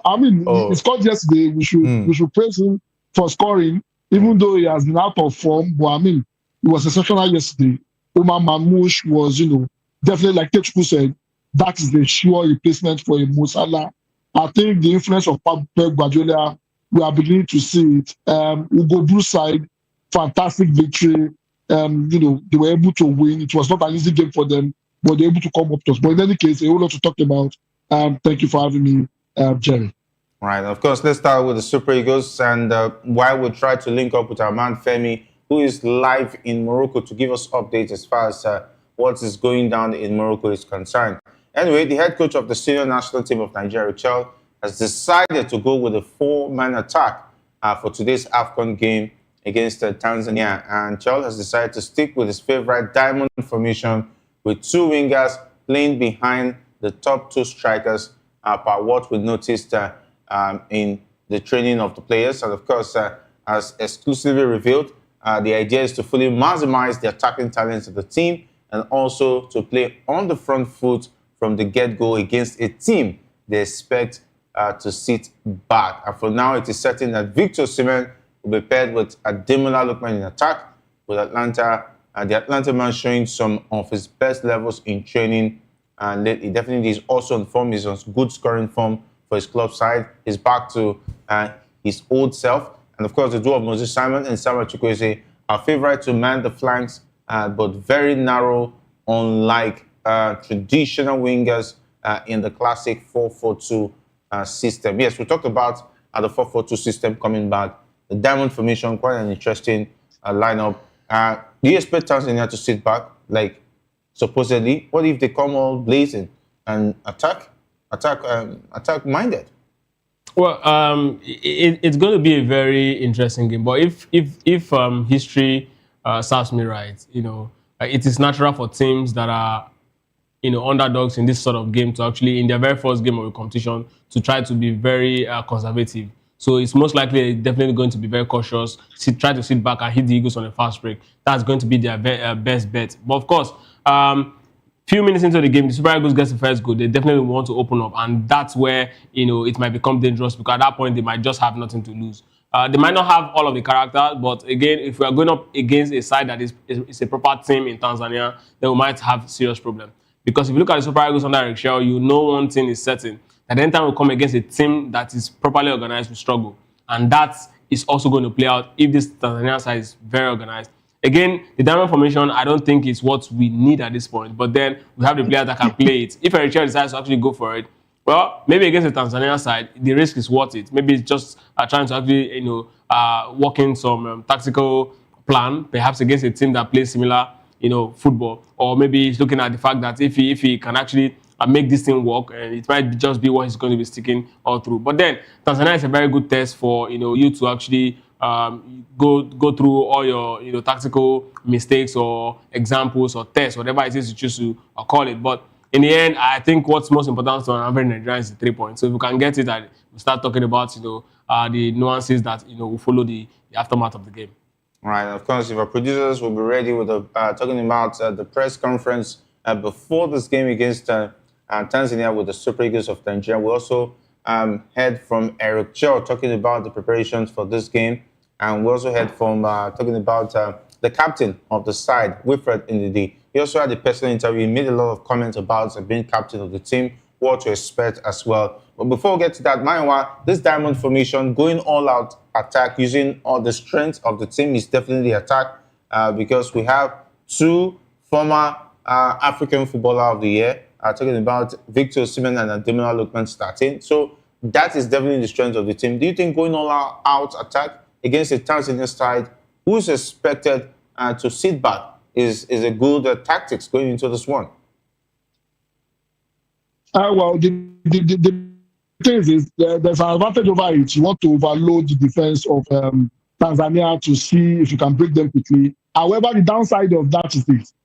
If you have people that can control the midfield very well, that means our midfield is very light. And, they will have a field day, running around the likes of Ndidi. And it will be what they need to just do is to overload the midfield. And, we'll be in serious trouble. And like Kechu rightly said. And if you said something that, I might want to disagree with a bit. This is a competition. This is not the time you are testing out your tactics. You should have gotten your tactics right. As the game goes on, you might decide to involve in that particular game. However, this is the time to gamble. We have seen him, play different formation, and that points to something. He is not sure yet of what his win style is. And that is, that's a bit concerning for me. We are playing against a Tanzanian side that all of who do not know anything about. The Tanzanian side might shock us, because if you are going with a formation, sort of, what it means is that you will be light in the midfield. If the Tanzanians are able to, dictate the pace and able to control the ball in the midfield, especially in the midfield, we are going to be in serious problem. But the upside of it is this: if our attackers can be up and doing and we get the goal quickly, probably that puts them under a lot of pressure. It's a double-edged sword. If you don't get the goals quickly and they set into the game, we might be in serious problem. So I'm hoping to see how it pans out. But for me, I'm not comfortable with that formation. All right, that's very interesting way to look at it. Not being comfortable with the diamond formation. Anyway, but you look at the strength of the team, playing an attack-minded side is definitely the way to go, because if you look at our defense, and though maybe steady with Shemi Ajayi and Karim Bassi expected to start, then the fullback option, we hear maybe Ryan Alibiosu might be starting, and that would be a good one as well. Then, and the left, Zaidu Sanusi might be starting. So, and in the midfield, that means we'll be maybe having just two natural midfielders in that game. Do you think not relying on a midfield strength, packed midfield strength, it's going to be an undoing for the Super Eagles at this AFCON? Because that has been their way over time, and they seem to struggle holding balls in the middle of the park and distributing them to the attack. So a lot of persons definitely would disagree with the diamond formation because, truth be told, against a side like Tanzania, maybe you want to actually cut Eric Chase some slack.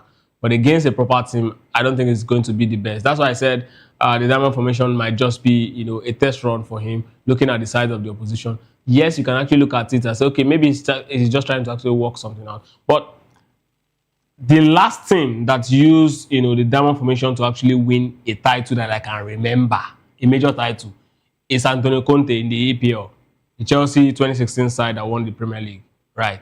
That team, if you go back to that team, you realize that Chelsea have a lot of ball winners in the middle of the park. There was Mikel. There are key top players in that Chelsea midfield that definitely fight for all balls. And aside from that, the wingers in Chelsea, Victor Moses and the other guy, that Zappacosta, that played from the Alonso actually rather, that played from the fullback position. He actually played three centre backs and then played Victor Moses and Alonso as fullback, which means there are 5 defenders. They also join in the midfield to actually win balls. So looking at the way the Super Eagles have the quality of players that we have now, I don't think that diamond formation will really work. And that's exactly where my problem with what Eric Chelle is about to do is.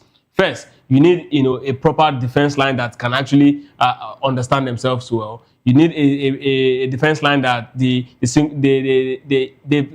really integrated or synced very well with the midfield. You also need an attack and a midfield that can really communicate in a very telepathic manner.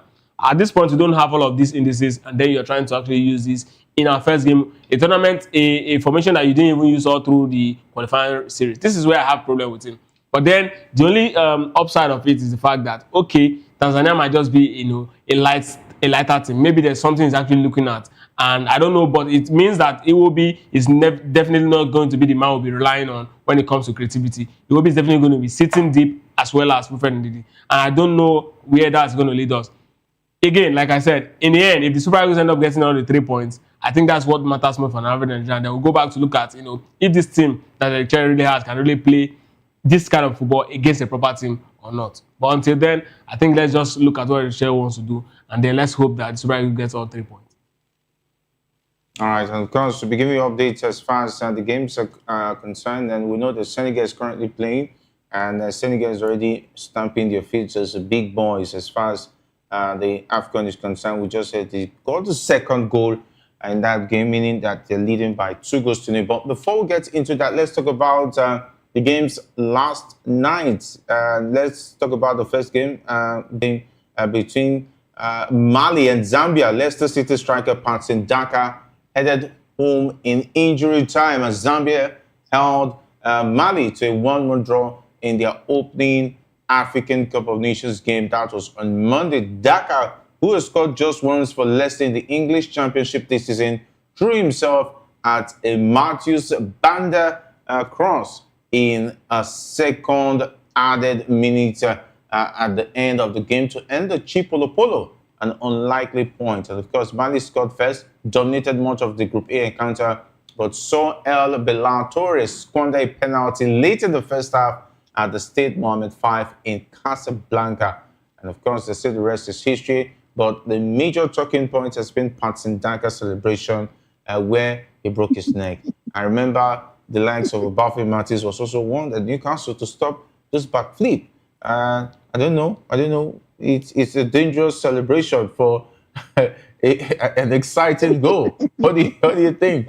Well, acrobatics is a very risky sport. if you're one of those persons who do this acrobatics, you know that sometimes it's just a very you can just land awkwardly and then sprain your ankle, your knee. I remember back in days where I was actually doing this acrobatics a lot, and there was this particular day I had to do these things, and somehow I just sprained my hand, and I hit my head on the ground just the same way he actually sprained his neck. I was just fortunate that day not to be severely injured. So I understand what these things comes with, and it's sad that it's happening in the AFCON. For me, I think it has really, really dented the beauty we've seen so far. I just hope he recovers. Players just want to celebrate and want to have a very good time. But then this is why a lot of persons clubs have been warning their players not to actually do extreme celebration when they actually score a goal, because who wants to have you enjoy yourself just because you're celebrating? It's not fun. But then it's one of those things that's come with the game. Injury will always find a way to actually ruin the most beautiful part of the game. So sad. All right, and definitely. I know the coach of the Chipolopolo will not be happy with Patson Daka, and he will be warned if he eventually returns to stay away from any form of celebration. Just score the goal, go back to the other line, just enjoy the goal, and stay away from the celebration. And of course, it's been a long time the Chipolopolo actually won an opening fixture since they won the last AFCON in 2012. They failed to win their first fixture. What's about Zambia? And of course, they like the names that end with A's. And of course, Dhaka, Fanchon, Sankala, Banda, they have beautiful names. There were a lot of distraction. The Zambian ladies putting in the orange crop top generated a lot of attention this morning on X. Dhaka was looking at before he broke his neck. Maybe got distracted. Yorubas will say, to be honest with you, he was so happy. It was the joy that nearly killed him. I was immediately after he scored that goal, in the process of doing the acrobatics, he lost his footing and he hit the ground with it, or on his neck.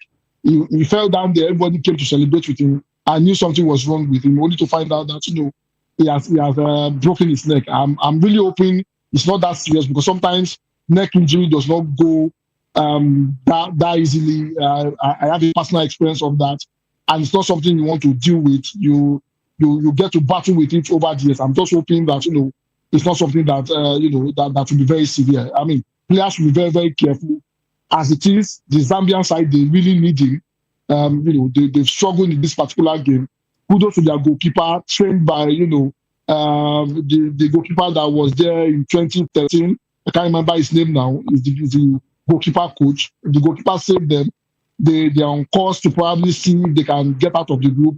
The main man that scores the goal, Patson Daka, decided to go and enjoy himself. I'm wondering how they are going to cope without him. It's just unfortunate that he has gotten injured. We can only just hope that he recovers quickly. But interesting group. I think the Malians have themselves to blame. They had a whole lot of opportunities in that particular game, and they decided not to take any of those. And now, they are stuck with 1 point, hoping to see if they can win their next game. All right, and of course, Datkas and later effort denied Mali, and the results will suit host Morocco, who beat Comoros 2-0 in the tournament's first match at the same section on Sunday. Morocco and Mali meet next in Rabat on Friday, while Zambia, who have now failed to win any of their 10 AFCON matches since lifting the trophy in 2012, face Comoros. So, Patson Daka, speedy recovery, so you can get to see more of the Zambian ladies on crop tops. And this time around, you must do it safely while watching and enjoying the view. Anyway, let's talk about the Bafana side of South Africa, where the coach Hugo Broos feels a weight has been lifted off his side's ambitions at the African Cup of Nations in Morocco after they got off to a winning start with a 2-1 triumph over Angola, the Palancas Negras of Angola, they're called, in Marrakech on Monday. And of course, it was the first time in 21 years that Bafana began the tournament with 3 points and put them on course for a place in the knockout stage. Oswin Apolis opened the scoring in the 21st minute, but only a series of saves from captain Rowan Williams, that's why he's one of the best goalkeepers in Africa, kept South Africa in the lead before shows a clever touch from a free kick leveled matters. It's been a long time we've seen free kicks scored and the AFCON. The last time we saw for Nigeria, I think it was Jojo Kocha, if I remember, against Cameroon. And that was Tunisia 2004. And maybe this time around, another Nigeria is going to be lucky in a not some part of Africa, this time in Morocco. But let's talk about South Africa, starting the competition with a win for the first time in a long time. Absolutely. South Africa have arguably one of the best teams in Africa at the moment. 26 games before that game yesterday, unbeaten. It says a lot about, the mentality of the team. Hugo Broos has really turned the sides around. Of course, he's an experienced manager. He's been in Africa for a while. 2017 African Cup of Nations, of course, he led Cameroon to that victory, so he understands what it takes to actually go all the way. Last championship, he got to the semi-finals. Narrowly, the Super Eagles stopped them from getting to the finals. Now they are back again, starting their campaign on a winning note. It was actually a very beautiful game. South Africa actually came into that game like a team. I mean, if you look at them, yes, they don't have, any player who has actually broken the ceiling ahead of any other person. But then they move as a unit. They still, have the same level of composure we saw all throughout the World Cup qualifiers and, of course, their Nation Cup qualifiers game. So against the Palangras Negras of Angola, a side that's really, they might have one or two characters, but I mean, when it comes to team composure, they are very, very far apart from that South African side. Ronwen Williams, arguably the best goalkeeper in Africa today. Playing his trade in Africa. So that's exactly why he showed just why, he's definitely one of those key players that South Africa would need if they have to go all the way. But again, Hugo Broos, I must really congratulate him. You don't get to do these sort of things with a side like South Africa without, really superstar in the rank. Back in the day, South Africa used to have top players. If it were those days, we've seen them do stuff like we say, okay, but now they don't have. They just have, good quality player, and of course, their league is also doing so well for them. So yes, South Africa, a team that all eyes should be on going forward in this particular championship. All right, and of course, Shaw scored a beautiful free kick in that one, but he didn't get distracted with the celebration of the of that goal because there were a lot of beautiful South African ladies too in the stands, and we're also trending this morning on X. Maiwa, South Africa starting well, no distraction, no neck breaking. So far, so good. Hugo Broos is relieved that he doesn't get worried, but definitely exciting times for the Bafana. Well, it's been 21 years they won their opening game. That was in Tunisia 2004. That was the last time, they ended the opening game with 3 points. So, I mean, if you watch the game, after the pressure was too much, kudos to their goalkeeper, Williams, put up a whole lot of fantastic save to keep the game, to keep the lead for South Africa. Before that free kick, even the free kick, it was, that goal came in. If not for Williams yesterday, they would have probably lost that particular game because after they scored, I think they were just concerned about, probably winning that particular game, and that, kept them, behind the balls. They were defending. They were not out. They were not going out the way they were supposed to be going out until the 75th minute before things started changing, and they were able to get the second goal and scored a very fantastic goal at that. And the weight has been lifted after 21 years.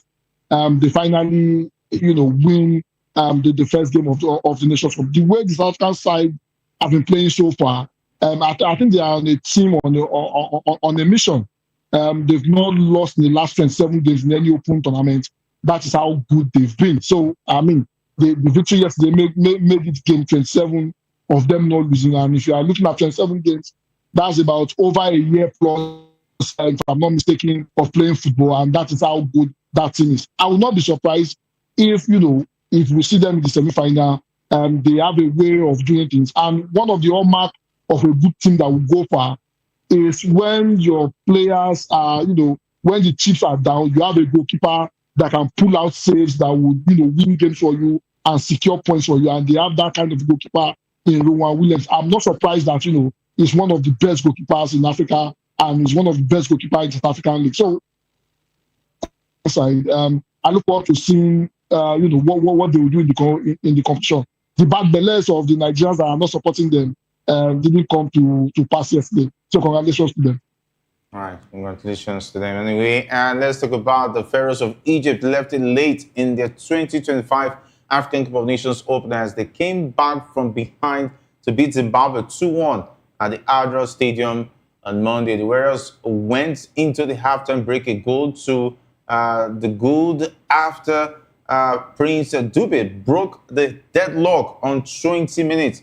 But Hosam Sansa's side turned things around in the second half as Omar Mamouche restored parity on 63 minutes before Mohamed Salah pounced for the winner in stoppage time. And of course, Mohamed Salah really showing class there, as well as Mamouche, top-notch players. These are the players that would make the difference for Egypt if they have to go far as winning the AFCON. Definitely did not disappoint in the first game, but it was really, really worrying in the first half. Zimbabwe ran them ragged, got the lead. I thought something was going to happen. Maybe Egypt might just get a drop, but definitely it shows the stuff of a big team. Well, Jerry, I mean, like you said, the chasm between Egypt and, the Warriors of Zimbabwe come down to just two players, Omar Mamouche and Mo Salah. I mean, they are the biggest stars in that particular team. They step up in the night where, the chips are down. I mean, everyone was actually looking up to them. Manchester City and Liverpool forward. I mean, the two teams that have won the league in the last 2 seasons, their strikers also step into the rank to actually deliver the goods for the sides. I mean, Omar Mamouche was brilliant in the night, star of the night. He actually took the game. The Buba is on. Mo Salah, I mean,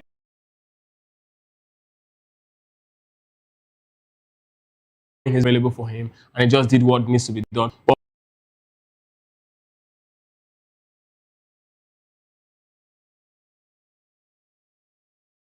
of course,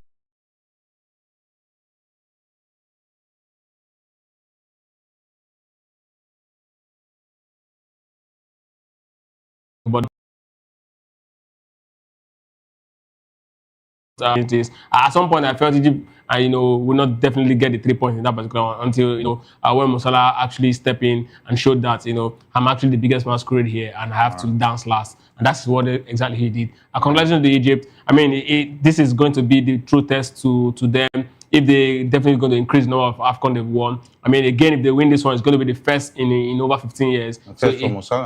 So it's going to be a lot of I want to believe this is most likely going to be Mo Salah's last Nations Cup, whatever happens. So he's definitely going to want to do everything possible to make it count for something. At least let him, be one of those players that will look at the national team and say, yes, I've done something for the national team. He wants to actually do something for them. But then it is football. Sometimes even the Drogba didn't get it, so perhaps he also might not. But it doesn't change anything. I mean, he's also will always remain a top player. All right, I remember one Egyptian goalkeeper that played up to 40. Was it El Hadri? I can't remember. Of course, Hassan Mosan also played up to 49. Yeah, the twins. So who says Salah can do 45? Anyway, but definitely the same will tell. We already have our man Femi Fabumi all the way from Morocco, who will be giving us updates with what's happening ahead of the Super Eagles game against the Taifa Stars of Tanzania. Femi, finally you got to eat a good meal, because I saw you looking for a Nigerian cuisine, and of course I think it's more delicious than the one we have here anyway. Looking more delicious, but I don't know whether it tasted delicious to you. But great to have you joining us on the locker. Well, good evening to you, Jerry. Good evening to Nigerian viewers out there.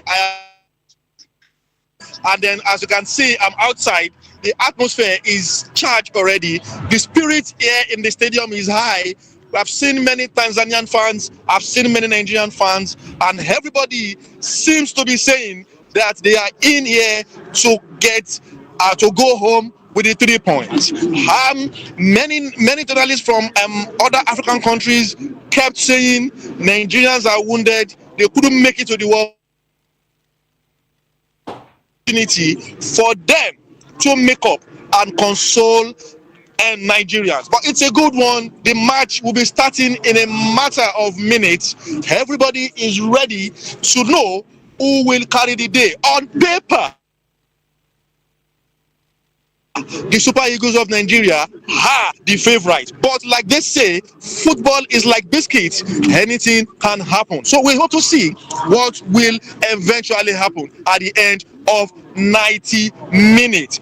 But what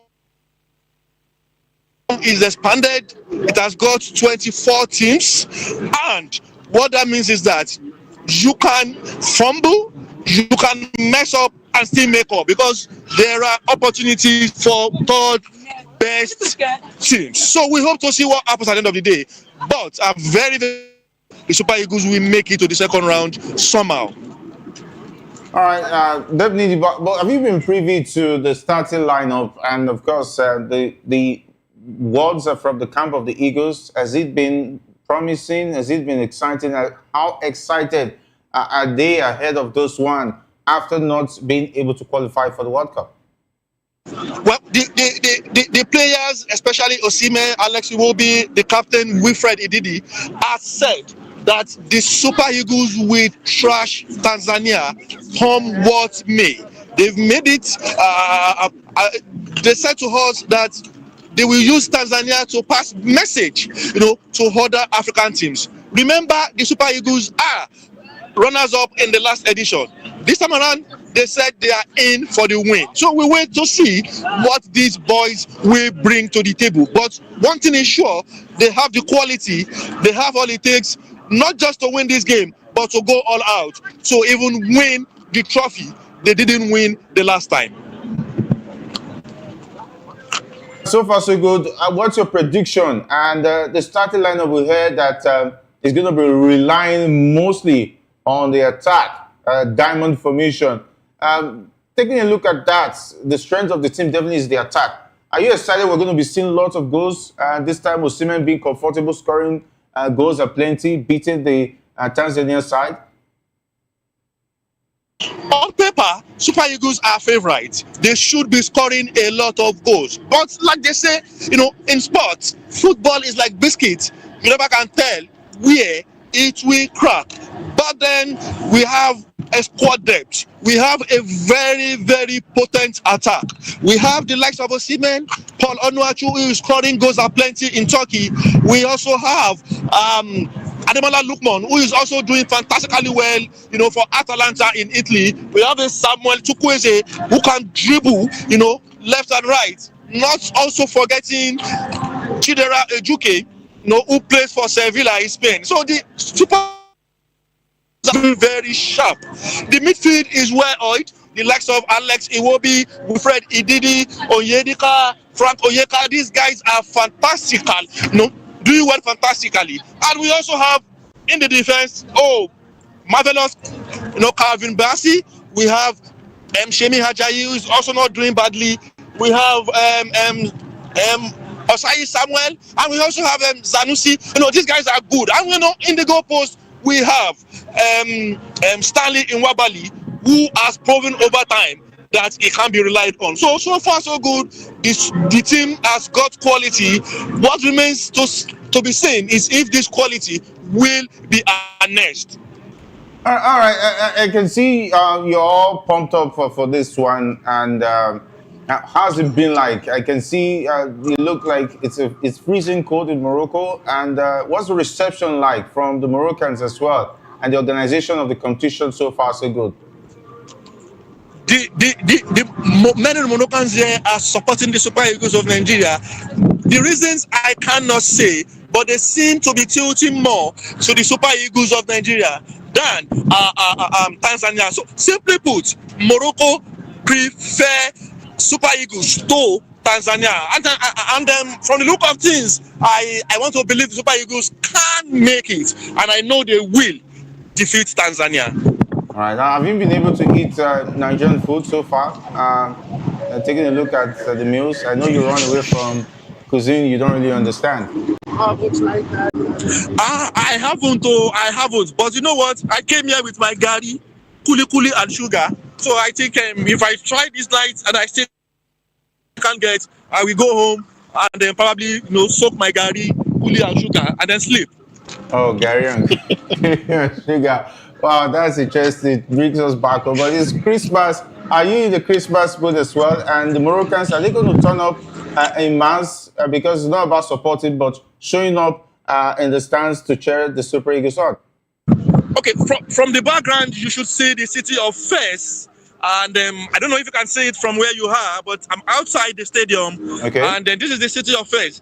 Nothing is showing that Christmas is in 2 days. We know the reasons. Morocco is an Islamic country, and I do not think they will be celebrating Christmas as much as we do, in Nigeria and other parts of the world. All right, and of course, are the fans showing up, talking about the Moroccans to support the Eagles as well? We have many fans from different countries. We have Bulgarians, we have French, we have Tunisians, we have Algeria. Many. We have people from the USA, come here to support, to watch, and then probably on a tourist mission. It's been a good tournament. The Moroccans are very, very hospitable. I don't know if you can see, these are Nigerian fans. These are Nigerian fans. Can you see them trooping into the stadium and saying hi? All right, definitely we'll say hi to them too. And of course, anyway, we're looking forward to see those beautiful ladies wearing the crop tops. I don't know, maybe the Super Eagles Nigeria crop tops. But don't get distracted. Thank you very much, Femi Fabumi, for being a part of the locker room today. It's always excited to have you. You're welcome. All right, all the best. You're welcome. All right, Ikechukwu, you heard from the man there live in Fez ahead of the game, 6:30 Nigerian time. It seems like punctuality is very, very interesting out there in Morocco. No crowd trouble. Everybody's just moving. It looks, I almost didn't know whether it was Africa, but it looks like Europe anyway. I mean, we're talking about Morocco. This is a country that's really puts in a lot when it comes to infrastructure development. I mean, football-wise, we know that they are actually the undisputable king in terms of infrastructure and support to CAF when it comes to football. So, yes, you want to expect this level of organization. It's not surprising. And of course, a country that's really shown that, they are the very best, next best destination when it comes to tourism in Africa. I mean, put aside maybe Rwanda, when it comes to Africa. So it's a country that's really done so well for themselves. So this shouldn't even come as a surprise to anyone. I just want Nigerians to just go into that particular stadium, fill in the stadium, and then support the Super Eagles. Let's get to see the result that's going to come out of all of this. But then it's actually a very beautiful sight to behold. I can see he was very, very pumped up for that particular game, expecting the Super Eagles to trash wash Tanzania. But if there's anything that I've learned with the Super Eagles in the last 6 months, is that I don't get my hopes high. Even if they are going to be playing against a side that plays under Ojuelegba Bridge, I just want to watch the game and then see what's going to come out of it. But then I also want to believe that Super Eagles have a very good chance of getting the 3 points today. All right, earlier in Group D, we saw DR Congo, the side who is fighting tooth and nail to hold on to their World Cup spot as far as qualifying for the FIFA World Cup in 2026 is concerned. They beat Benin Republic by 1-0 earlier. And currently the game between Senegal and talking about Senegal already leading by 2-0. We hear Jackson got the 2 goals. In that one, it looks like he's learning more from Harry Kane in terms of how to poach goals. And in that one, Maiwa, you heard from Femi Fabumi all the way from Morocco. He's in the city of Fez, where the Super Eagles will be taking on the Taifa Stars of Tanzania. And he said a lot of good things. So far, so good, as far as the Super Eagles is concerned. I mean, on paper, we were good enough to qualify from the World Cup group. We know what happened. The thing is we have enough quality to be able to do it if we can find a way around it. However, there are a lot of things surrounding how we've played. We've talked about the likely formation that Excel probably want to use. And if Tanzania would counter us very well, they just need to put a 4-man in the midfield and ensure that they control the rhythm of the game and will be in big trouble. But in any case, on paper, we have the quality, but like Fabumi rightly said, football is like biscuit. You don't know where it will crack from, depending on what we see. And Ikechu is also very right. We've seen many times we play a team that we are supposed to be beating any day and any time team, and we play them and we struggle against them. So we don't know what we'll get today, but we are hoping we get the best of the best. We are hoping we see the Super Eagles actually fly today and dispatch the Tanzanian side. So until the game starts, we can't really know exactly what we are going to get because of their previous antecedents. All right, of course, for the benefit of our viewers, let's go straight to the starting lineup, which has just turned up. Talking about the starting 11 for that game against the Taifa Stars of Tanzania. Stanley Nwabali takes his spot in the goal ahead of this one. And of course, Shaiz Samuel playing from And the right fullback, there's Shemi Ajayi, alongside Calvin Bassey playing in the centre-back position. And there's also Zaidu Senusi taking the left back position. And of course, in the midfield, Wilfred Ndidi is the captain for this one. And there's also Alex Iwobi.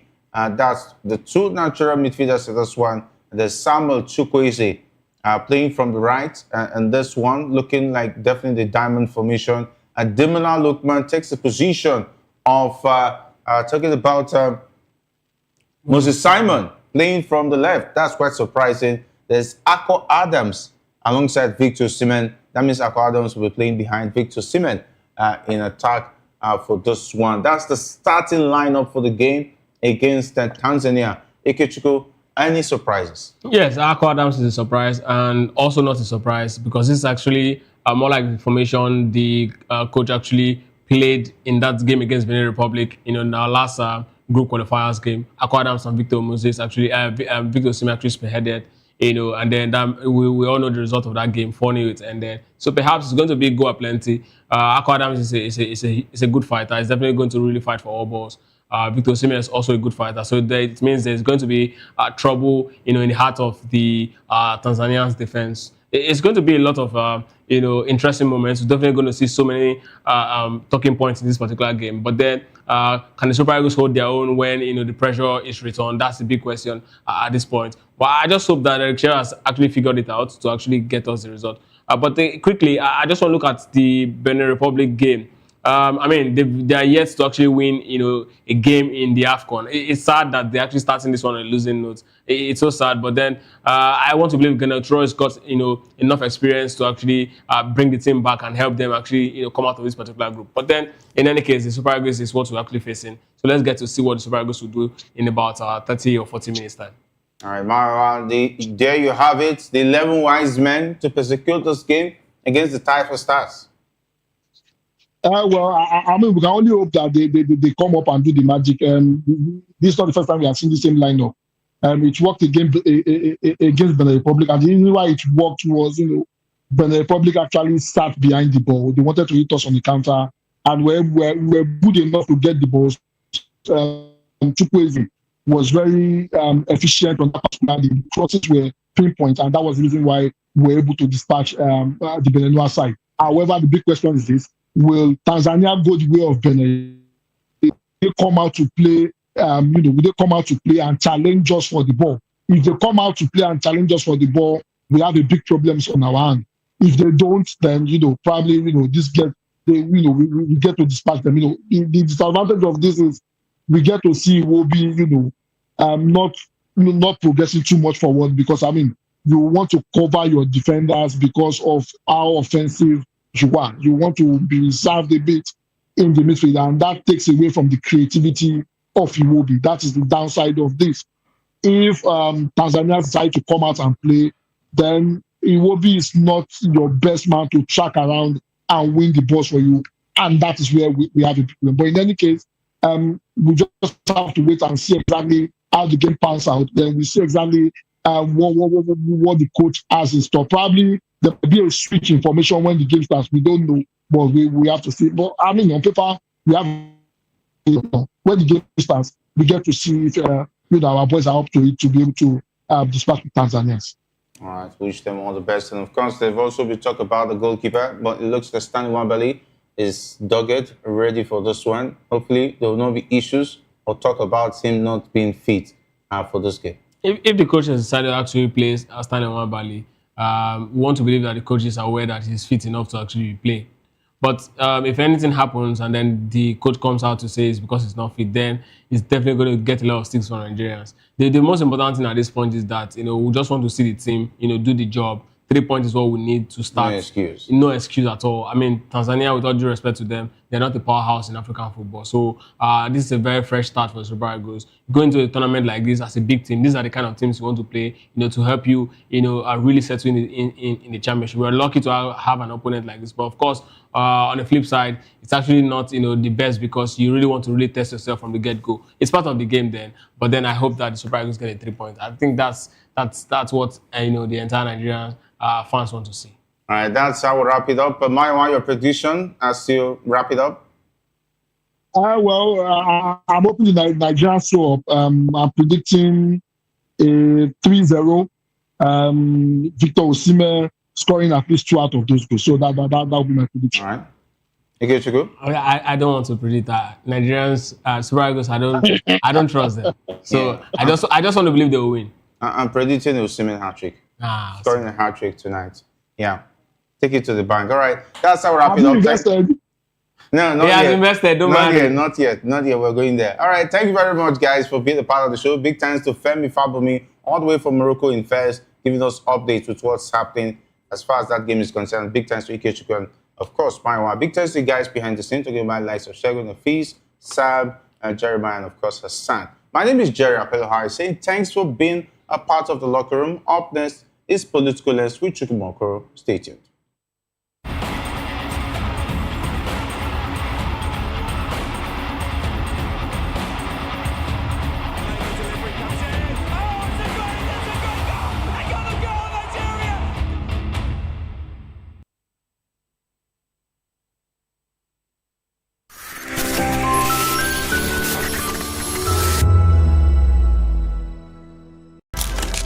In a world where power shakes with every headline. In a nation full of questions. In a world filled with noise, the truth needs the voice. The policies that shapes our world and the economy that determines our future. Every hour, every day, the grapevine keeps buzzing. And together, we are committed to telling the stories that shape our world because your voice is our focus. Don't forget, our voice matters the most. Let us come together and share our concerns.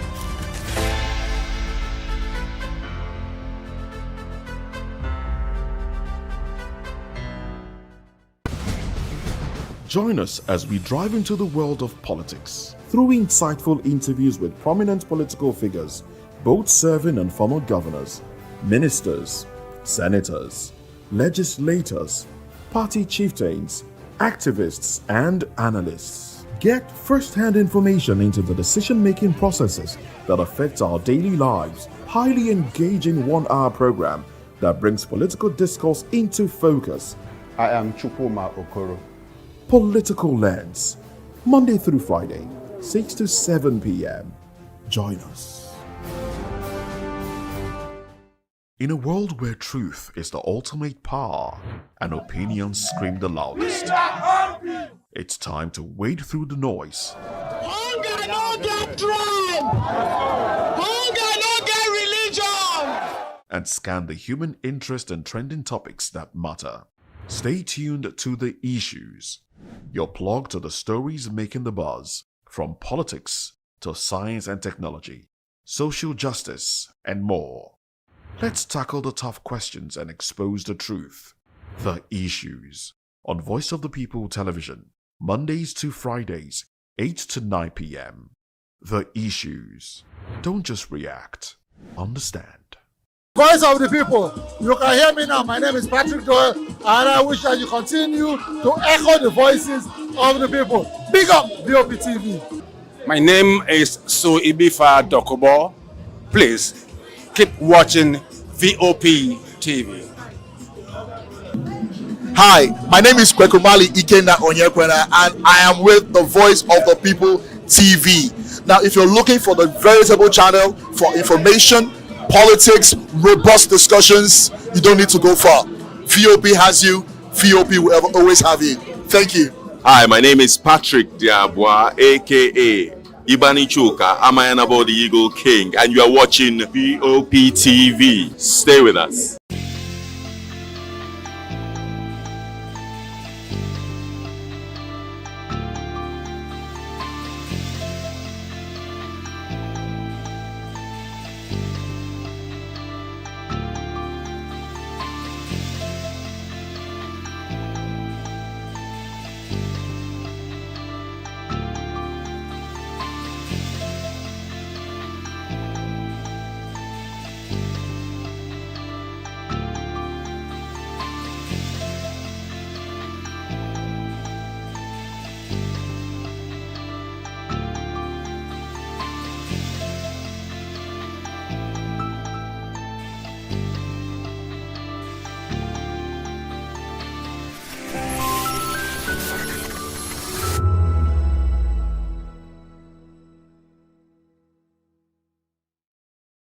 Hello there, my name is Damilola Ogunsi, also known as the Goldfish. Hi, my name is Chiki Bright Emmanuel. I'm an actor and a filmmaker. Hello, peeps. My name is Yomi E. Adejimo. Hi, everyone. I'm Paul Utomi. Hi, everyone. My name is Stacey Benjamin, and this is Voice of the People TV. I need you to keep it locked to VOP TV. See, I'm looking for good entertainment. You want to get good movies, good music, politics, talk shows, sports and entertainment. You really want a channel that gives you everything you need without you having to run around. VOP is where you are. That's Voice of the People. If you're not listening to this, you're not one of us, and you deserve to be killed. Scrap chat. Don't be killed, but watch it, or I'll find you, and I want you. And you are locked on VOP TV. Don't go nowhere. This is where the juice is. This is where all you need for entertainment, politics, movies, and whatnot. And keep watching VOP TV. So keep it locked, because I'm locked already, man, and it's money back guarantee. So you're gonna have a good time, because I do. And please keep watching VOP TV. I won't want you actually. I beg you, subscribe, watch it. If not, whatever you see. You better not touch that dial, because VOP is the plot.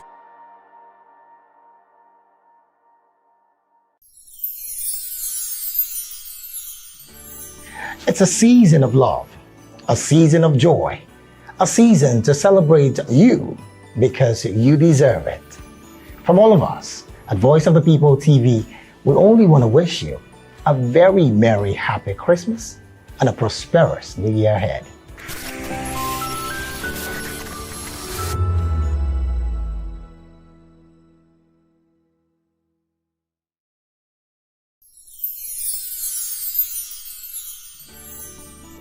Ẹ̀yin tèmi ní Nàìjíríà lókè òkun, mò ń kí yín fún Kérésìmesì ọdún yìí á yabo fún wa o. Gbogbo àlàrí bá ti ṣe táàrọ̀ náà gbégbá o. I wish my fans all over the world, in Europe, America, Australia, everywhere, a Merry Christmas and a prosperous New Year.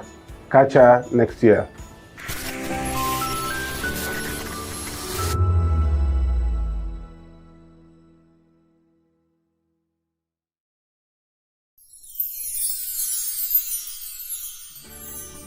As the year comes to an end, we want to take a moment to thank each and every one of you for your hard work, dedication, and the positive vibe you bring to Voice of the People every day. From all of us on the HR, we would like to say Merry Christmas, a happy, prosperous, and healthy New Year. Thank you.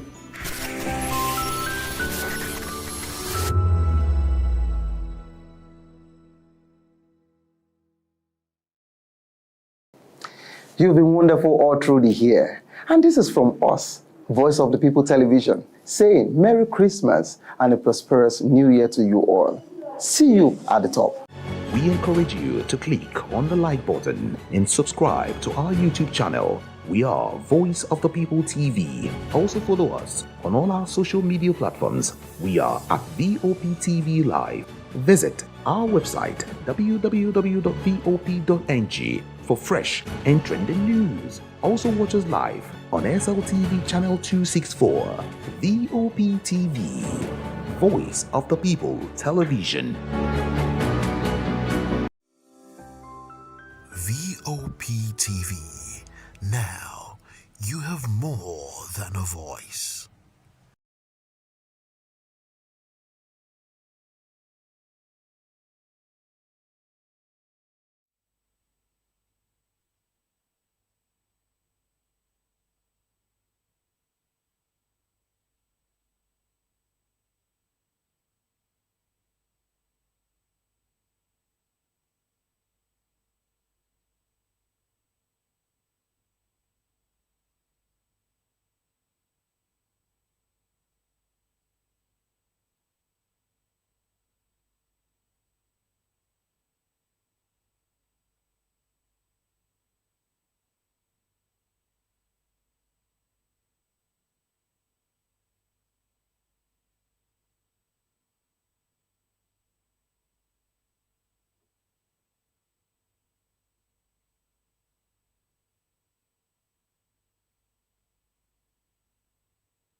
Hello there, good evening and welcome to Political Lens on Voice of the People Television. I am Chukwuma Okoro. We are broadcasting on Metro SLTV channel 264 on YouTube and other social media platforms. We are at VOP TV Live. You can also be a part of this conversation by calling in or sending WhatsApp messages to the number scrolling on your screen. On the show today, federal government declares bandits, kidnappers as terrorists. That's Cherry News.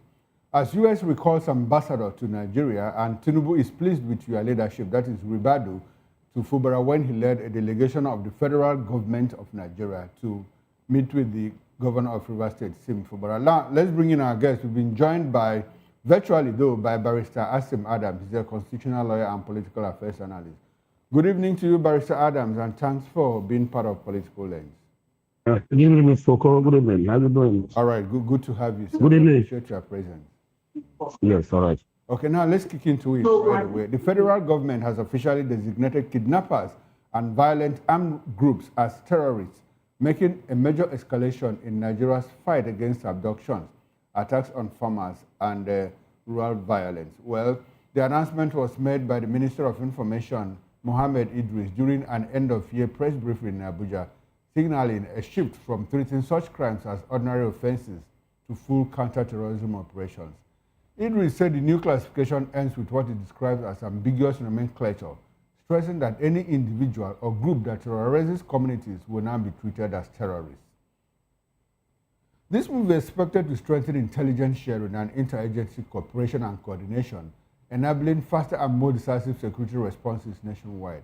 He also announced the deployment of trained forest guards to secure forests and remote areas used as criminal hideouts, combining surveillance, local intelligence, and rapid response capabilities.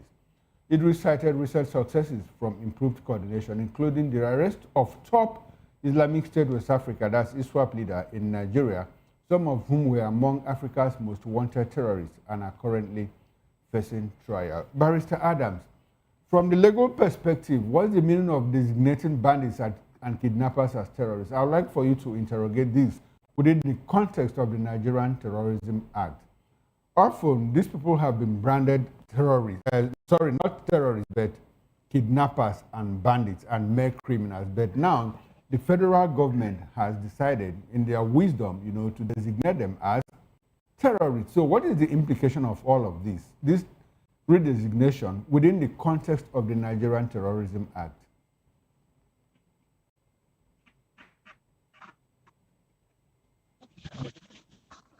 Hello, Mr. Adams, can you hear me, sir? Can you hear me? Yes, I can hear you. Go ahead, sir. Yes. The point is all about semantics. It's about the use of, the words. For us, it's a thin line, a very thin line. And for the purpose of the laws, that is why they do classifications. Otherwise, they are all of the same category. Now, let me start with who is a terrorist. A terrorist is somebody that wants to bring fear, like the word terror, goes. He wants to terrorize a particular entity. He wants to terrorize a particular nation, because of, religious, ethnic, political, gains. The terrorist is not, 100% out, to get, a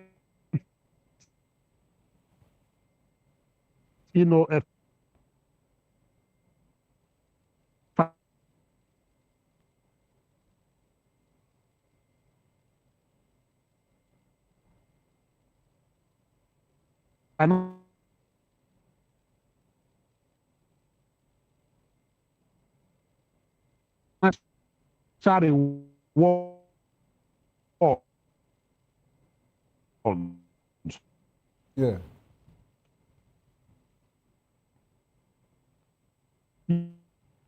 All right, there seems to be a network glitch there. I can hardly hear what the barrister is saying. Well, the tech team is trying to fix all of that, but while they do that, let's go for a quick break.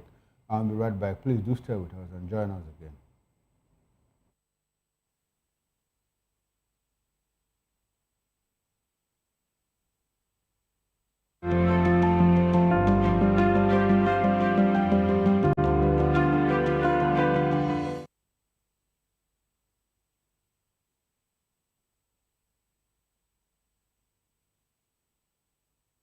Edu Dialogue will bring you fresh ideas and conversations, shaping the future of learning in Nigeria and beyond.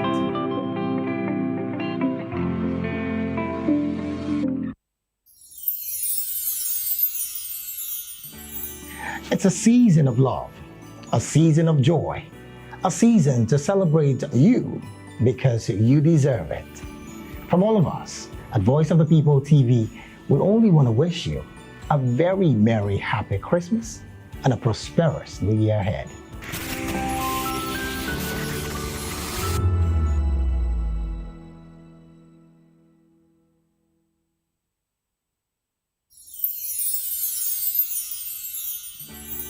We are here with the leadership of VOP Television Lagos. We do appreciate this opportunity to say Merry Christmas and Happy New Year to our viewers all over the world and admirers. Cheers.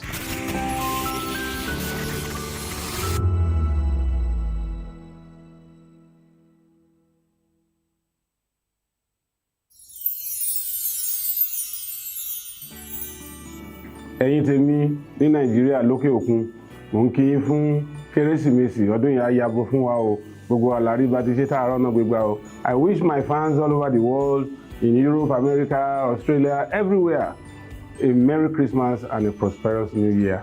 Catch ya next year.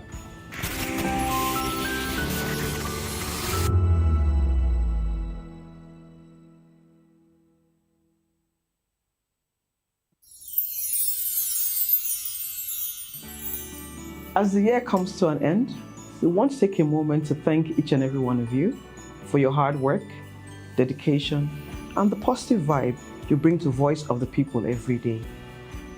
From all of us on the HR, we would like to say Merry Christmas, a happy, prosperous, and healthy New Year. Thank you.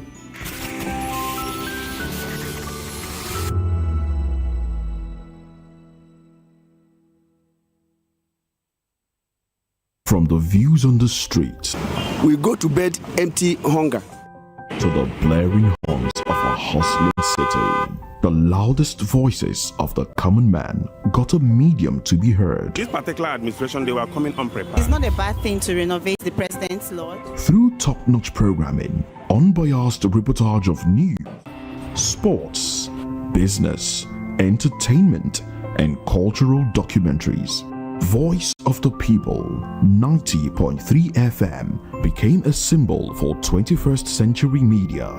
And now, a new baby is born. Voice of the People Television, VOP TV, youthful, full of vigor and penchant for excellence in the continent's media space, exposing the wrongs, applauding the rights, dissecting the news without fear or favor, through factual and accurate stories and contents. Corruption kills three things that makes a society.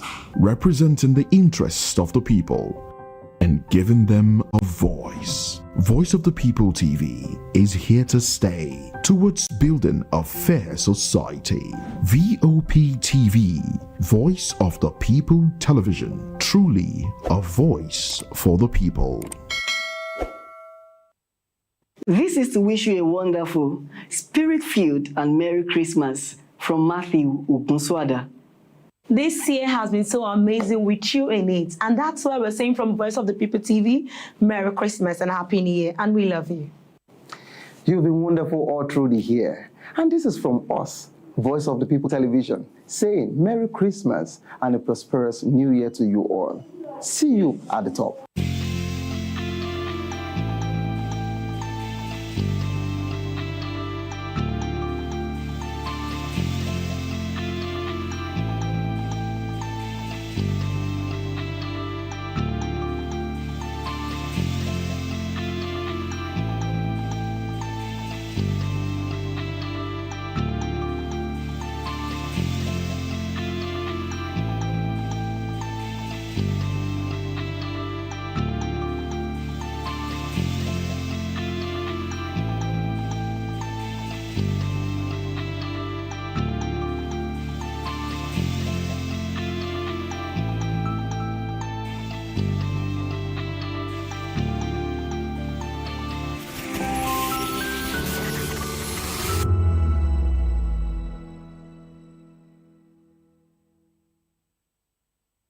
This is African News on Voice of the People Television, where we don't just bring you the news, we bring you Africa's heartbeat, the policies that shapes our world, and the economy that determines our future.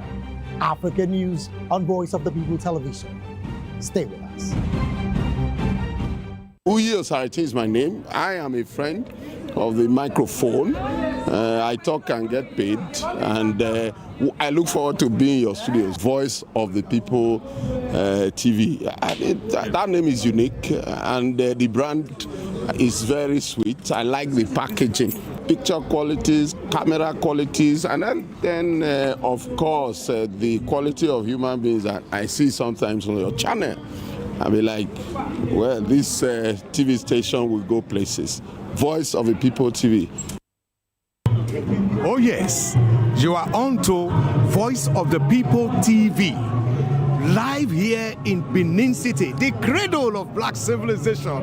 What are you waiting for? Tune in, bro.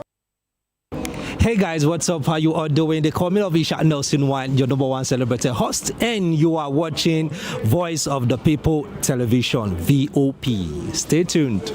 On Edu Dialogue, we bring you fresh ideas and conversations, shaping the future of learning in Nigeria and beyond.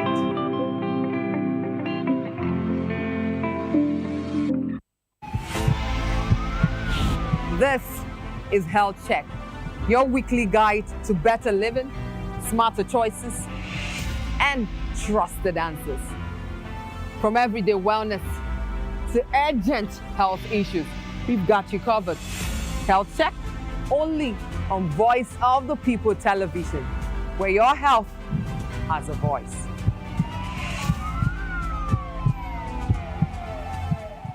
Mr. Ofamiloni, and here's to VOP TV. Keep watching, stay tuned, do not touch that dial. Arara, my name is Made Kuti, and you're watching VOP TV. Keep watching. Welcome, my name is Zika Davis. Distinguished ladies and gentlemen, boys, viewers, everybody, boys and girls. This is VOP TV. Do you know what that means? Voice of the People TV. You don't have a voice, don't come there. You better make sure your voice is heard. Welcome to the locker room, the home of football talk that matters. I am Jerry Arpeon. Join us every week.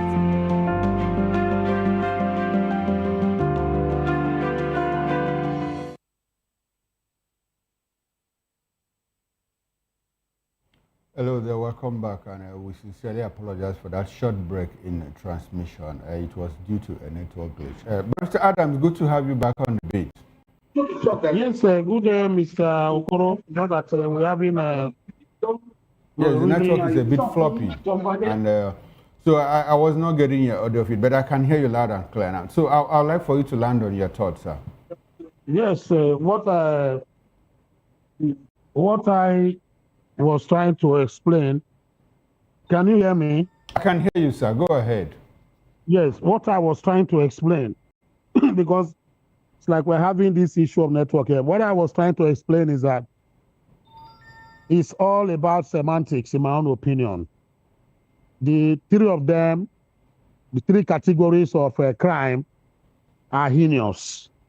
Or any criminal that participates in any of these three should be treated the same way the others are treated. For instance, a terrorist, by mere definition, is he who is bringing a particular entity to or attacks to create fear.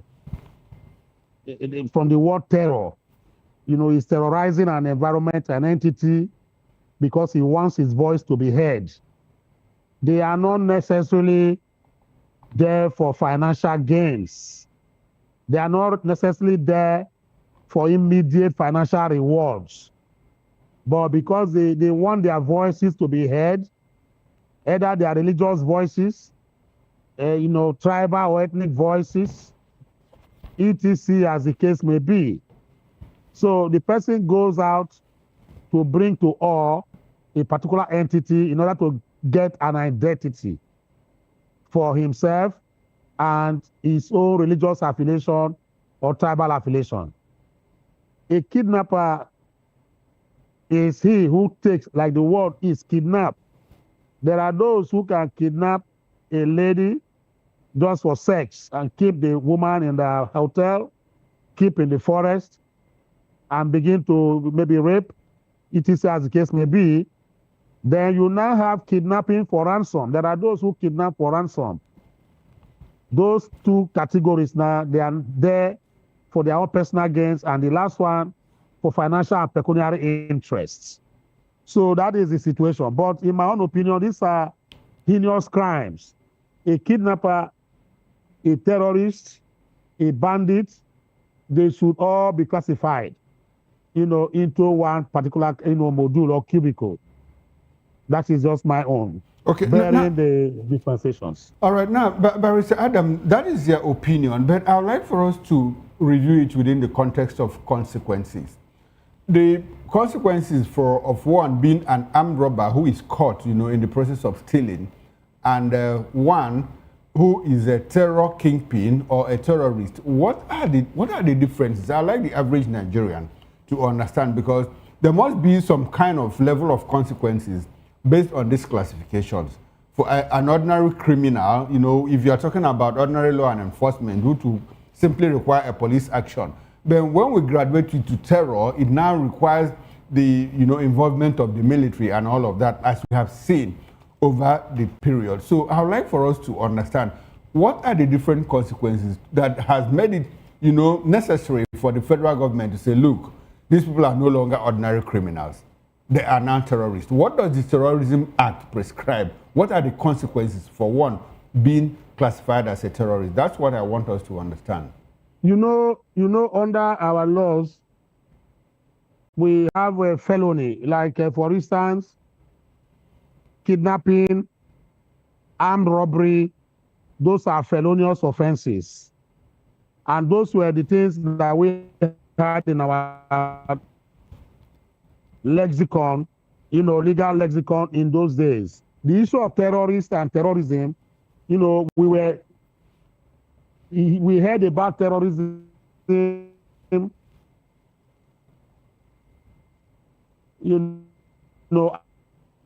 outside of Nigeria in those days. But it crept into Nigeria just about a decade or maybe a decade and a half ago. So the law is that, for instance, armed robbery, during the military regime, it was death penalty. And also, during the civilian regime, also, death penalty for armed robbery, which means in the civilian regime, you may not be executed. It's death by hanging. Whereas in the military regime, it is death by firing squad. As if those are just the little differences. Now, for terrorists, the Terrorism Act that was amended, the first guilty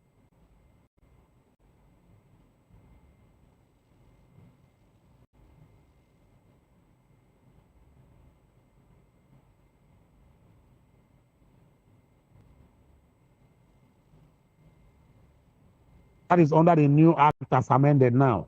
So a thin thread, like I said, cut across these three. And I wonder why the Nigerian, government, why it took it so long a time to now make terrorism, or kidnapping, or even banditry, give it the maximum punishment of death penalty. I don't care, the differentiation. It's difficult for you to explain or to define a kidnapper for ransom and a terrorist who is terrorizing an entity, who is terrorizing a geographical entity, as case may be. It's a thin line. The two categories I've mentioned, they all bring fear and awe. They bring the people to awe. When the name of a kidnapper is mentioned, people run helter-skelter. If you hear the name of a bandit, people run helter-skelter for fear of their lives. If you hear the name of a terrorist, people run helter-skelter for fear of their lives. So, in my own opinion, there is no under the law, there shouldn't be any differentiation. Okay. You know, it's very difficult for you to define each and every one of these without being linking the three together. It's a thin thread that cuts across. So it's a big surprise to me that the Nigerian government, you know, it's now that they are waking up from their slumber to now say that kidnapping and banditry, you know, will now carry the maximum, penalty of death, you know, by hanging or death by firing. All right. Okay, now, Barrister, you have raised a few talking points that we need to untie here. Like, if you talk about, you know, making it a law. Now, I understand that some states in Nigeria have already said, look, they have made laws against kidnapping, and they say when a kidnapper is arrested, court arrested and prosecuted, there is death penalty. You know, the sentence is death penalty. Now, is it possible that the federal government will now codify it into our national law, that is laws of the federation, for it to become effective nationwide? Is there a possibility that that could happen? That is what we are going to now. Okay. So because the Terrorism Act has amended, has now made it a death, has made it death penalty, you know, for anybody. So they've been brought under the cubicle, of terrorists. That is what the government is now saying, that if you are caught as a kidnapper, you say, oh, I only came here to kidnap, and you are caught as a bandit, and you say, oh, I was not there with bombs, but I only came to see if I can create problem in an environment, etc., and take some school children out of whatever the case may be, you are now considered a terrorist, which means there is no hiding place for you, which means there is no levity for you under the law. The punitive law there is that death is what you will get if you are found guilty. So the federal government at this point in time, have to codify. Okay. They have to, make laws now, the federal law, so that it will now rhyme and synchronize with that of the state. And once the federal law is now codified, the state laws now take a second or a background, seat, as the case may be. Okay, so by implication, whether state A or state B has made a law at the National Assembly level, criminalizing kidnapping and the death sentence, the moment it is codified into the laws of the Federation, it takes effect nationwide. Absolutely, that is what it means now. Yes, Okay. That is what it means. All right, now, if you describe this classification as mere semantics, what difference do you think it will make, in the war on terror in Nigeria? If you say it is mere semantics, does it look like it's going to be business as usual? You see, it ought not to be business as usual. But from the way I've seen this government act, it is going to be business as usual. I keep saying this, that the laws are there, but the implementation and execution of those laws, has been the problem, for Nigeria.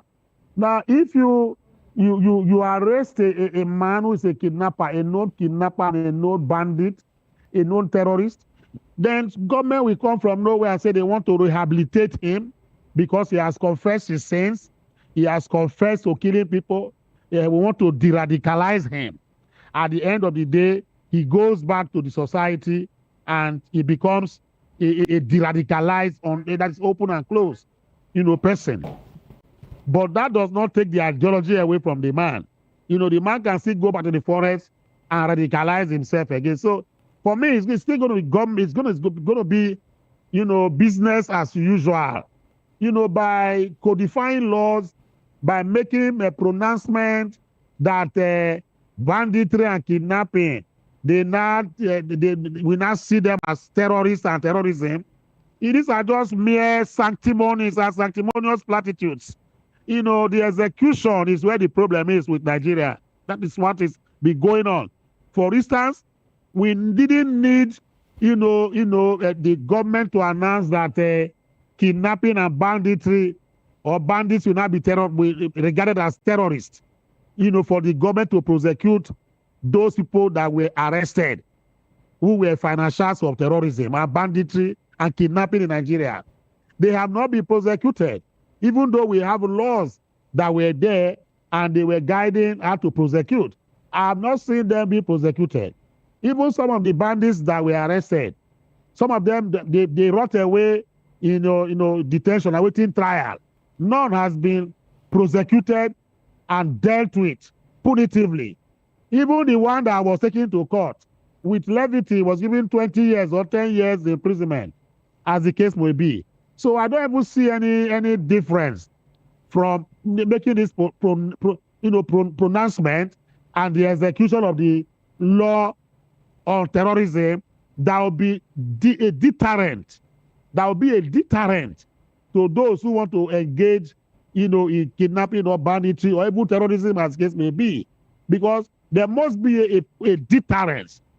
For a law of that nature, you must show the people that you are serious in the execution of that law. That if you are caught and found guilty, you will be executed, or you'll be hanged. It will be dead by hanging. And the government should set up a particular court, because it has become, something that is worrisome in the society. Issues of terrorism, kidnapping, banditry should not be matters that the regular court should take. That the procedures and prosecution should not take place for the regular courts.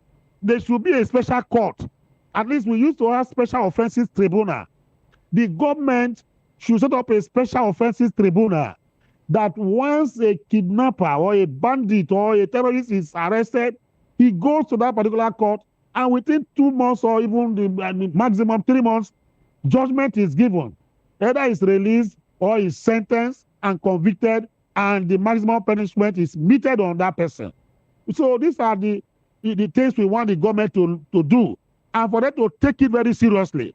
That issues of, if you say that terrorism, you said banditry, kidnapping has now been classified as terrorist acts. What now stop you from now, formulating or creating special courts to expeditiously deal with these matters? And, those who are perpetrators are dealt with decisively and timelessly. These are the things that they should be doing that will make us feel that, it's not going to be good a business as usual. If all these things are not put in place, for me, it's going to be business as usual. It's just a mere pronouncement. Okay. A mere pronouncement, what I call sanctimonious platitudes, just to placate us and the world to say, they are fighting terrorism, they are fighting banditry and kidnapping. That is not the kind of fight I want to see. I want to see the kind of fight that a man that is, accused of being a kidnapper, he's tried within 2 months. He's either jailed or executed, as the case may be, within 2 months, as the case may be. Okay, now Barrister Adams, from what you said now, this looks like mere public posturing and probably a response, to the next-strain relationship between the United States and Nigeria, trying to thaw the relationship, that is almost going down the drain. And I'd like to ask you, why do you think that the former government and the present government have been very, very careful in not, trying to fight this terrorism headlong? What do you think is responsible for that?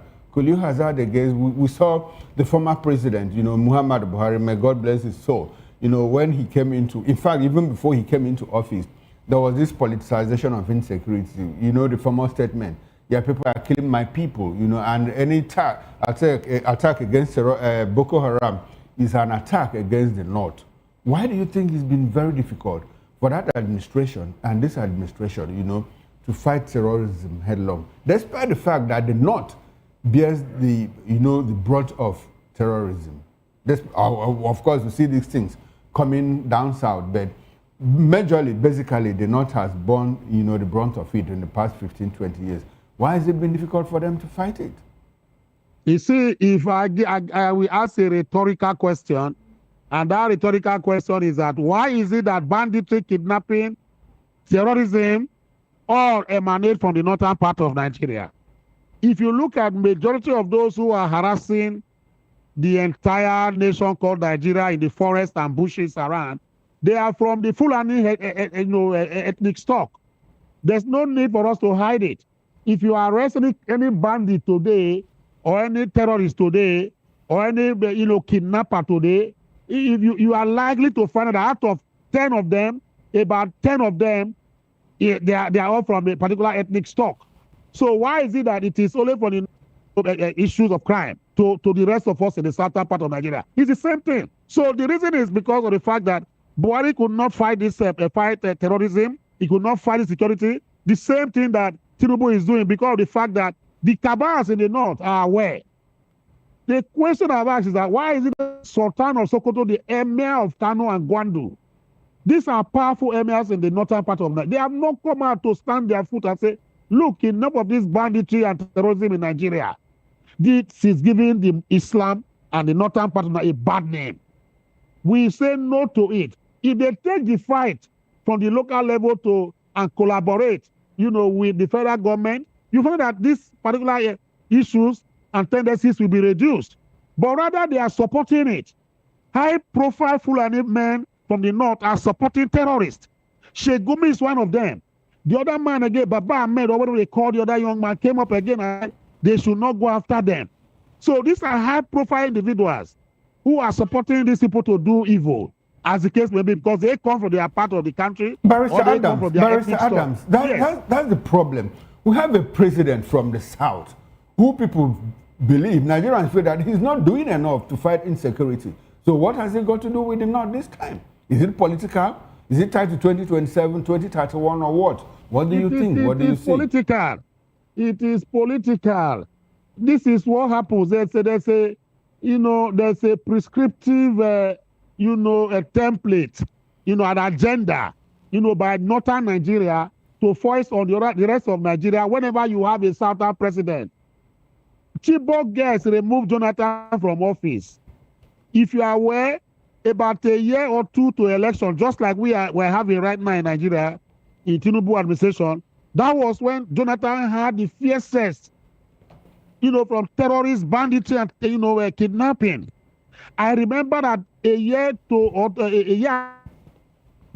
by this time, during Jonathan, administration, the headquarters of the Nigeria Police Force was bombed. The United Nations office in Abuja was bombed. The This Day newspaper office was bombed. Mina, during the time of you look at Mina bombing on Christmas Day. You saw where Kabiru Sokoto and the rest of them led people to go and bomb those places during Christmas around this time. You understand? And that was the excuse that we Satanás bought into, and we began to vilify Jonathan. And before you knew what was happening, at the time the election was coming up, Buhari even came out to say that if anything is done, the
saying from Voice of the People TV, Merry Christmas and Happy New Year, and we love you. You've been wonderful all through the year. And this is from us, Voice of the People Television, saying Merry Christmas and a prosperous New Year to you all. See you at the top.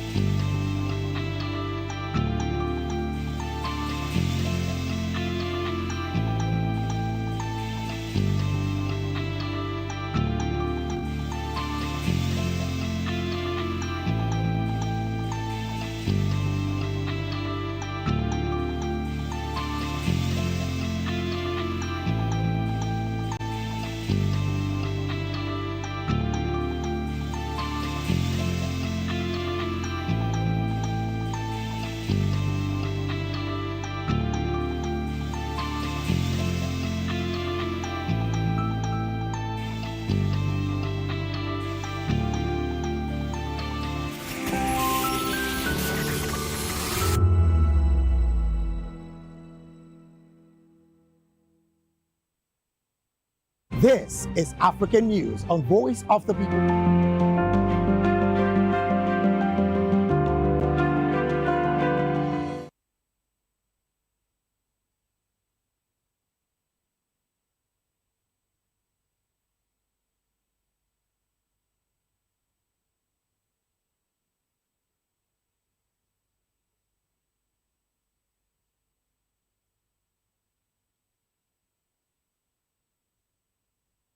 And sincere apologies for that network glitch. Barrister Adams, good to have you back. Now let's get into our last topic of discussion. Unfortunately, this how far we can go. Now, the National Security Advisor, Nuhu Ribadu, and President Bola Tinubu is satisfied with Rivers State Governor Sim Fubara's responsible leadership, describing Rivers as one of Nigeria's most peaceful states.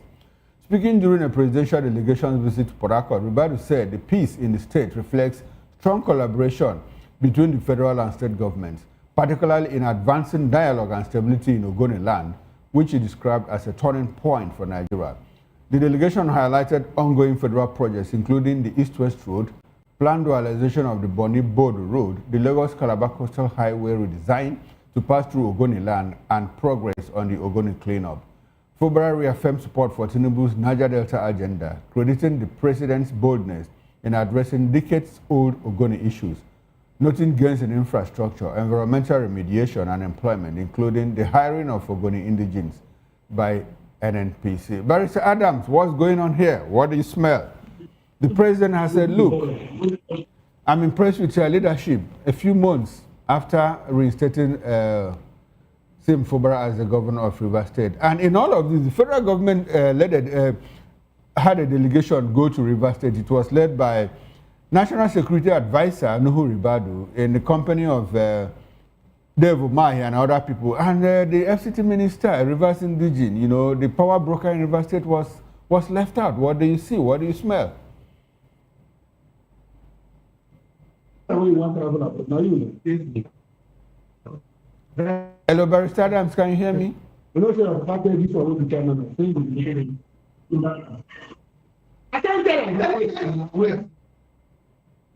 Barrister Adams, can you hear me, sir?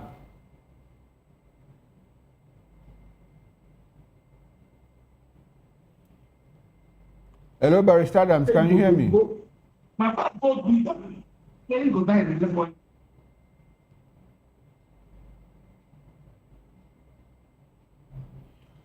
Hello, Barrister Adams, can you hear me, sir? Okay, the technical glitch has continued. Let's go for a short break, and when we come back, we'll just round off with the show. Please do join us again.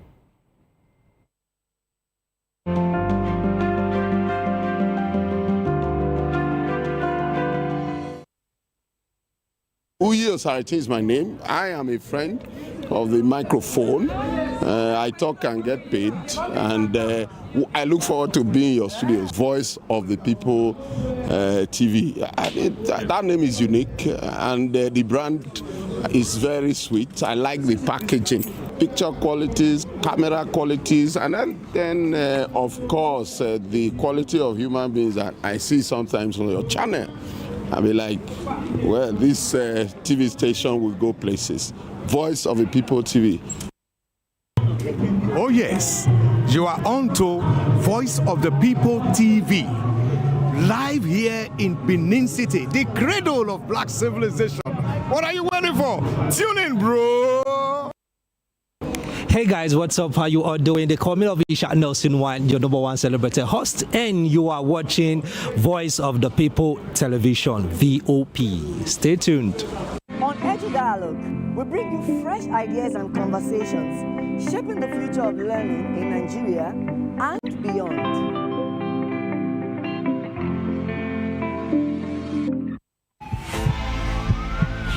This is Health Check, your weekly guide to better living, smarter choices, and trusted answers. From everyday wellness to urgent health issues, we've got you covered. Health Check, only on Voice of the People Television, where your health has a voice.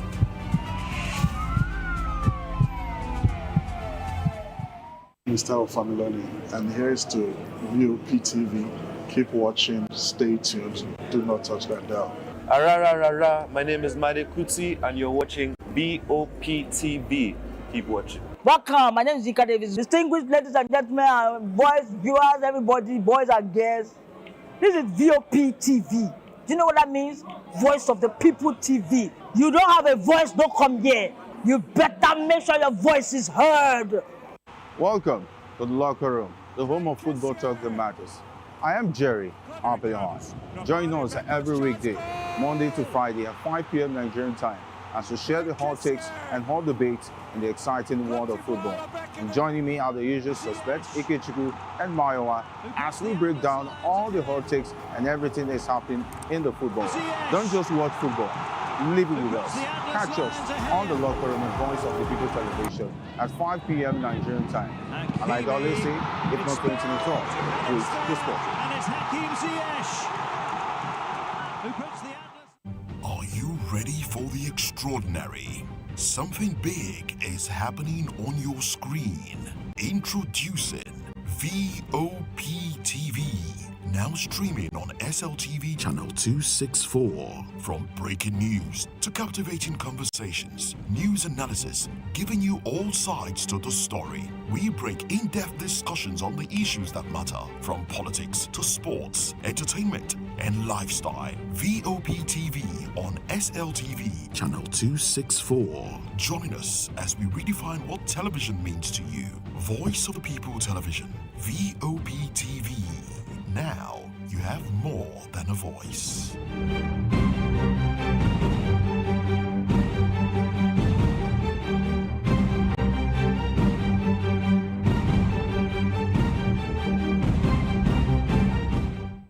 In a world where truth is the ultimate power and opinions scream the loudest, it's time to wade through the noise. Hunger no get drum!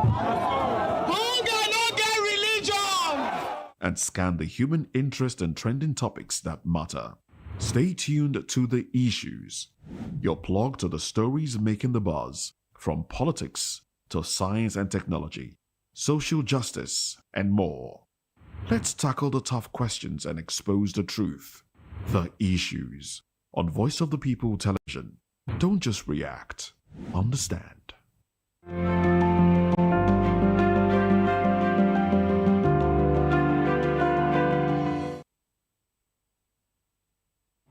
All right, welcome back. But unfortunately, that's how far we can go. We were unable to get reconnection with Barrister Adams, so we have to draw the curtain on this conversation. We've been speaking with Barrister Asim Adams, a constitutional lawyer and a political affairs commentator. Now, on behalf of the backroom staff, the technical director, Olusegun George, the buzz engineer, the ingest manager, and the sound engineer, I am Chukwuma Okoro. Up next is Issues with Nena and Demduto. Do join us again on top of the hour of 7 o'clock. I'll see you tomorrow, 8 o'clock in the morning on the morning show. Bye for now and enjoy the rest of your evening.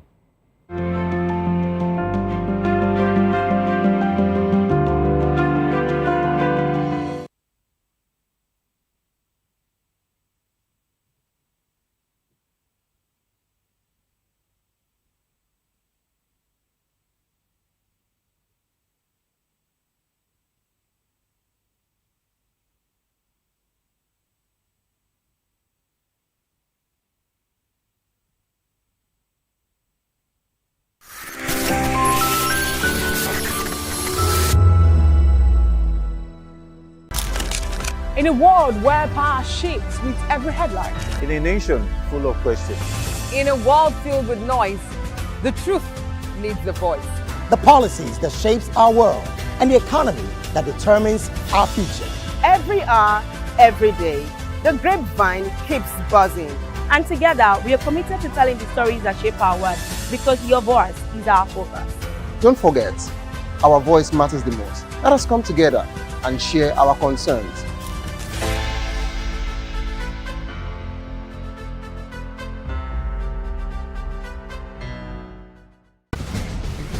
Join us as we drive into the world of politics through insightful interviews with prominent political figures, both serving and former governors, ministers, senators, legislators, party chieftains, activists, and analysts. Get first-hand information into the decision-making processes that affect our daily lives. Highly engaging one-hour program that brings political discourse into focus. I am Chukwuma Okoro. Political Lens, Monday through Friday, 6 to 7 p.m. Join us. In a world where truth is the ultimate power and opinions scream the loudest, it's time to wade through the noise. Hunger no get tribe! Hunger no get religion! And scan the human interest and trending topics that matter. Stay tuned to The Issues, your plug to the stories making the buzz, from politics to science and technology, social justice, and more.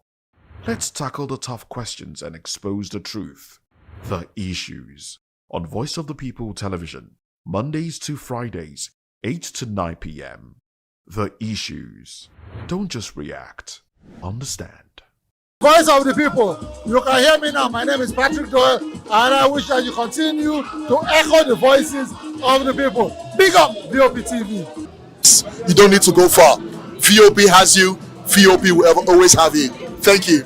Hi, my name is Patrick Diabwa, aka Ibani Chuka, Amayanabo the Eagle King, and you are watching VOP TV. Stay with us. Behind every broken desk lies a broken promise. Education shapes the nations, but who is asking the right questions? Introducing Edu Dialogue, the show that goes beyond the surface, exposes the cracks, the corruption, and the silence in Nigeria's education system. Edu Dialogue, Saturdays, 3 p.m., only on VOP TV. We break the biggest stories, from missing funds to policy failures. We ask the tough questions and demand real answers. Edu Dialogue, this Saturday, 3 p.m. on Voice of the People Television.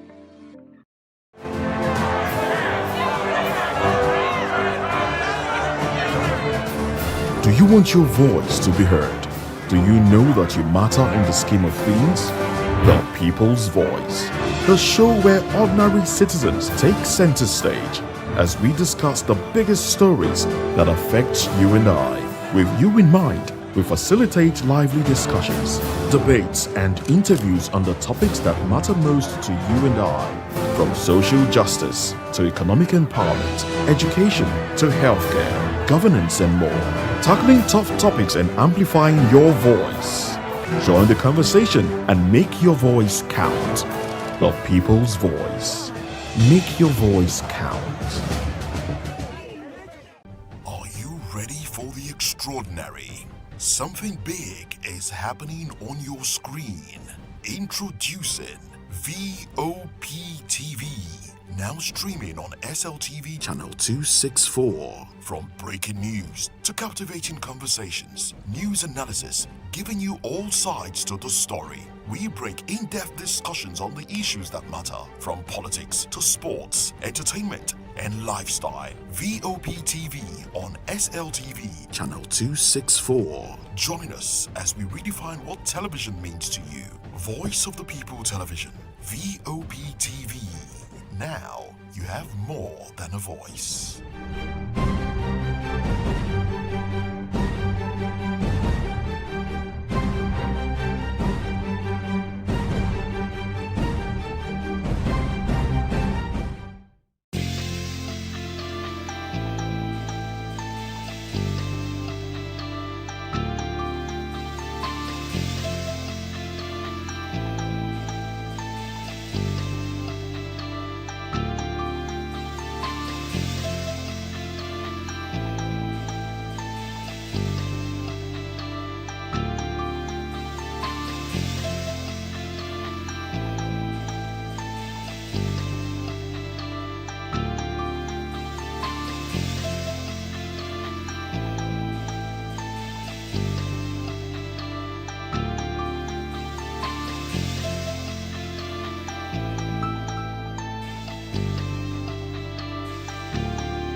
Hello there, my name is Damilola Ogunsi, also known as the Goldfish. Hi, my name is Chiki Bright Emmanuel. I'm an actor and a filmmaker. Hello peeps, my name is Yomi E. Adejumo. Hi everyone, I'm Paul Utomi. Hi everyone, my name is Stacey Benjamin and this is Voice of the People TV. I need you to keep it locked to VOP TV. See, are you looking for good entertainment? You want to get good movies, good music, politics, talk shows, sports and entertainment. You really want a channel that gives you everything you need without you having to run around. VOP is where you are. That's Voice of the People. If you're not listening to this, you're not one of us. And you deserve to be killed. Scrap chat. Don't be killed, but watch it. Or I'll find you. And I want you. And you are locked on VOP TV. Don't go nowhere. This is where the juice is. This is where all you need for entertainment, politics, movies, and whatnot. And keep watching VOP TV. So keep it locked because I'm locked already, man, and it's money back guarantee. So you're gonna have a good time because I do. And please keep watching VOP TV. I want to actually, I beg you, subscribe, watch it. If not, whatever you see. You better not touch that dial because VOP is the plot.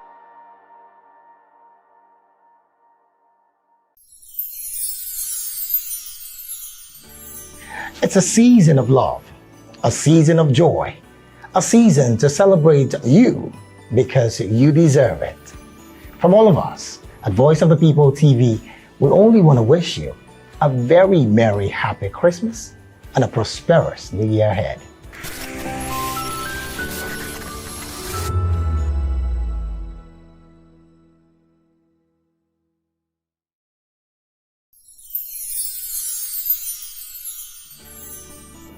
Ẹ̀yin tèmi ní Nàìjíríà lókè òkun, mò ń kí yín fún Kérésìmesì ọdún yìí á yabo fún wa o. Gbogbo àlàrí bá ti ṣe tààrọ̀ náà gbégbá o. I wish my fans all over the world, in Europe, America, Australia, everywhere, a Merry Christmas and a prosperous New Year.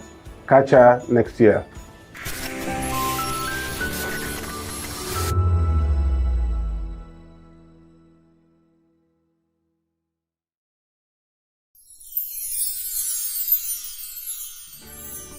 As the year comes to an end, we want to take a moment to thank each and every one of you for your hard work, dedication, and the positive vibe you bring to Voice of the People every day.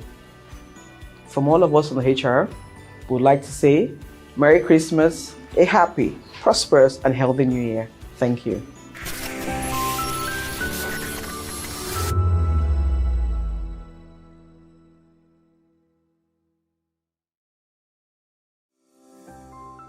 VOP TV. Now, you have more than a voice.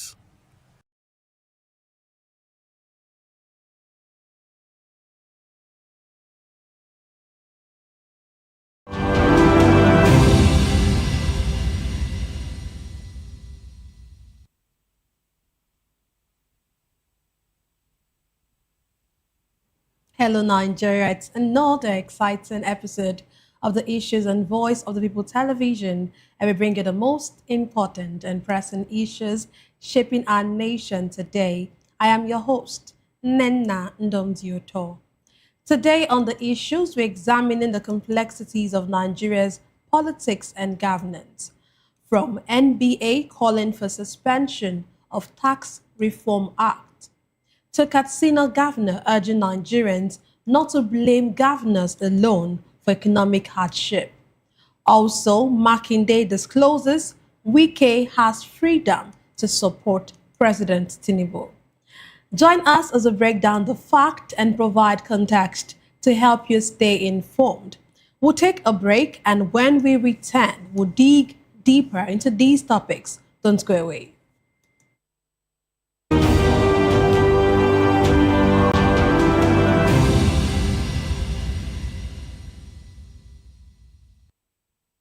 Glad to have you back. Let's dive straight into today's discussion.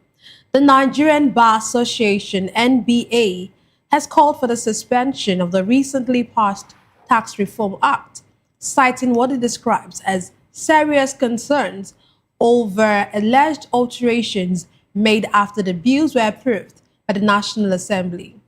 In a statement on Tuesday, the NBA warned that enforcing laws whose integrity is in doubt could undermine public confidence in the legislative process and the rule of law.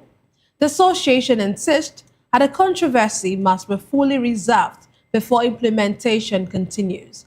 However, the federal government has dismissed claims of multiple versions of the tax laws.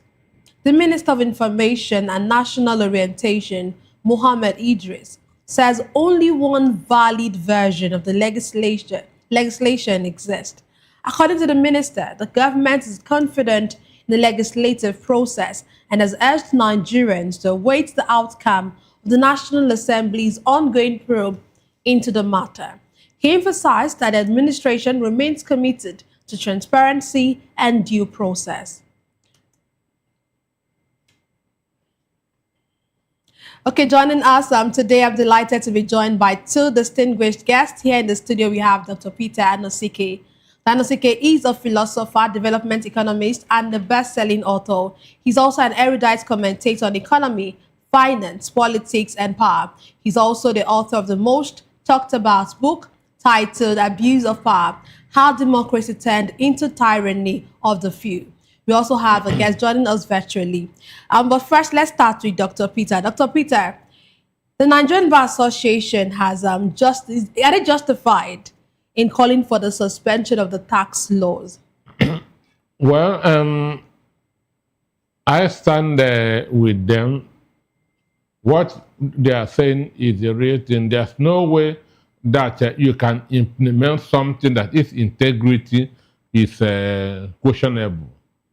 Because, and if it's not questionable, there's no way a probe panel would have been set, which means something is very, very wrong. This is not at the first time laws have been gazetted in the country and no probe panel was set. So for that to happen shows that there's suspicion, there is doubt.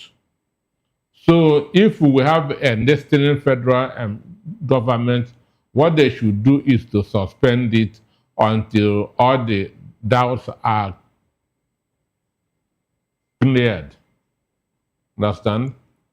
Yeah, he said if we have a listening government, but do you see them actually listening to this? Many Nigerians and many persons have actually called for, and even high-profile people have called for the suspension of these tax laws. But do you actually see our federal government paying attention and listening to this? Well, we still have more than a week to the new year when the implementation should start. And so they still have all the time in the world to do the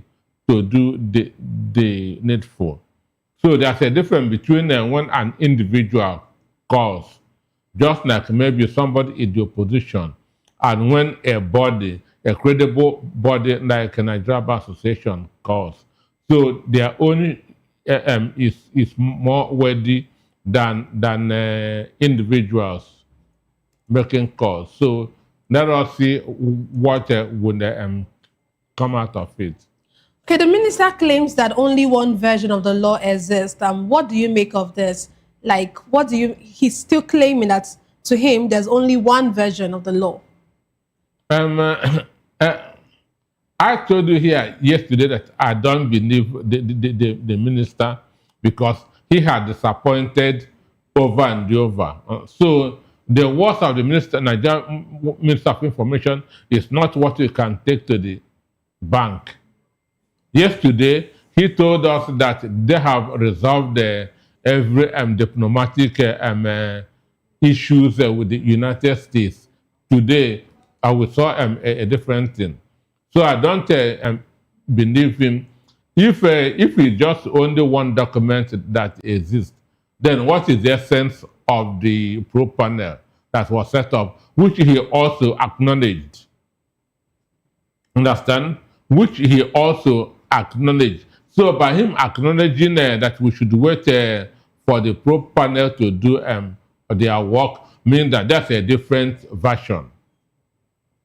means that there's a different version. So for me, I feel that there should be a reconciliation between what was gazetted and what was passed. They should be the same thing. An instance I saw where what was passed was 25 million, and in the gazetted document it was 50 million. So because they lack the capacity to grow money, understand? So that's why they want to now be robbing Nigerians through the back door. So when the National Assembly pass a different paper, they will go and manipulate it and insert a different thing, which to me shows dishonesty. If you say they, so who would you actually be referring to? The executive. Yes, I know it's the executive, but do you actually think that these alterations, if they are now proven to be true, were made in were made the president were made through by the president and being aware? Like, do you think the president would be aware of such alterations? Alterations was made by the executive, and that's why the pro panel was set up. So the executive is the presidency, which includes the president or the chief of staff, the secretary to the government of the federation, and the entire cabinet. Understand? So it is them that committed this forgery. So nobody's been exonerated nobody in the executive is being exonerated. You know why I asked this question? Because I know that during the when the pardon list was brought out, some persons said, it was said in some quarters, that the president might not have been aware of some of these names that were brought forward. So that's what I'm saying. That do you think there's a possibility that the president is not aware of this? But just hold your thoughts. Before you answer that question, I would want to get our virtual guest is ready. Glad to have you join us, Kinane Sam. Please unmute your device. Oh, sorry. Good evening, Nena. Good evening. Glad to have you join us. Kinane Sam is a political affairs analyst and a Rivers State. He was the Rivers State deputy governorship candidate of Labour Party in the 2023 elections. I'm glad to have you join us one more time. Okay, so let me bring you up to speed. We'll be talking about the Tax Reform Act, the alleged alterations, and the call by NBA for the suspension of the reform of the act or of the Tax Reform Act because of this, as a result of this. So first, I want to ask you, what do you make of the alleged alterations in the Tax Reform Act, and what do you make of the call by NBA that this should be suspended, or the implementation should be suspended until all of this is resolved? Yeah, thank you for the new tax law. For me, it isn't necessary at this time for Nigerians. Nigerians, we are passing through a lot, and imposing another tax on us that is still going further to deplete our lean resources is not the best for us. Looking back at every programs of this government, it has never been in support of the masses. All their program has always been what they will use to siphon resources and impoverish the people the more, which I think this tax is all about. Then from the rumors we are hearing, sources of this tax and administrators of this tax, monitors of this tax and prosecutors of this tax are not national. They are international bodies which we are aware are linked to the French government. And so looking at that, we know it's not going to support local development, it's not going to support local businesses, and it's not even going to support international investors once they are aware that the resources of Nigeria is being monitored by another country. even the tax they are paying is being taken to that country. That is one. The other part of it is that we've had so many lies from these governments in the past. Every of their pronouncement from the time of removal of subsidy to this day has never been good to us as Nigerians. Then away from that, what we stand to benefit from it when we know that the legislative and the executive have always been working hand in hand and not working as independent bodies. So certainly it is just for their pockets. But to add to that, yes, it is possible that they have added some issues or some few lines to the tax law, believing business as usual, because it has always been whatever the executive says, what the legislature will do is just to support. So believing that business as usual, yes, they are not going to look at it again, so let's add up what we want to add and sign it off, not knowing that somebody is somewhere watching this time around, because it also affects him as an individual and also affects his own state where it's coming from. So doing it the way they used to do could always make them feel that, don't worry, add up whatever you want to add, and then we will know how to convince them. Coming to the statement of the minister that it is not true that only one tax law appears. And we are already aware too that the National Assembly has set up a committee, a few-man committee that will look into these discrepancies and disparity in the tax law. Tells me that something is wrong, because if nothing was wrong, certainly they wouldn't set up this committee. And what we should experience is they are lobbying, because they are good at that. Lobbying for the committee not to announce or pronounce that such discrepancies occur. That is what I'm looking at now.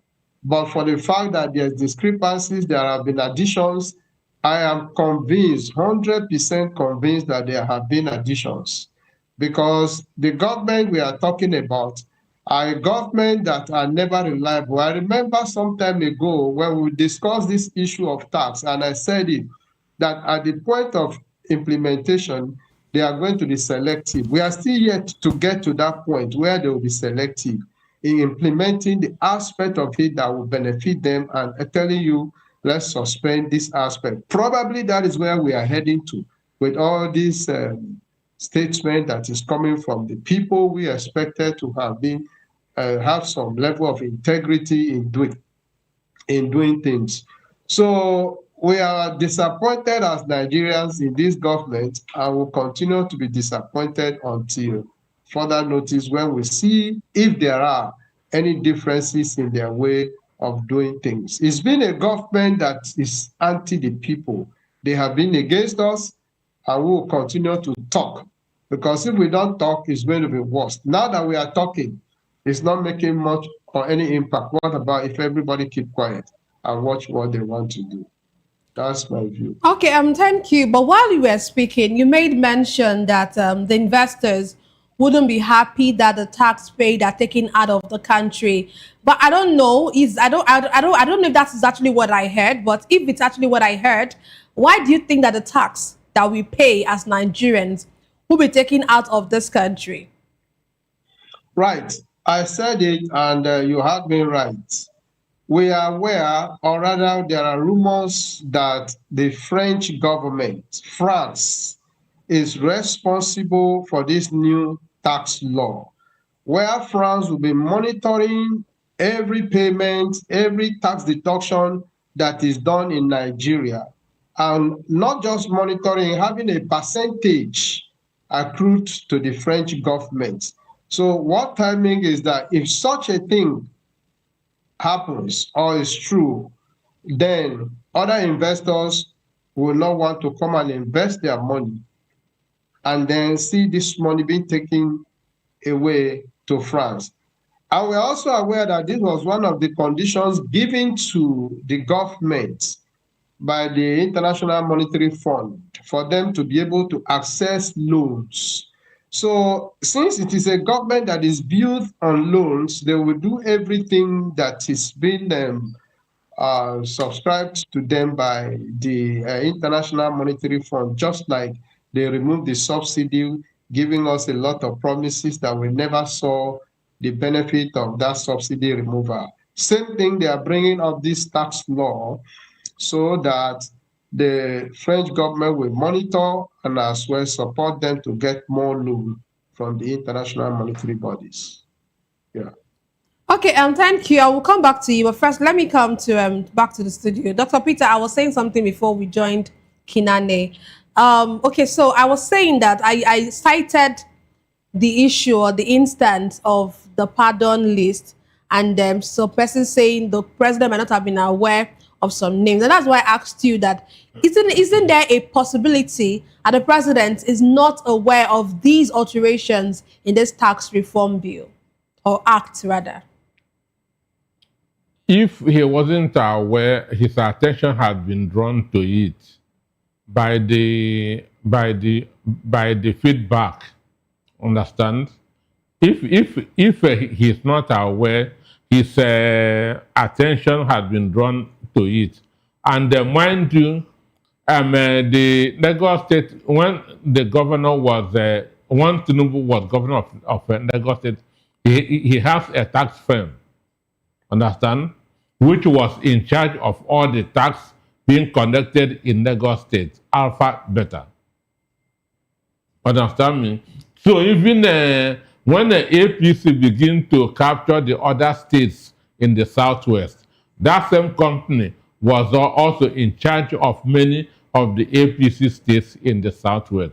So it is the same thing that he wants to replicate at the national. So what Nigeria should even be thinking, that to check if there's any link between his own tax company and the one that they signed the MOU with. Nigerians have not started thinking along that same line.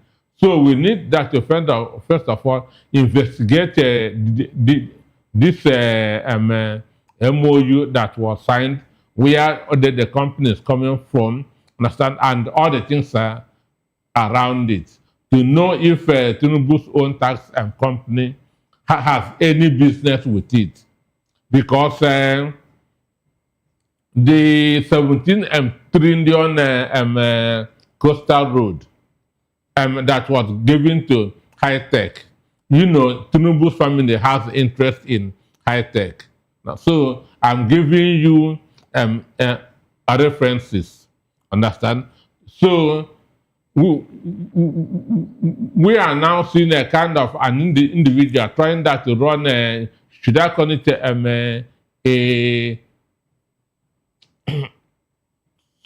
so there's a lot that Nigerians need that to do about this. And there's no way, even though I have said on many occasions that American and European countries cannot come to Nigeria to invest. And I have been proved right over time. The countries that can come to invest in Nigeria should always be China, Lebanese, and Indians. Those crooked businessmen. Because there's no way that's a businessman who plays by the rule can come to a crooked country where there's no justice system, where there's no transparency in governance. So by now ceding our tax to another country, understand, countries that are not on the same page with France will not want to come. And because of the France economy have been on the downward side because of what their former colonists are doing in West Africa. That's Niger Burkina Faso, understand me, Chad. So they are now seeing Nigeria as a country that they can use to revitalize their economy. Understand? And now, when you see that our economy to them, you have also ceded our sovereignty to them. Because who controls the economy controls everything. Okay, since we've had so many calls for the suspension, do you think that suspending the tax reforms, would you say that to signal weakness or demonstrate respect for constitutional order if eventually the calls, as in the calls are being listened to? Government is about the people, understand?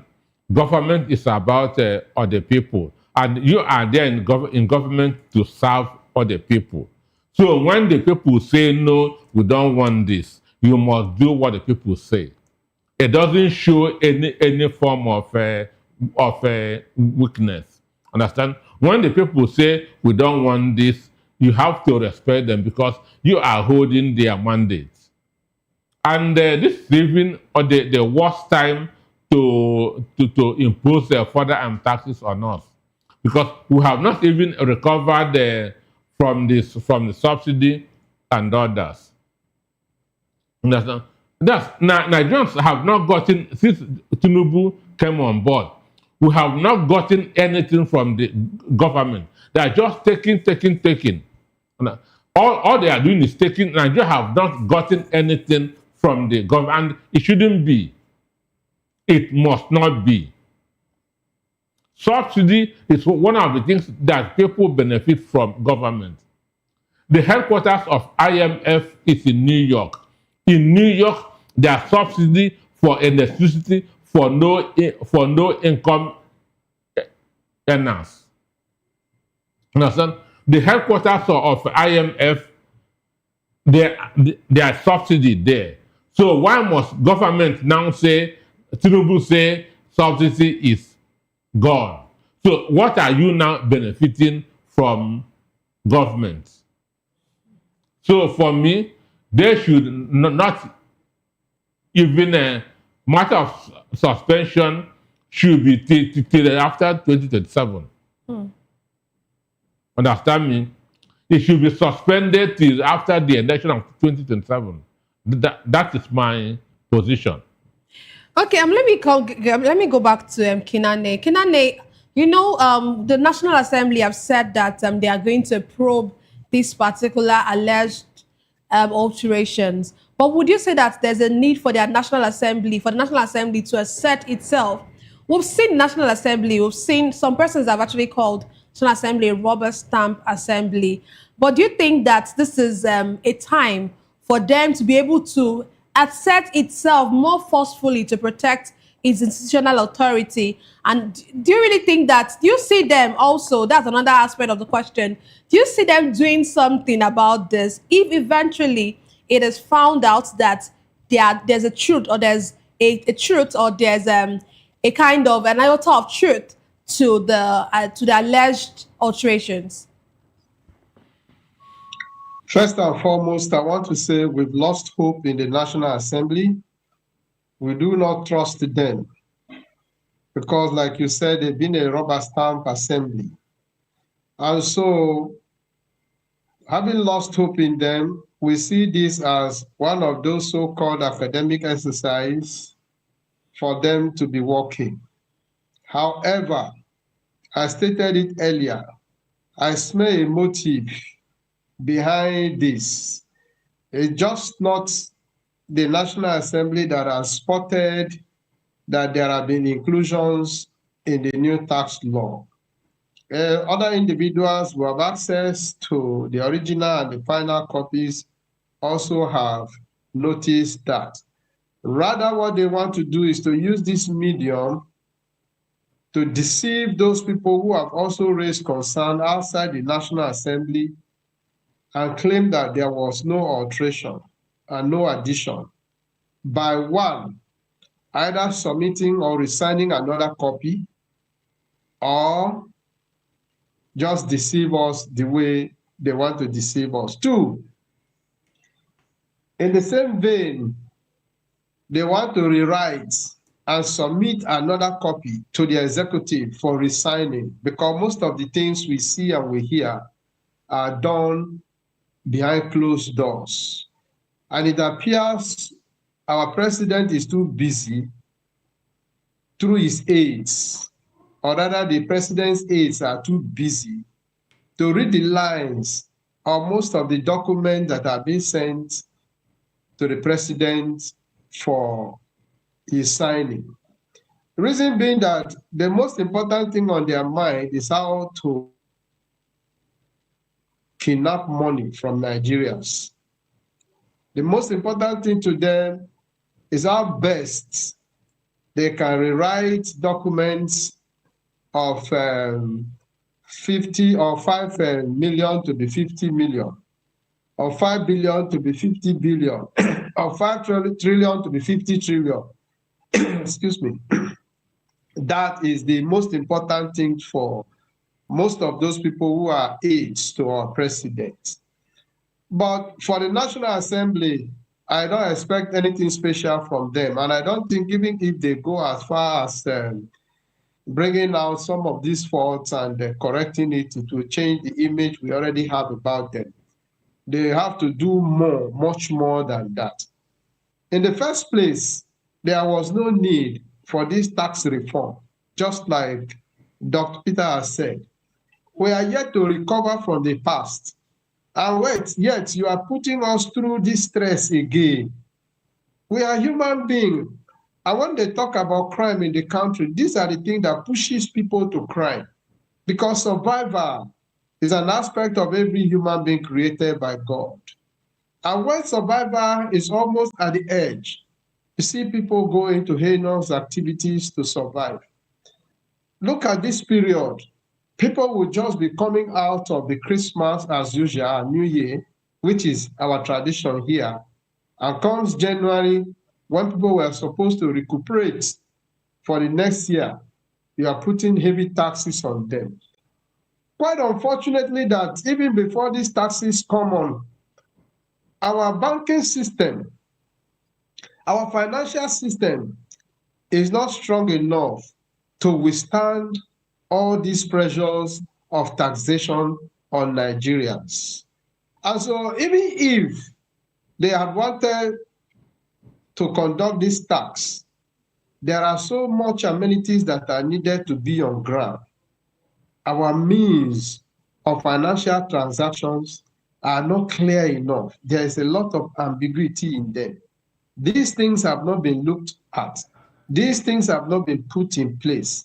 Yet we want to jump on taxing people because that's the only way they can get more money. The National Assembly cannot do anything about it because they were part of some of his visits to France, his frequent visit to France. And they may have been part of those people who signed some of those treaties with their own input as well as their own percentage into every proceedings that will come out of the tax. So because of that, they will do everything humanly possible to make sure that they sustain it. But I'm not expecting anything different from them. Okay, thank you very much. Let's move on to our next conversation for tonight. Katsina State Governor Dikko Rada has called on Nigerians to stop blaming state governors alone for the prevailing economic hardship, arguing that the federal government controls the bulk of national revenue.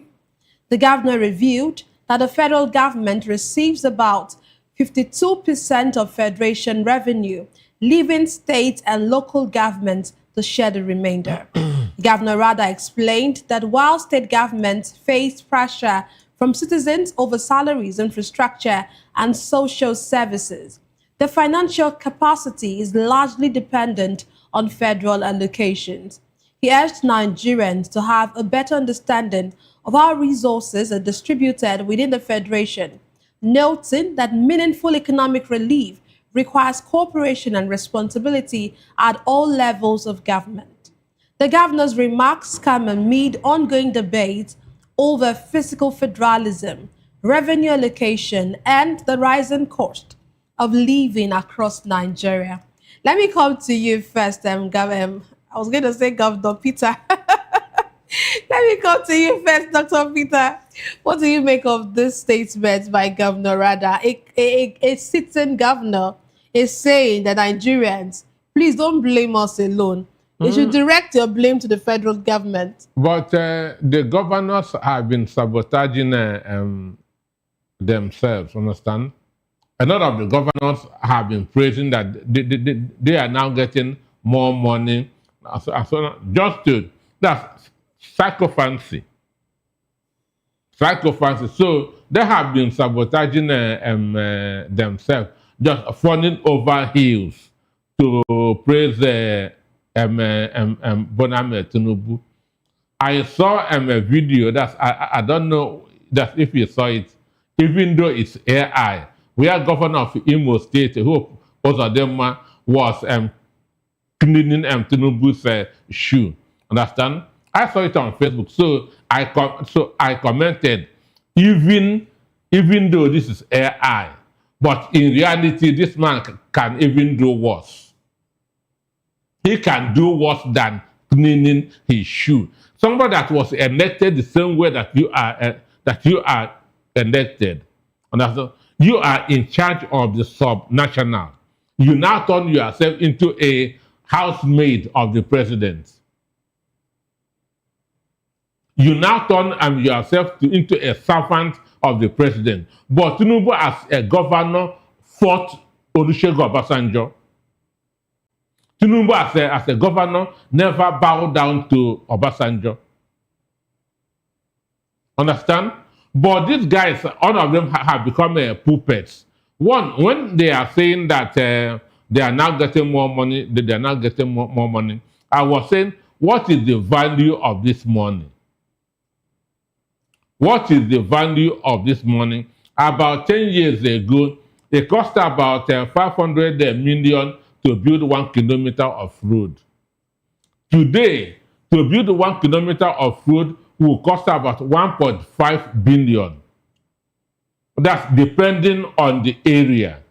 Understand? Because it is more expensive to build a road in the south than in the north, because south is water. Understand me? So that they are receiving more money, to me, what is the value of the money? Because inflation is eating up. It's just like saying that civil servants are now receiving more. But when they were earning 30,000 naira, their life was better off, because that 30,000 naira could buy them far more things than what 70,000 naira cannot buy. So, but some governors were boasting that they are now receiving more money. They are now receiving more money. So the issue is this: what will save Nigeria is that physical federalism. Understand? That's a power devolution. Let the states become functional. And the only way they can become functional is to start controlling the resources under their soil, and now have an equity with the government at the center, how much they will pay into the center. Understand? And this is when we begin that to have that's a kind of independent governors. Understand? Creative governors. Governors who can think outside the box. That's the only time we can have a competition among the state governments, as we have between 1960 and 1966. Today, what we are running is a Almajiri system of economy. Can you expatiate on that? I don't understand, and I'm sure Nigerians don't understand the Almajiri system of government, like you mentioned. Almajiri system of economy is every month. Okay, go on. You go to Abuja, understand, and open your hand like Babiana, understand? They'll give you something. You go back to your state, understand? Then begin to do one or two things. Another month ends. Either the governor goes or the commissioner for finance goes. So governors are lazy. They are not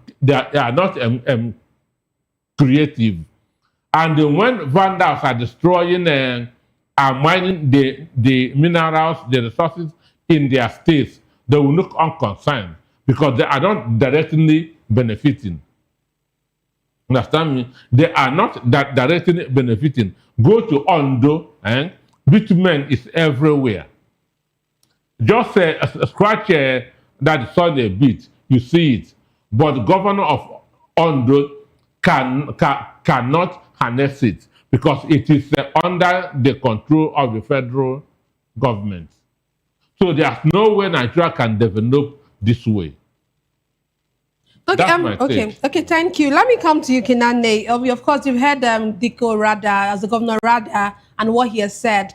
But do you think that this statement opens up the need for states to boost their internally generated revenue? Yeah, in reality, it's unfortunate and difficult for us to know who to believe, whether the federal government is doing much or the state government is also doing much. However, if they are giving powers, if power is decentralized like is expected, and the states are looking at developing within their own enclave, certainly it should be able to open up a means of generating internal revenue for the states. But now that everyone is looking at the center, just like Peter said, the Amajiri type of government, we are sure that at the end of every month, we are going to get 200 billion from the federal government. It makes them really lazy. Yes, there are so many things that states can do, which none of the governors have been able to take into practice. If you go outside Nigeria, there are state-owned businesses that are striving and surviving the state. There is absolutely none like that in this country because every governor believes that at the end of every month, money is going to come from the center. So devolution of powers to the states will certainly expand the economic horizon of the states and put us at a better place beyond what is happening now. But if we have to look at what they're saying that we shouldn't blame the states, the federal government is taking 52% of the revenue of the nation. Those are statements that doesn't go well with people like us. For whatever percentage that the states are having, have we been able to see the equivalent development tied to that percentage? We don't. We are also aware of some of the states, whenever they receive allocation, that is when they will go to these Mabuki people, and then you see cost of dollars will start rising within the state because they are going to buy all and keep them. But if they are sincere to themselves, let's see that level of development within the state that can be equitable to what the federal government has given to them. That we don't see. And because we don't see that, it cannot put the blames or tell us not to blame the governors. There are a lot of us who are aware of the generations of the states that can sustain some states. What they generate internally can sustain some states, yet we don't see value for it. Then what the federal government is adding to them, we don't see value to it. So I think what we need to do is to ensure that people we vote into power are people that are accountable to the people that voted them. It is quite unfortunate. Our systems of governance, our system of election, our system of administration, and all that are in support of what they are doing now. Because if we run a system where the people are aware that if I do not perform well, nothing will bring me back to power, and that will not make them do this, their decamping today. You hear this one is decamping to here, because they have the assurance that once you are in a political party, whether you perform well or not, you'll be given ticket and you'll come back again.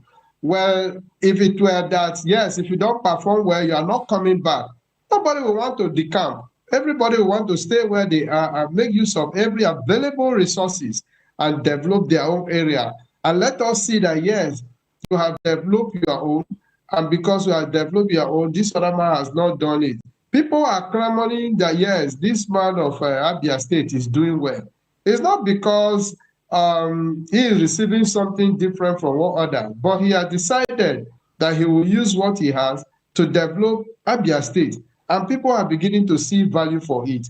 It's not because he's giving much or far more than others, but it is that willpower for him to use what is available to develop the state, and that is what we expect of the governors. Okay, thank you very much. Let's move on to our last conversation for tonight. Oyo State Governor Seyi Makinde says former Rivers State Governor Nyesom Wike has the constitutional right to support President Bola Tinubu ahead of the 2027 elections, but insists he will not follow the same path. Governor Makinde, during the media chat, asked Wike to allow others make their choice, stating that his immediate goal is to ensure that PDP survives.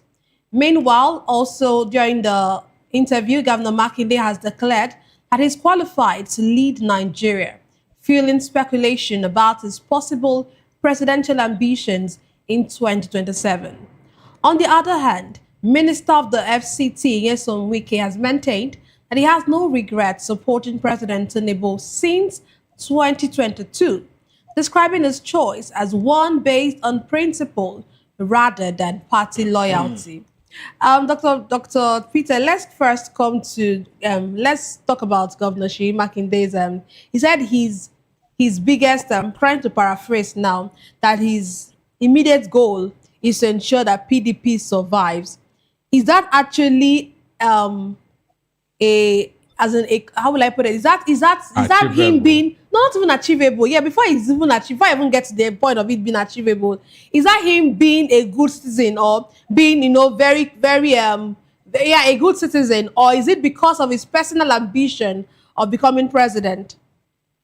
Well, the issue is this. It seems that maybe you have a sympathy for Nyesom Wike. Because because there are other things that I read the whole. And I'm starting with that. I read the whole report. Okay. And it started with he talked about how he made his first $1 million. Yes, I saw that. And then Nyesom Wike was still coming out of North School.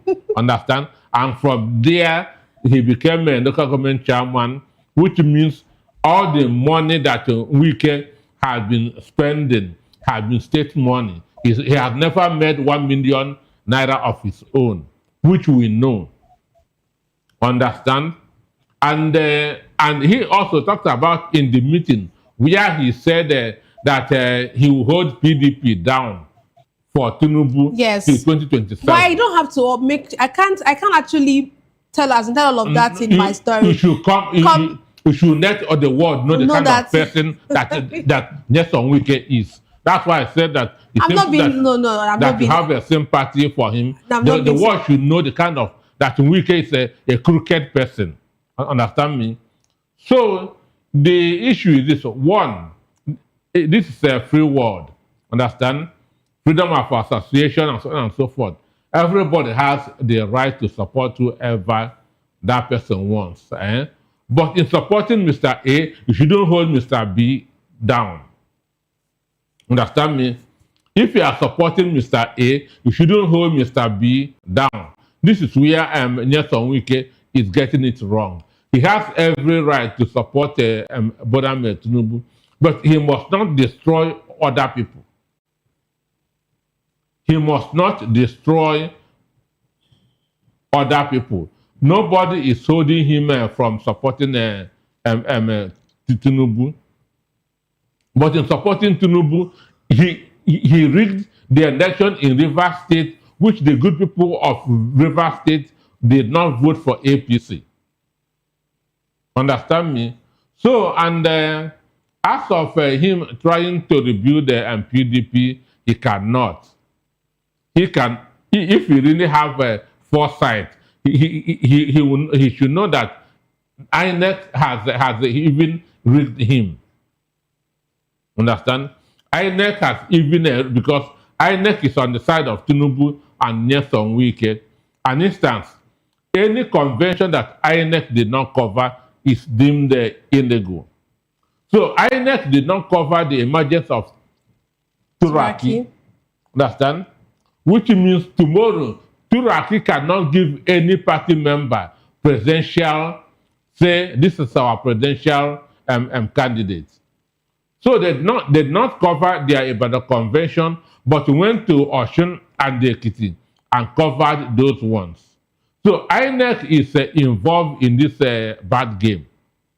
Understand? That to make sure that PDP will not survive or will be very, very weak by 2027.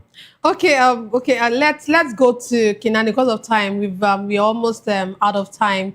Kinani, please, can you just in one sentence or in 1 minute just tell me what do you make of Makinde's declaration of being a qualified presidential candidate? Well, he has that ambition, but unfortunately for him, it is too late. Too late for the fact that when they were forming the G5, they did not see beyond their nose. And now the G5 has gone as far as it is now to destroy the PDP. So where is he going to contest as a presidential candidate unless he moves out of PDP to any other party?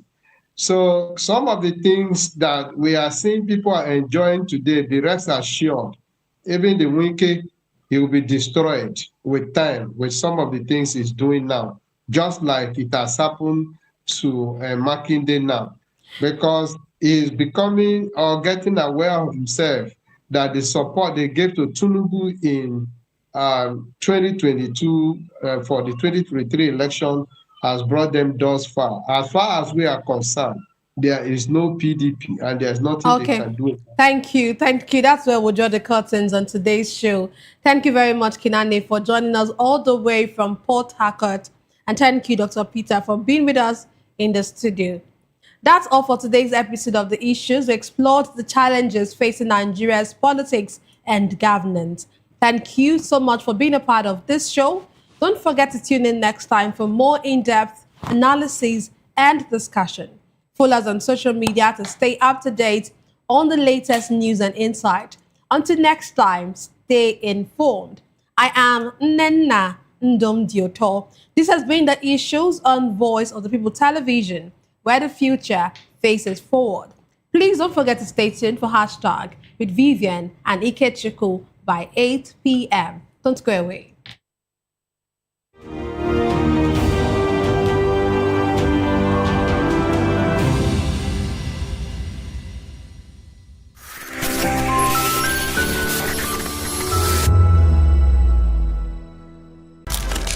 In a world where power shifts with every headline. In a nation full of questions. In a world filled with noise, the truth needs a voice.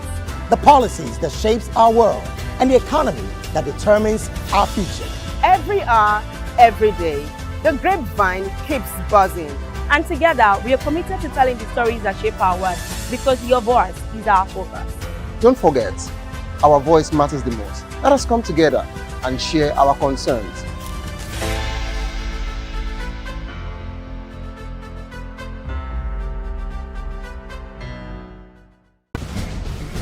Join us as we drive into the world of politics through insightful interviews with prominent political figures, both serving and former governors, ministers, senators, legislators, party chieftains, activists, and analysts. Get first-hand information into the decision-making processes that affect our daily lives. Highly engaging one-hour program that brings political discourse into focus. I am Chukwuma Okoro. Political Lens, Monday through Friday, 6 to 7 p.m. Join us. In a world where truth is the ultimate power and opinions scream the loudest, it's time to wade through the noise. Hunger no get drive! Hunger no get and scan the human interest and trending topics that matter. Stay tuned to The Issues, your plug to the stories making the buzz, from politics to science and technology, social justice, and more. Let's tackle the tough questions and expose the truth. The Issues on Voice of the People Television, Mondays to Fridays, 8 to 9 p.m. The Issues. Don't just react, understand. Voice of the People, you can hear me now. My name is Patrick Doyle, and I wish that you continue to echo the voices of the people. Big up VOP TV. My name is Suibifa Dokubo. Please keep watching VOP TV. Hi, my name is Kwekumali Ikenna Onyekwena, and I am with the Voice of the People TV. Now, if you're looking for the veritable channel for information, politics, robust discussions, you don't need to go far. VOP has you. VOP will always have you. Thank you. Hi, my name is Patrick Diabwa, aka Ibani Chuka, Amayanabo the Eagle King, and you are watching VOP TV. Stay with us. Behind every broken desk lies a broken promise. Education shapes the nations. But who is asking the right questions? Introducing Edu Dialogue, the show that goes beyond the surface, exposes the cracks, the corruption, and the silence in Nigeria's education system. Edu Dialogue, Saturdays, 3 p.m., only on VOP TV. We break the biggest stories, from missing funds to policy failures. We ask the tough questions and demand real answers. Edu Dialogue, this Saturday, 3 p.m. on Voice of the People Television.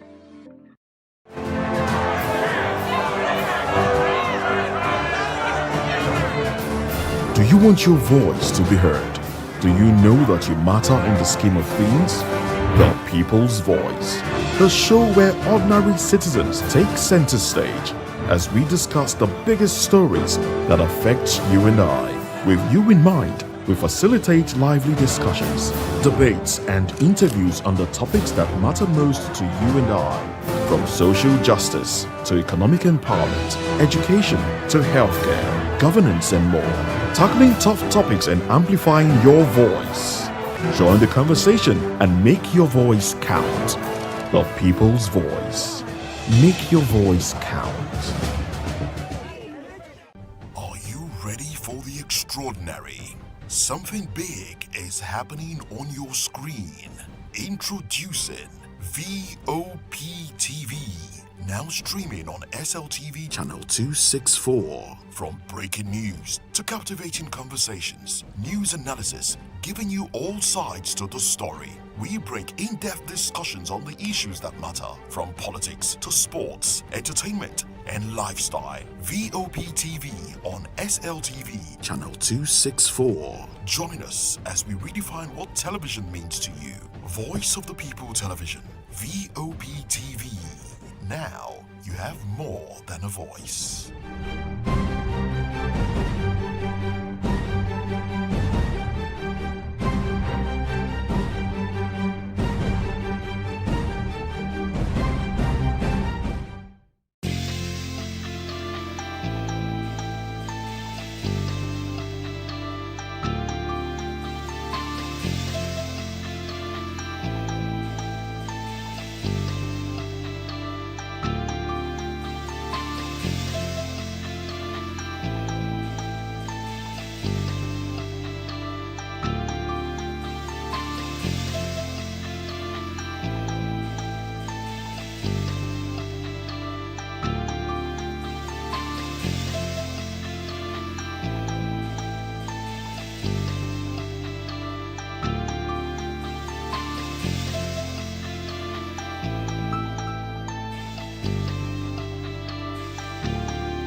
Hello there, my name is Damilola Ogunsi, also known as the Goldfish. Hi, my name is Chiki Bright Emmanuel. I'm an actor and a filmmaker. Hello peeps, my name is Yomi E. Adejumo. Hi everyone, I'm Paul Utomi. Hi everyone, my name is Stacey Benjamin and this is Voice of the People TV.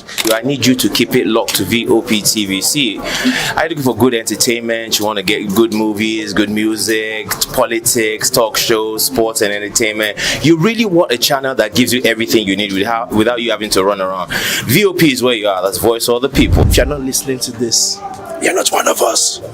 And you deserve to be killed. Scrap chat. Don't be killed, but watch it. Or I'll find you. And I want you. And you are locked on VOP TV. Don't go nowhere. This is where the juice is. This is where all you need for entertainment, politics, movies, and whatnot. And keep watching VOP TV. So keep it locked because I'm locked already, man, and it's money back guarantee. So you're gonna have a good time because I do. And please keep watching VOP TV. I won't want to actually, I beg you, subscribe, watch it. If not, whatever you see. You better not touch that die because VOP is the plot.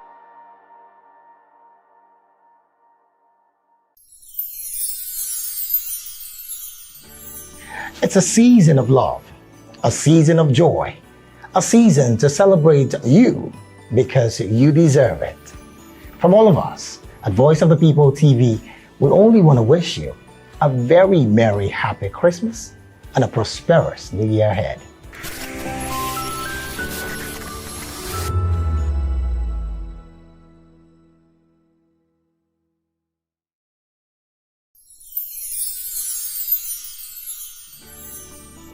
ẹ̀yin tèmi ní nàìjíríà lókè òkun mò ń kí yín fún kérésìmesì ọdún yìí á yabo fún wa o gbogbo àlàrí bá ti ṣe tààrọ̀ náà gbégbá o. I wish my fans all over the world in Europe, America, Australia, everywhere a Merry Christmas and a prosperous New Year. Catch ya next year.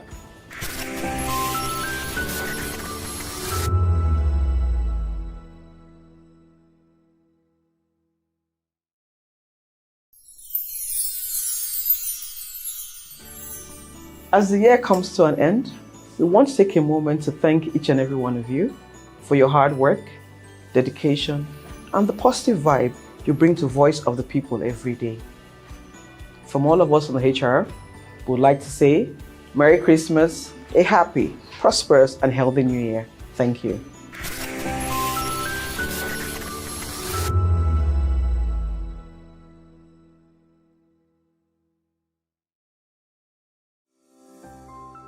VOP TV. Now, you have more than a voice.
Word and admirers, cheers.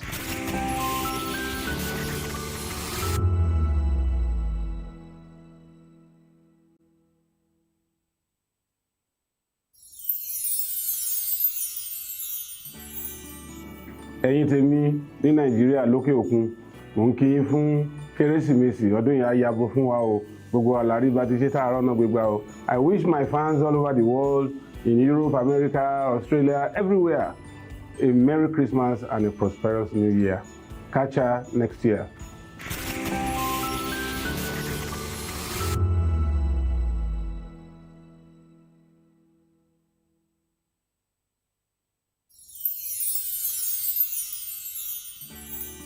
As the year comes to an end, we want to take a moment to thank each and every one of you for your hard work, dedication, and the positive vibe you bring to Voice of the People every day. From all of us on the HR, we would like to say Merry Christmas, a happy, prosperous, and healthy New Year. Thank you.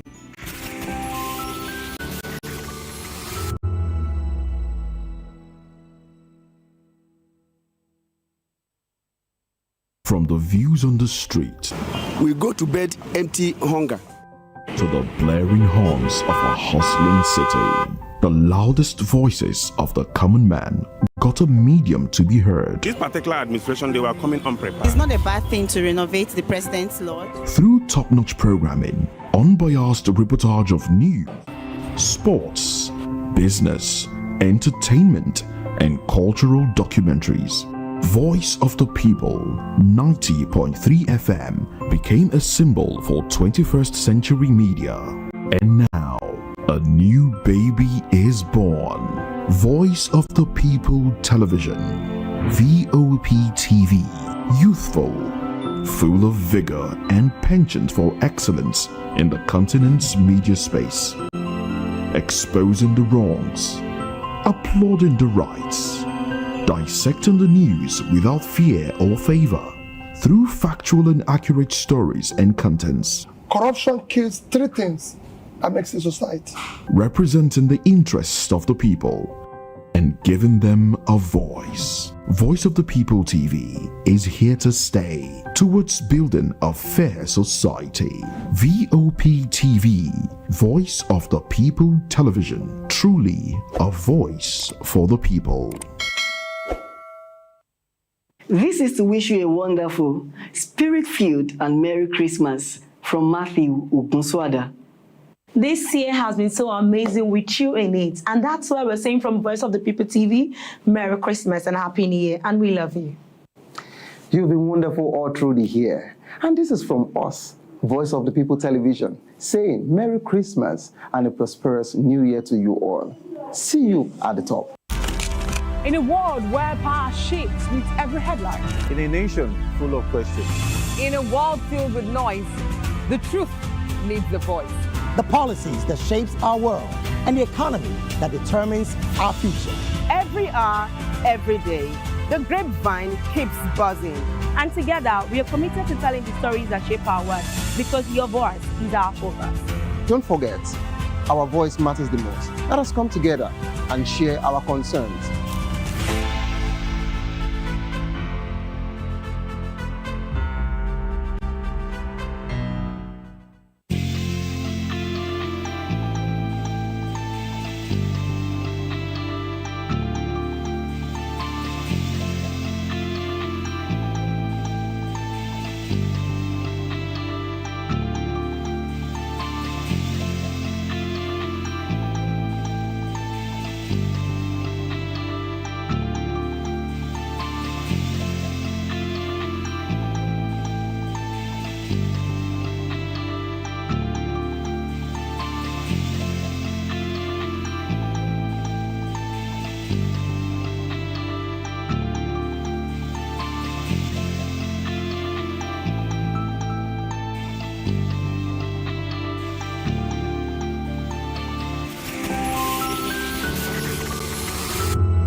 This is African News on Voice of the People Television, where we don't just bring you the news, we bring you Africa's heartbeats, the policies that shapes our world, and the economy that determines our future. African News on Voice of the People Television. Stay with us. Uyi Osarity is my name. I am a friend of the microphone. I talk and get paid, and I look forward to being in your studios. Voice of the People TV. That name is unique, and the brand is very sweet. I like the packaging, picture qualities, camera qualities, and then of course, the quality of human beings that I see sometimes on your channel. I be like, well, this TV station will go places. Voice of the People TV. Oh yes, you are on to Voice of the People TV. Live here in Benin City, the cradle of black civilization. What are you waiting for? Tune in, bro. Hey guys, what's up? How you all doing? They call me Ovisha Nelson One, your #1 celebrity host, and you are watching Voice of the People Television, VOP. Stay tuned. On Edu Dialogue, we bring you fresh ideas and conversations, shaping the future of learning in Nigeria and beyond.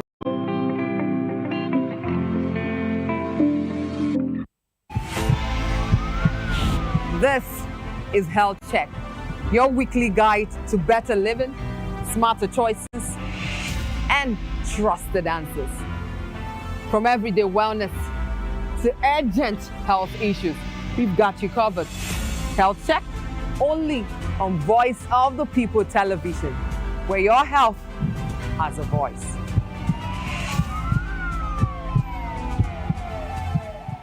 Mr. Ofamiloni, and here's to VOP TV. Keep watching, stay tuned, do not touch that dial.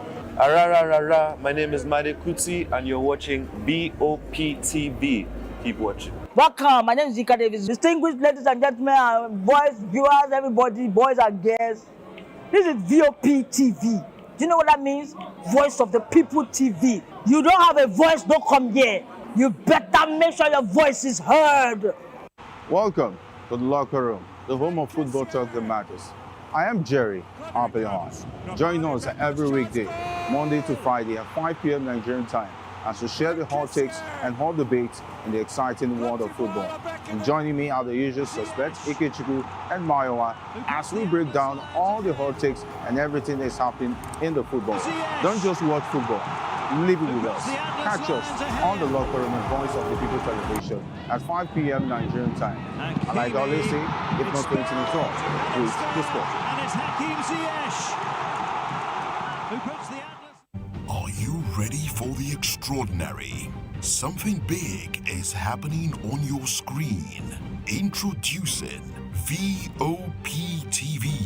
Now streaming on SLTV channel 264. From breaking news to captivating conversations, news analysis, giving you all sides to the story. We break in-depth discussions on the issues that matter, from politics to sports, entertainment, and lifestyle. VOP TV on SLTV channel 264. Join us as we redefine what television means to you. Voice of the People Television, VOP TV. Now you have more than a voice.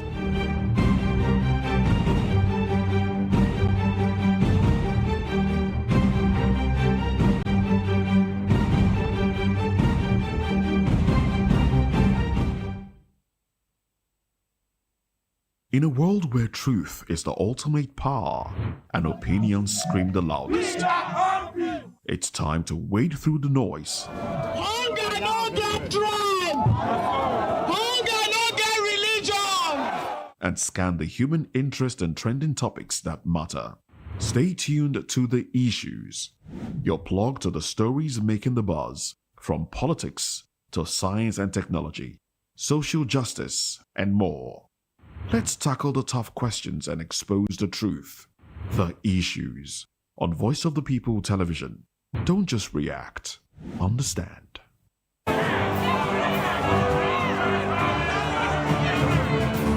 Do you want your voice to be heard?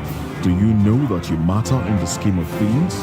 The People's Voice, the show where ordinary citizens take center stage as we discuss the biggest stories that affect you and I. With you in mind, we facilitate lively discussions, debates, and interviews on the topics that matter most to you and I. From social justice to economic empowerment, education to healthcare, governance and more. Tackling tough topics and amplifying your voice. Join the conversation and make your voice count. The People's Voice.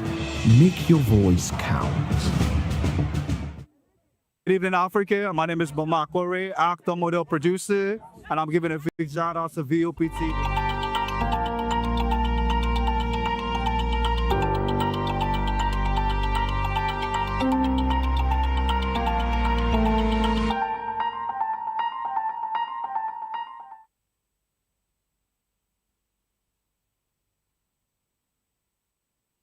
From the views on the street, we go to bed empty hunger, to the blaring horns of a hustling city. The loudest voices of the common man got a medium to be heard. This particular administration, they were coming unprepared.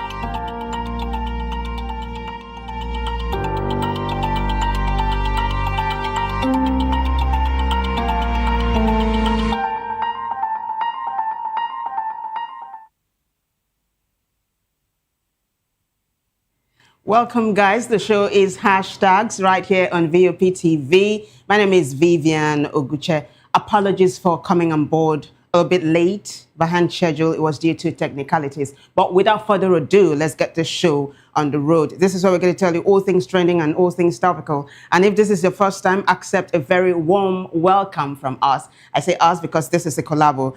My name is Vivian Oguche and... I'm Ikechukwu Agwagu. And if this is your very first time, you're welcome. Trust me, we really want to know what exactly you have to say about the hashtag that we're looking at today. And of course, do not also forget to like, share, and subscribe on our YouTube platform. And also hit that notification bell so you don't get to miss any other episode of our show. Without further ado, let's fly this plane, baby. Yes. So our very first hashtags for today, or hashtag, if you will, is Makinde versus Wike. For starters, these two used to be the best of friends, but it looks like the romance has gone sour. So today, I mean, this is just the gist online right now. I'm telling you, right? The grapevine is buzzing like mad. Governor of Oyo State, Seyi Makinde, held a press conference. I was going to say press conference, but it was actually a media chat. That's the two-stop version of a press conference. So the bone of contention was the fact that Wike betrayed his colleagues. That's what Makinde said. And that Wike is clout chasing. He's a clout chaser. And that he promised to support President Tinubu in 2027 and hold down the PDP. Holding down the PDP, meaning that the PDP would not be able to gasp for air or survive, so that the president will have like a leeway to the presidency in 2027. He also said that President Tinubu did not ask before Wike offered. Makinde also said that when he made his first $1 million, Wike was just trying to leave the law school. He said a lot, right? So let me not just detract from what he said. I'm going to take it to X now. And then in a short while, we'll listen to the governor of Oyo State, His Excellency Seyi Makinde. But first, let me take you to X. Channels has a post. Thank you. Channels Television says, I was in a meeting with President Tinubu, Nyesom Wike, and others when Wike volunteered to hold the PDP for Tinubu against 2027. And I was in shock. Wike can support the president in 2027, but I will not. Seyi Makinde, Oyo State Governor. There is another post with a different twist to the story. Thank you. Imran Mohammed says, within 1 year, I made $1 million in my pocket. I was 29 in 1997. Wike perhaps at that time had just left law school, and his next job was as a local government chairman. End of quote. That was a quote. And Imran quoted Governor Seyi Makinde. The governor added that the major issue he had with Wike was that he was meeting with President Tinubu and Wike said he would hold PDP for President Tinubu in 2027. Makinde will not be part of that. Take a listen, guys. Right now. And let me just mention again this issue of Wike. This. Your friend. Huh? Your friend, Wike.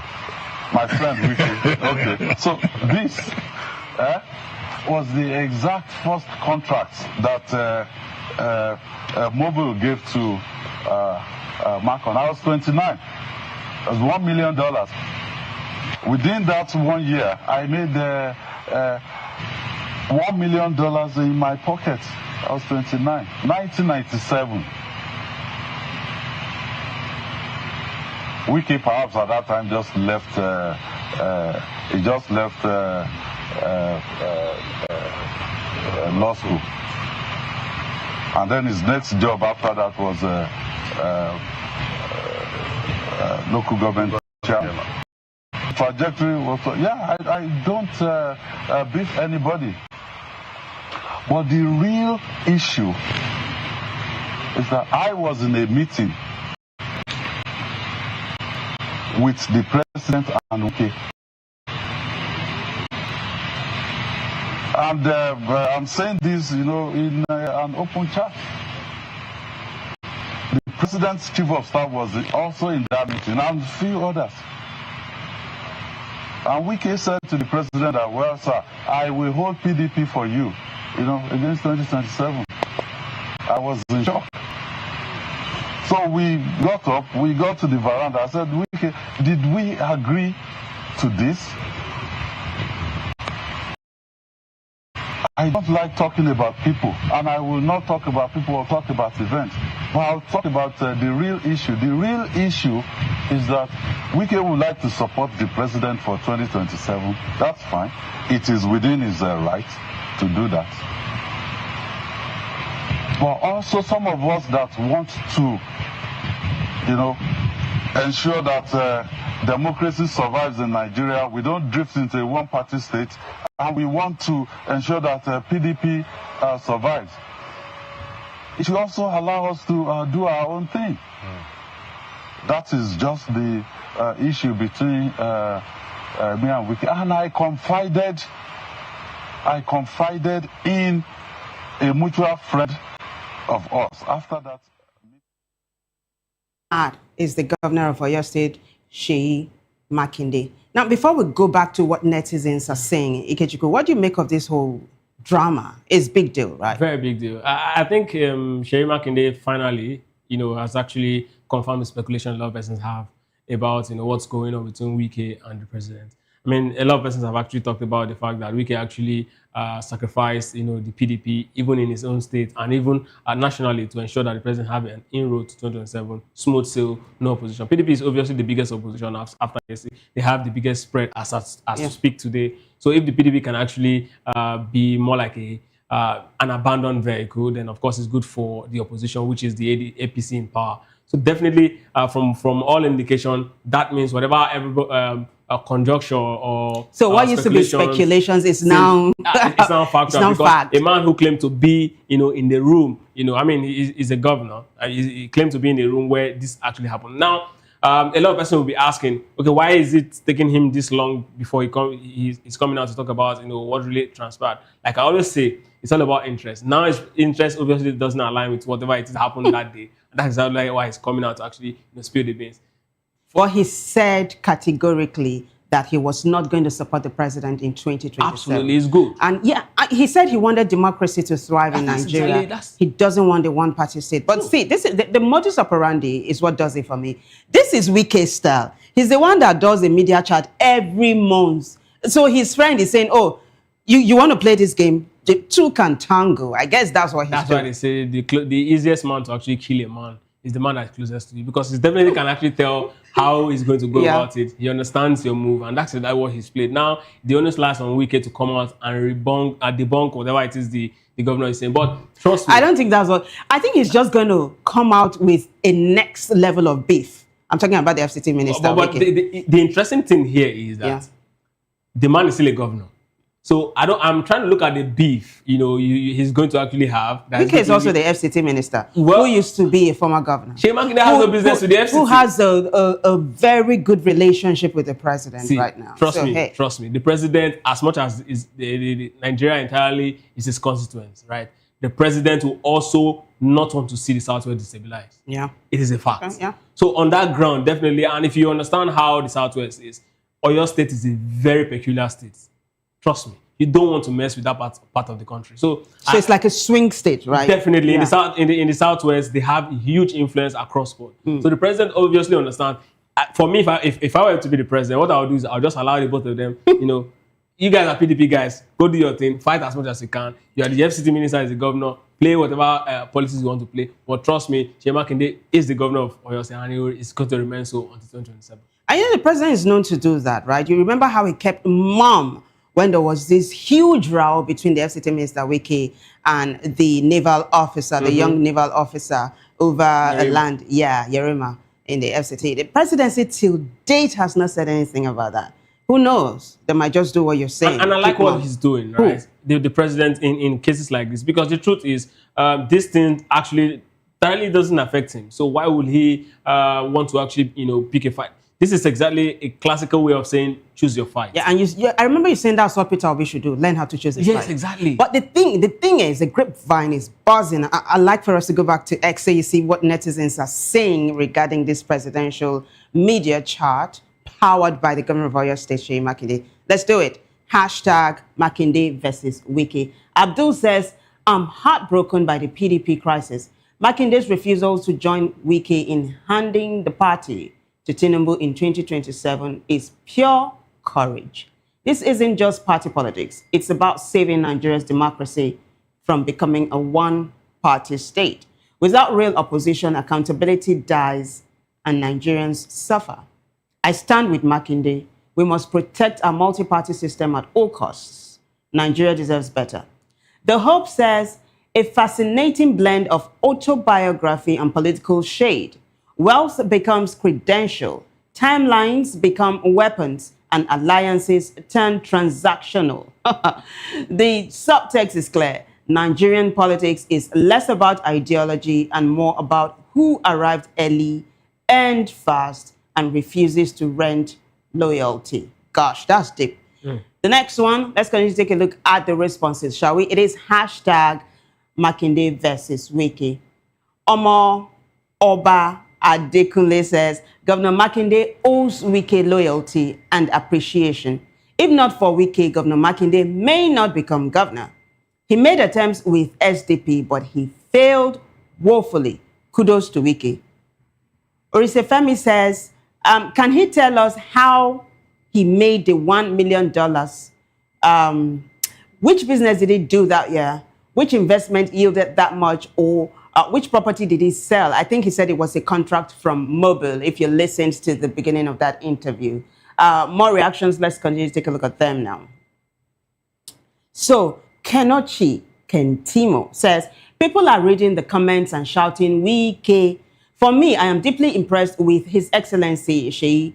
At 29, he got a contract from Mobil for $1 million. The year 1997. Are you aware that this was under a military regime?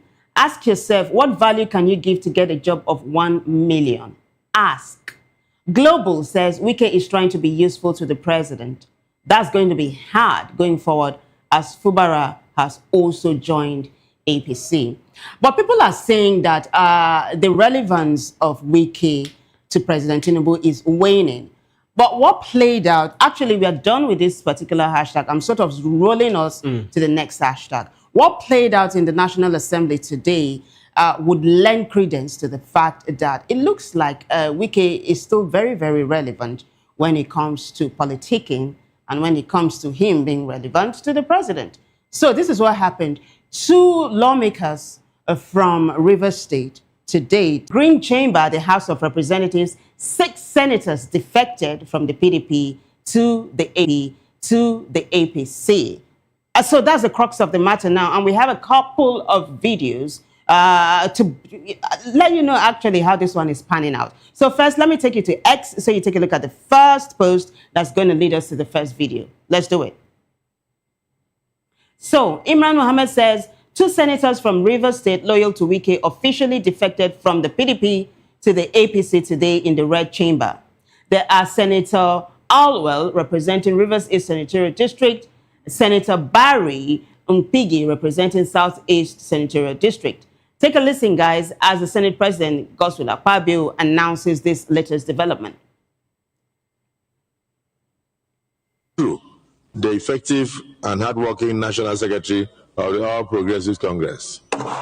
We have also Chief Victor Jadom, my own National Vice Chairman representing the South-South in the All Progressives Congress. We are welcome. We also have the Honorable Mwazu Bawa Rijao of the party, a very hardworking member of our party and National Vice Chairman. Okay, I normally see you on television. Welcome to the Red Chambers of the National Assembly. That is our effective National Publicity Secretary who has continued to drum the message of the APC to all and sundry and to the international community. We are very proud of you. Welcome to the Red Chambers. We also have Alaja Zainab Ibrahim. This is our Deputy National Women Leader, one of those giving hope to the additional seats for women in Nigeria. By good conduct and he's a National Youth Leader and an international speaker and coordinator of international youth affairs in the world.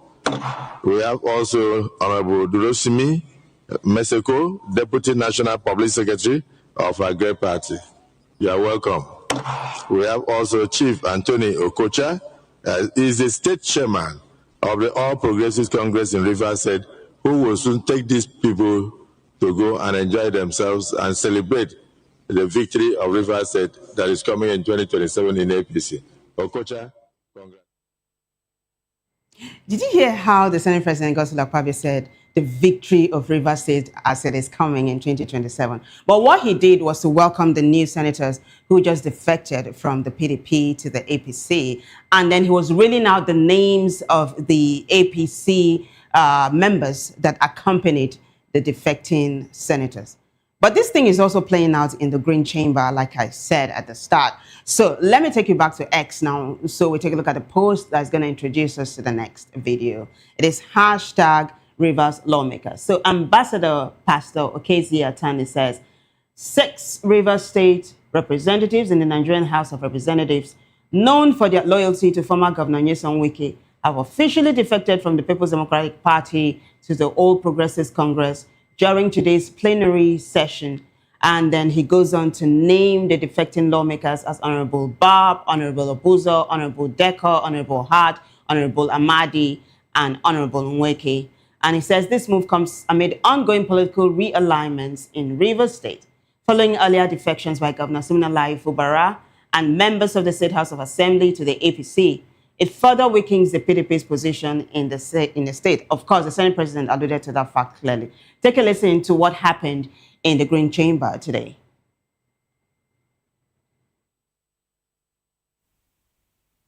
Of instability that makes it increasingly difficult to effectively represent the interests of my constituents. Consequently, I'm constrained to resign my membership of the People's Democratic Party, PDP, and join the All Progressive Party, APC. This move comes after extensive consultations with my political leaders and the good people of my constituency.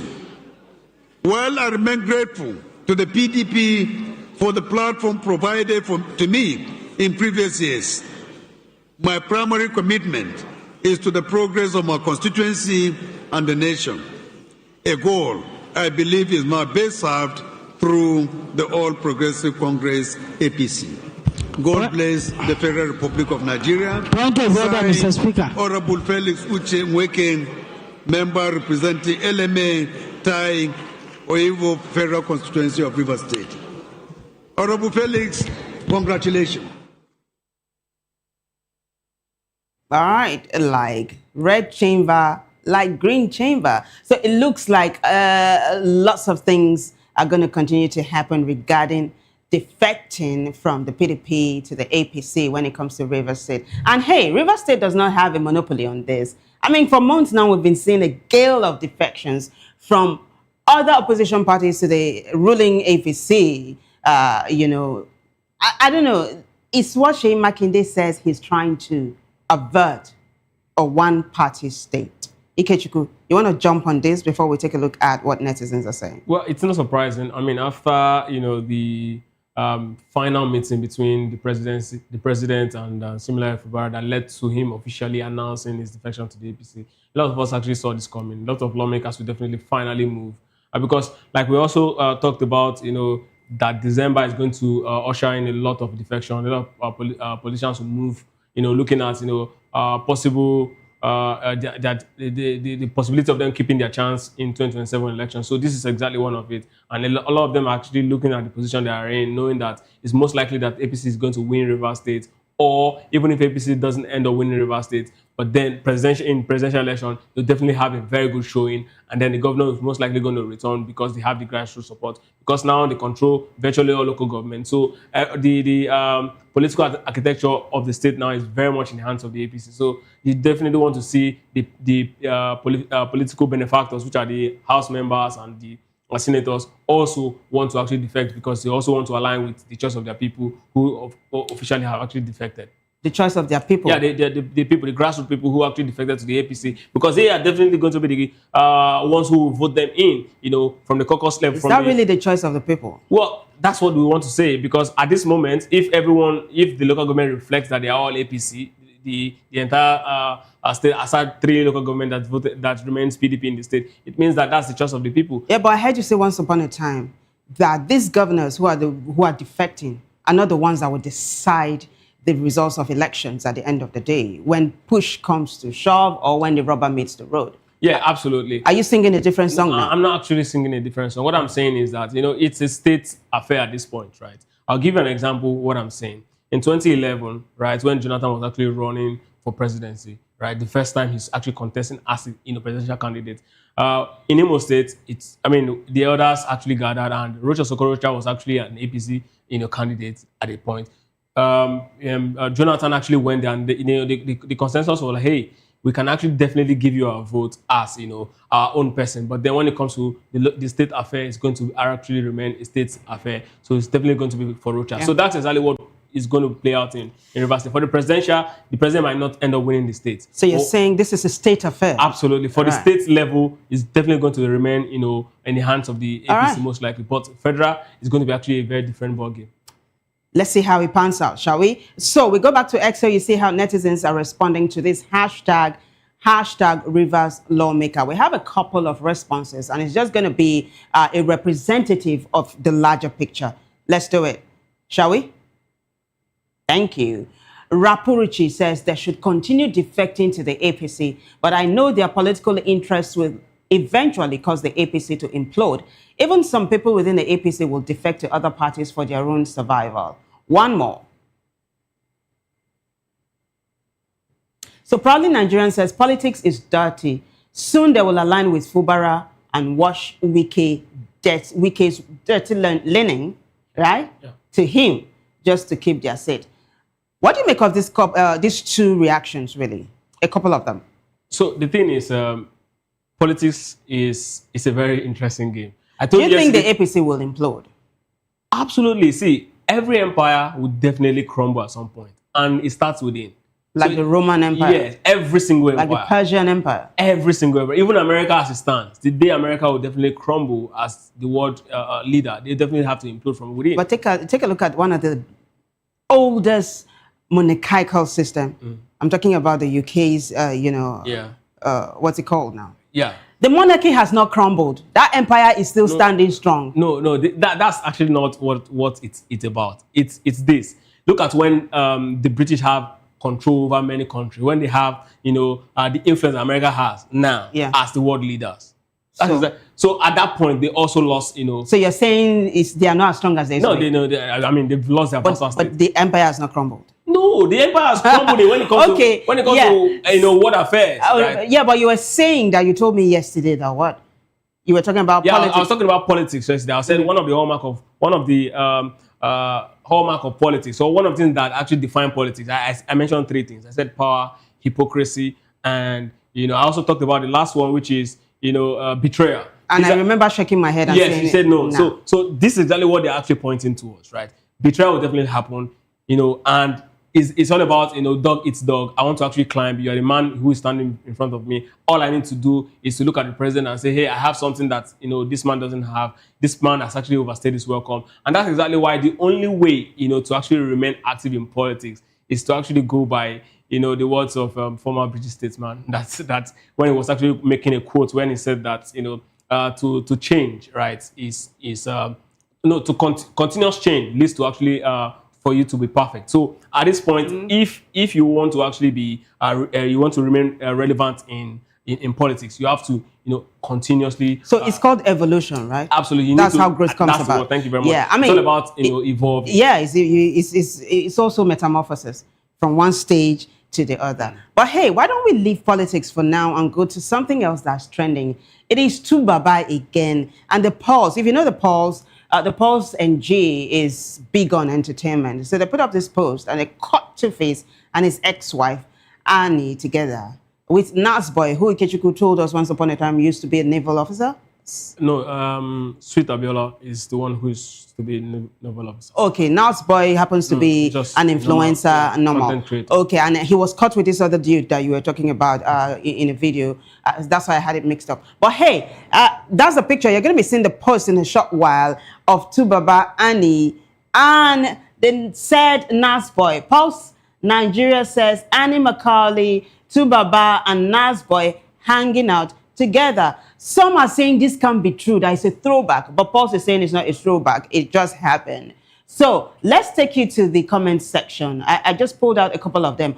Olamide says, Omo, big stick, they wait for 2Baba for house. I beg, make Daddy Freeze, they beg him down before he reach house. So, Onyeka Kasola, is that it? Yeah, Onyeka Kasola. Okay, says, after everything he did to her, now wow, even Jesus Christ preached boundaries. So sad. So these are very negative responses to this post. They are saying Annie should have boundaries. And they are also saying, the very first person, Olamide, said, big stick, they wait for 2Baba. You know who they are talking about? I'll pretend I don't know. Well, but you do know. I think the person is referring to his wife, this lawmaker representing Edo State, talking about Natasha Osauro. Well, boy, what do you make of this, though? Well, is it healthy for exes to hang out? I have this very, simple theory that old firewood and the catch pass. So I don't really encourage it. You guys actually are coming together. But of course, maybe this is just a social gathering. Maybe this is not just the both of them, meeting up. But then again, I like the other lady, Onyeka Kasola, was saying that. Even Jesus Christ preached boundaries. I think for me, right? I'm trying to wrap that around my head. Where exactly did Jesus preach boundaries? You are the Christian. Right? No, but because I can't remember exactly where he talked about boundaries. But yeah, so you're saying Annie should said but for me, right? Yeah. I have this very simple, rule that I live by. I don't stay where I'm not wanted. And if from the situation between Annie and Two-Face, it's obvious that they really don't want themselves. So, I mean, what's the point hanging around such I can't stop looking at the picture. But they used to be very good friends before. They used to be married for decades. She's got more than 2 kids for him. Yeah. So, I mean, there's still a bond. Yeah, of course. I mean, like I said, this whole idea of, exes and divorce, it just, I think it only happens on paper. It doesn't happen right there in the head or... Sincerely, every single time you see that person, you see the fact that you guys share kids, there's this thing that always will be there. This person will always be, your wife. This person will always be your husband. I don't know about that. Mentally, I really don't know about that. That's how I see it, really. And that's why, I really urge people, before you jump into stuff like this, serious conversation needs to happen. Even if one of the rules is on no account, right? There should be no divorce. But if you ask me, Annie looks very healthy. She's all smiles. She's actually smiling from mouth to mouth. So, hey. Well, Two-Face is also very happy. I don't know if he looks very happy. Very happy. Look yeah, but hey, the thing is, we can't tell exactly what's going on. But I'm going to keep my pulse on this particular one. As the event unfolds, I'll keep you posted. Let's quickly take a look at another hashtag that's taking X by storm. It is Pastor Odumeje. Odumeje? Odumeje. I remember you telling me that. It's Pastor Odumeje and his friend, the singer, very popular singer, Flavor. So Flavor had a show yesterday, and he decided to bring his friend, Pastor Odumeje, yesterday on board. And gosh, the place went up in fire, in smoke. No, not literal fire, I'm telling you. Why don't you take a look at the video? We have 3 of them, including the rehearsal for that appearance. So, hey, stick with me. It's an interesting one. I'll let you make conclusions for yourself, right? Let's take a look at the first video. This one.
I don't know what you make of that, but I kept hearing, I've got the power. I don't know who has the power, whether it's the prophet or Flavor or something. I'm trying to wrap my head around the song they were singing. Did you get it?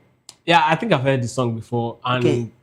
I think that's the first time I heard the song was when they were both in the studio singing the song. Yeah, so they go way back. Absolutely. Just in the studio, everything, the technical crew were there, just like a freestyle. Yeah. So I never expected, that I'm going to actually see that. but when it comes to showbiz, I think I'm definitely going to give it to Flavor all the time. He understands the how to actually capture, make the audience come alive, and it explains why he controls basically, the entire East African route. When it comes to music in Africa, he's that big. He understands how stage performance works. I give that to him. There's another video of the prophet praying right there, during this concert. He was praying, and the crowd was actually responding, with gusto and all. You want to take a look? Hey, let's do it. It's still #Flavor. I am a poor winner.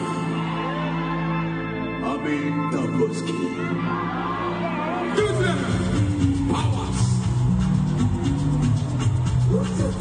Are you ready now?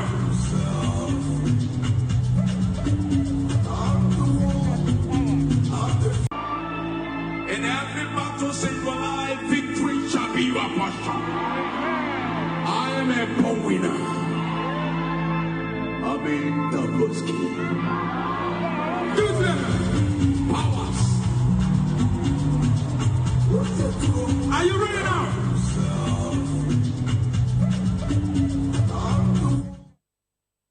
Basically, it was a short one that in any battle you win and all. Then this last one I'm about to show you is one of the people who commented, under this, #Flavor, said this was the rehearsal. That's what he just said. This was the rehearsal, and then he put up this video of the prophet in the studio. I don't know if what you're about to watch is calling him singing or what, but hey, take a look. How do you form? No, who born you before how do you form? Who you? Who are you? How do you form? Who exists you? I'm born lady. I'm a dead man in a pot of fuel. Another one. Let's go another one. Makinama say. Mahe. Katu.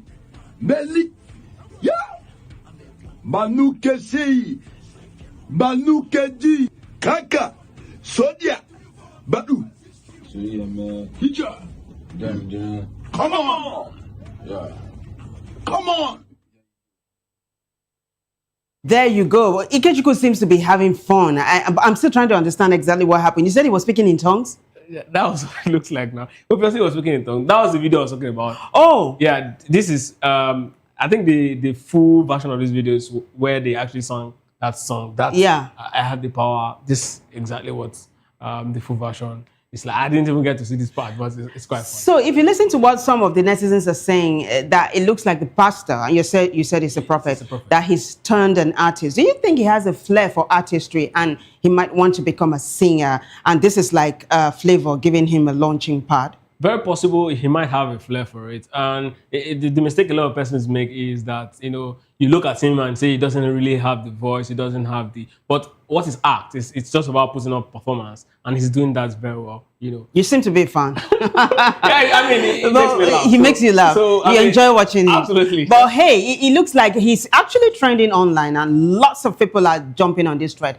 We didn't get to see lots of comments, or we didn't get to bring you any comments because some of them are derogatory and we actually do not promote that right here. But hey, if the prophet is going to become a singer, we wait to see if he's going to be doing gospel songs or, what's the other genre called now, whether Afrobeat or some other ones. But we'll keep you posted as events unfold. On that note, I got to say a big thank you to the incredible people who made the show a success. Thank you so much, guys. If you liked it, keep a date with Ikechukwu and I for another edition of Hashtags. Same time, same station. Until then, I am Vivian Oguche, and thank you for watching. Bye.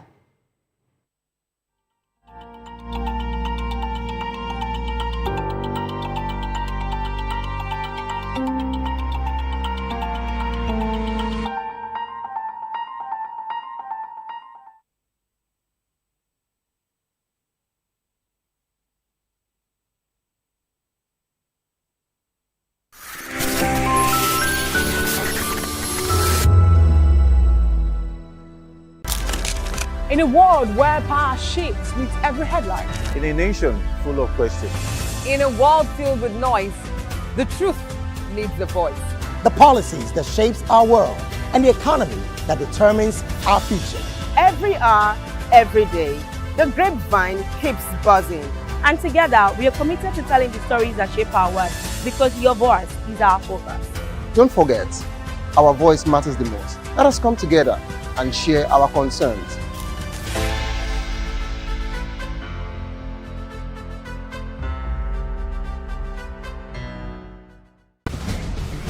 Join us as we drive into the world of politics through insightful interviews with prominent political figures, both serving and former governors, ministers, senators, legislators, party chieftains, activists, and analysts. Get first-hand information into the decision-making processes that affect our daily lives. Highly engaging one-hour program that brings political discourse into focus. I am Chukwuma Okoro. Political Lens, Monday through Friday, 6 to 7 p.m. Join us. A world where truth is the ultimate power and opinions scream the loudest. It's time to wade through the noise. Hunger no get tribe. Hunger no get religion. And scan the human interest and trending topics that matter. Stay tuned to The Issues, your plug to the stories making the buzz, from politics to science and technology, social justice, and more. Let's tackle the tough questions and expose the truth. The Issues, on Voice of the People Television, Mondays to Fridays, 8 to 9 p.m. The Issues.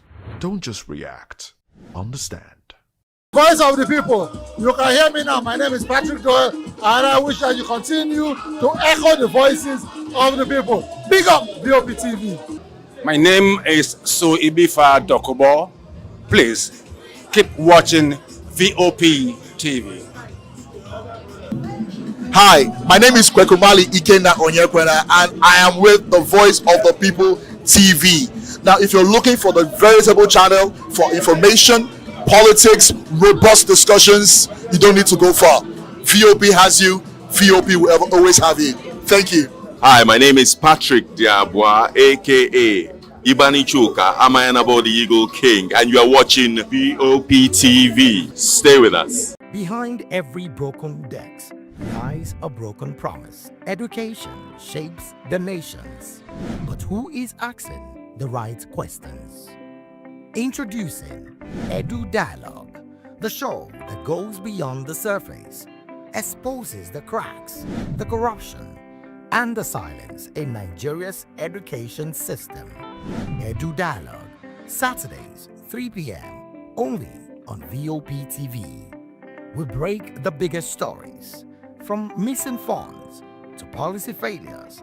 We ask the tough questions and demand real answers. Edu Dialogue, this Saturday, 3 p.m. on Voice of the People Television.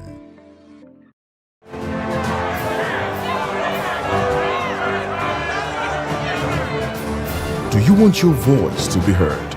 Do you know that you matter in the scheme of things? The People's Voice, the show where ordinary citizens take center stage as we discuss the biggest stories that affect you and I. With you in mind, we facilitate lively discussions, debates, and interviews on the topics that matter most to you and I, from social justice to economic empowerment, education to healthcare, governance, and more, tackling tough topics and amplifying your voice. Join the conversation and make your voice count. The People's Voice. Make your voice count. Are you ready for the extraordinary? Something big is happening on your screen. Introducing VOP TV. Now streaming on SLTV channel 264. From breaking news to captivating conversations, news analysis, giving you all sides to the story. We break in-depth discussions on the issues that matter, from politics to sports, entertainment, and lifestyle. VOP TV on SLTV channel 264. Join us as we redefine what television means to you. Voice of the People Television, VOP TV. Now you have more than a voice.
It's a season of love, a season of joy, a season to celebrate you because you deserve it.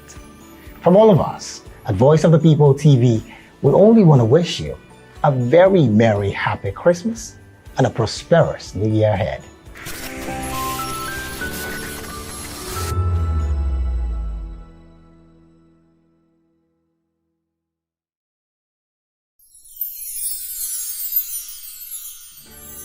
We are here with the leadership of VOP Television Lagos. We do appreciate this opportunity to say Merry Christmas and Happy New Year to our viewers all over the world and admirers. Cheers.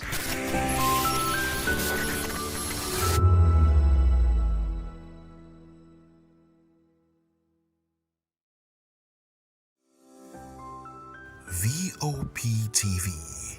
Now, you have more than a voice.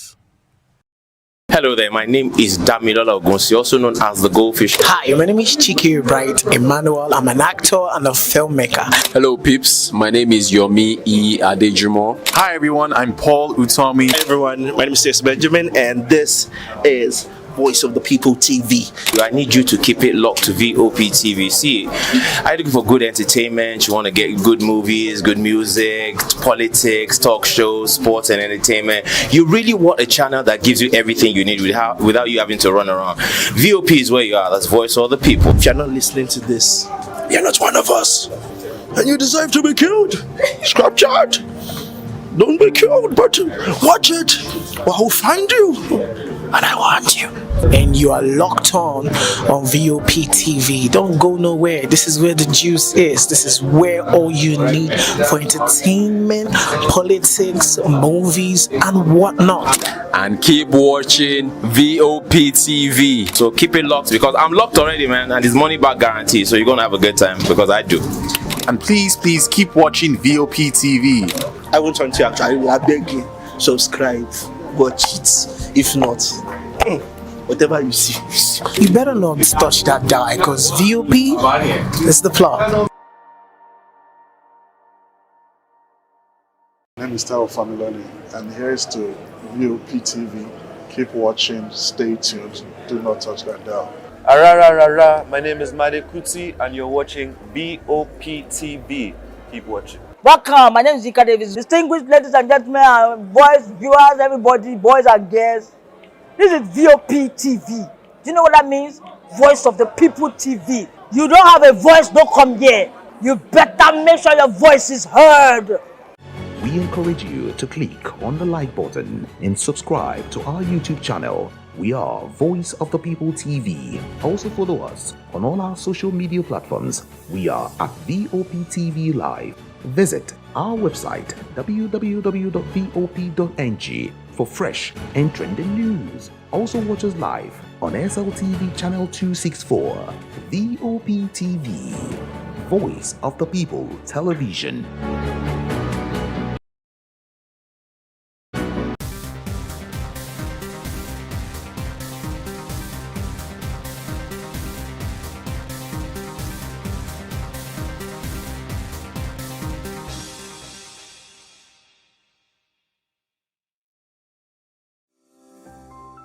VOP TV.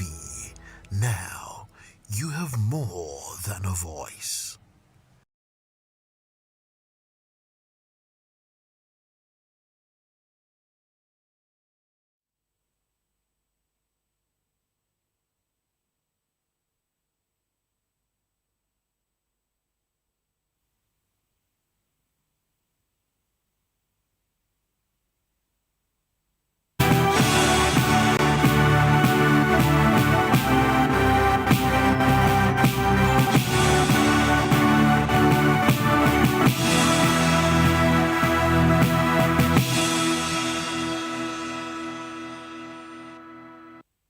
Hello and welcome to News Hour on Voice of the People TV. I am Vivian Oguche. And I am Nenna Ndomdioto. Before we begin the news, kindly visit our website www.vop.ng for fresh and trending news. Here are the headlines. Senate approves 43 trillion naira 2024-2025 budget repeal. Also, reps approve extension of 2025 capital budget to March 2026. INEC rejects Makinde-backed PDP NWC over pending court cases. NSCDC deploys 55,000 personnel across Nigeria. Nigerians decry high transport fares and insecurity. And markets see increased activity ahead of festive season. On the foreign scene, 5/3 as Mexican plane carrying 2-year-old burn victim crashes. Well, in business news, Nigeria tops African crude exports to US in 2025. In sport, Nigeria beats Tanzania 2-1 in winning start. Well, in the world of entertainment, Ashake mourns fan killed in Nairobi concert stampede. Now the news and details. The Senate has passed the 43 trillion naira 2024 and 2025 Appropriations Act, Repeal and a Reenactment Bill 2025. The passage followed the Senate's consideration and adoption of the report of its Committee on Appropriations. The consolidated report was presented during plenary by the committee's chairman, Senator Solomon Adiola. Meanwhile, the House of Representatives has approved the extension of the implementation of the capital component of the 2025 budget to March 31, 2026. The approval followed the passage of the 2024 and 2025 appropriation, repeal, and reenactment bills. The House considered and adopted the President's request during Tuesday's plenary based on a report presented by the chairman of the Committee on Appropriations, Abubakar Bichi. Bichi said the committee met with members of the President's economic team to justify the repeal and reenactment of the budgets.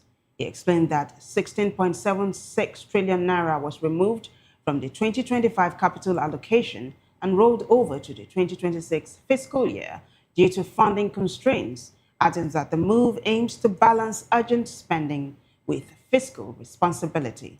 The bills were subsequently considered clause by clause and passed for third reading.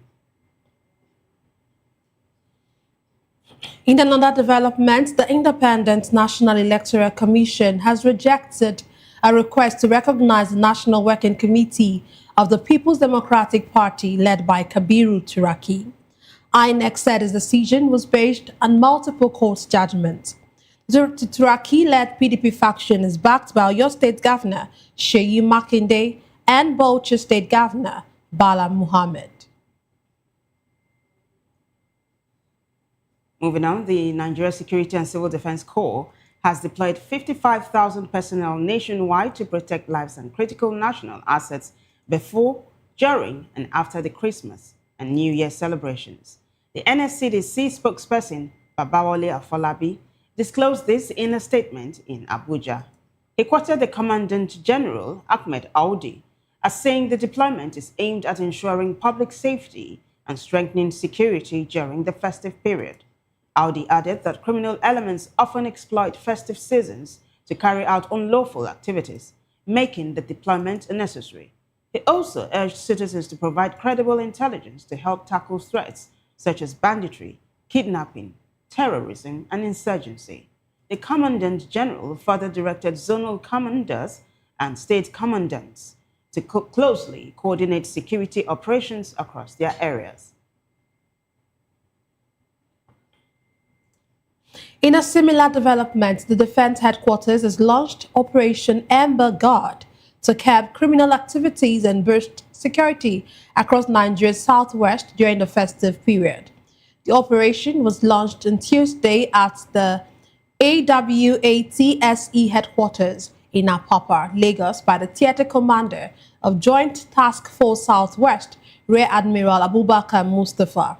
Mustafa said the operation will run from December 23, 2025 to January 15, 2026 as part of proactive measures to enhance internal security and protect critical national assets during the Yuletide. He noted that increased movement during the festive season often leads to a rise in criminal activity, necessitating a stronger security presence.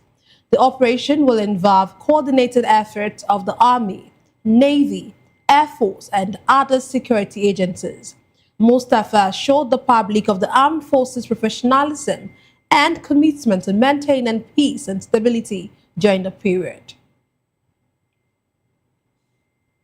And now we just days to the Christmas and New Year celebrations.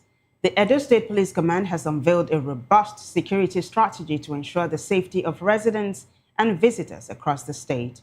The The plan combines intelligence-driven policing with community engagement to prevent crime and guarantee a peaceful festive season.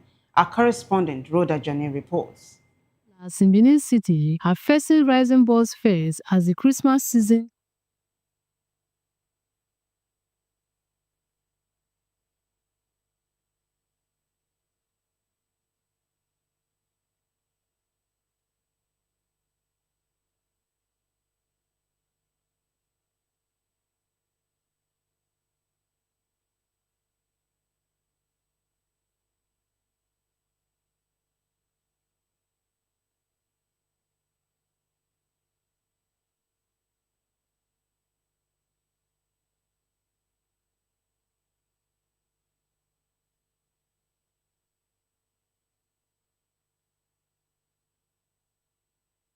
Well, apologies for that mix-up.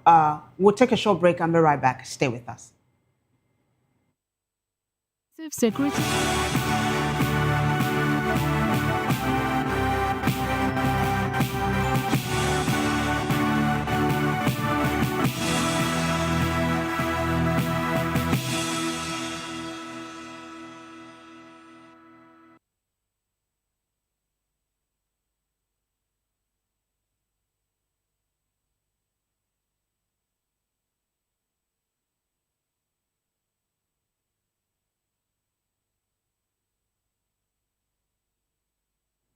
Welcome back, everyone. We'll take you straight to Edo State, where Rhoda Johnny tells us how the police is ensuring that the Yuletide season is safe for everyone. Take a listen.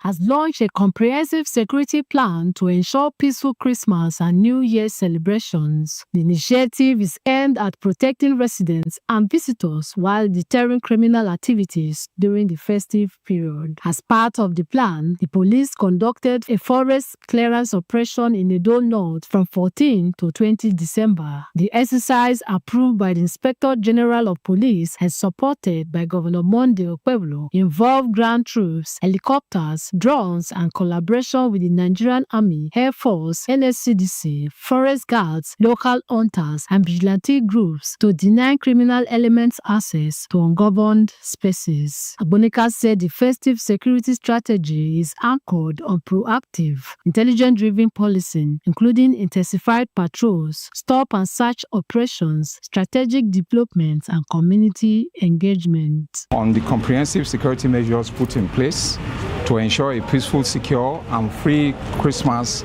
and New Year celebration. In line with our proactive, intelligence-driven policing strategy for the Yuletide season, the Edo State Police Command significantly strengthened security across the state by intensifying visibility policing, strategic patrols, targeted stop and search operations, intelligence-led deployments, and sustained community engagements. These measures were designed to deter criminal activities, inspire public confidence, and guarantee the safety of residents and visitors throughout the festive period. The clearance operation, which led to the arrest of 37 suspects and many other recoveries of firearms and drugs, spanned from Saturday 14 December to 20th December 2025. But I assure you that this will be sustained. It was executed through a robust interagency collaboration between with the Nigerian Army Mechanized 4 Brigade, Nigerian Air Force 107 Air Maritime Group, Nigerian Security and Civil Defense Corps, and the Forest Guards, local vigilante groups, and hunters. This joint approach underscores our collective resolve to confront and neutralize security threats in the state decisively. He urged residents to remain vigilant and law-abiding to maintain security throughout the Christmas and New Year celebrations. In Benin, Rhoda Johnny, UOB TV News. Thank you very much, Rhoda. Away from that report, the federal government has ordered contractors handling road projects to immediately open major highways under construction, warning that no work sites should be closed during festive periods without approval from the Ministry of Works. The government also directed contractors operating under the NNPC Limited Tax Credit Scheme to exit existing tripartite agreements to allow for proper payment processing following the expiration of the funding arrangement. Minister of Works David Umahi issued the directives in Abuja, saying President Bola Tinubu has approved the Ministry of Work to take full financial responsibility for the affected projects. Now, Nigerians are preparing for the Christmas and New Year celebrations, but rising transport fares are forcing many to reconsider travel plans. Commuters are also calling on the government to address insecurity on major highways. VOP TV's Matthew Gunswada visited the Jibowu terminal in Lagos to gauge the mood of travelers. Mile 12 International Market. With Christmas just days away, major markets in Lagos are expected to be bustling with activity.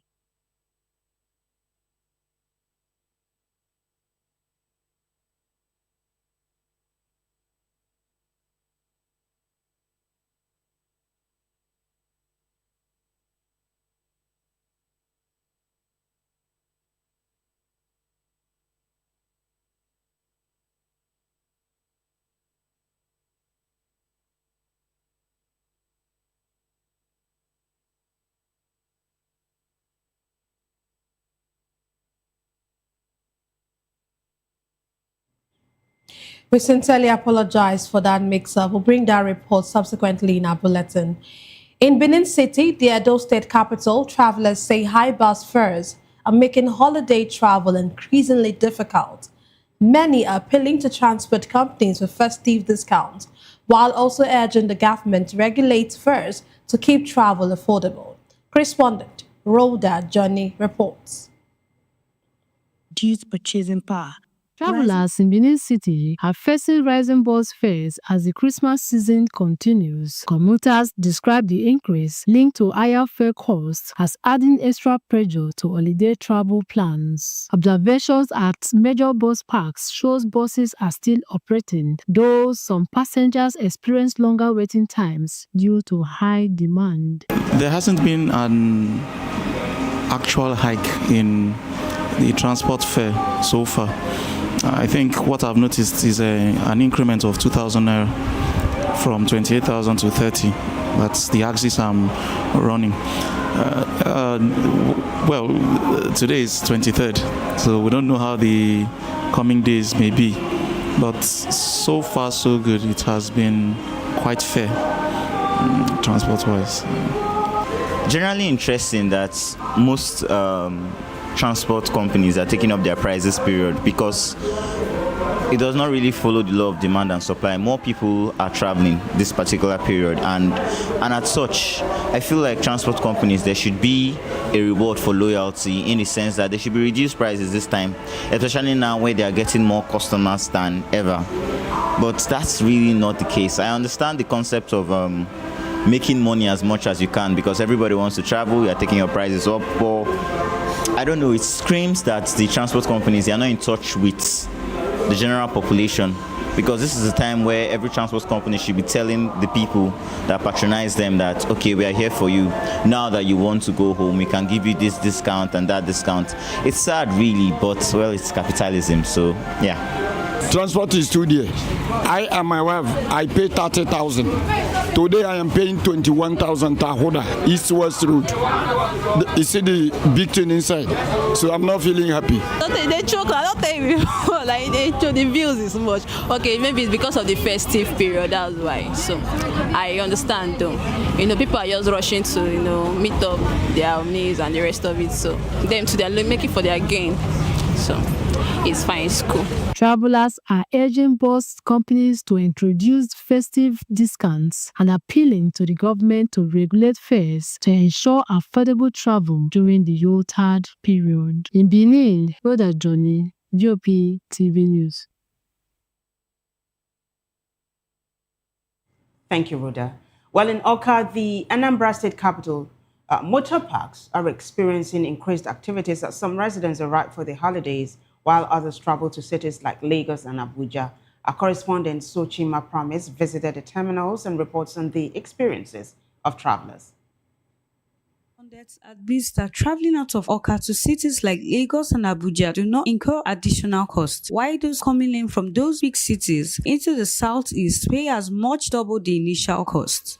If I may say, Lagos and Abuja now, from Awka to Lagos now is cheap.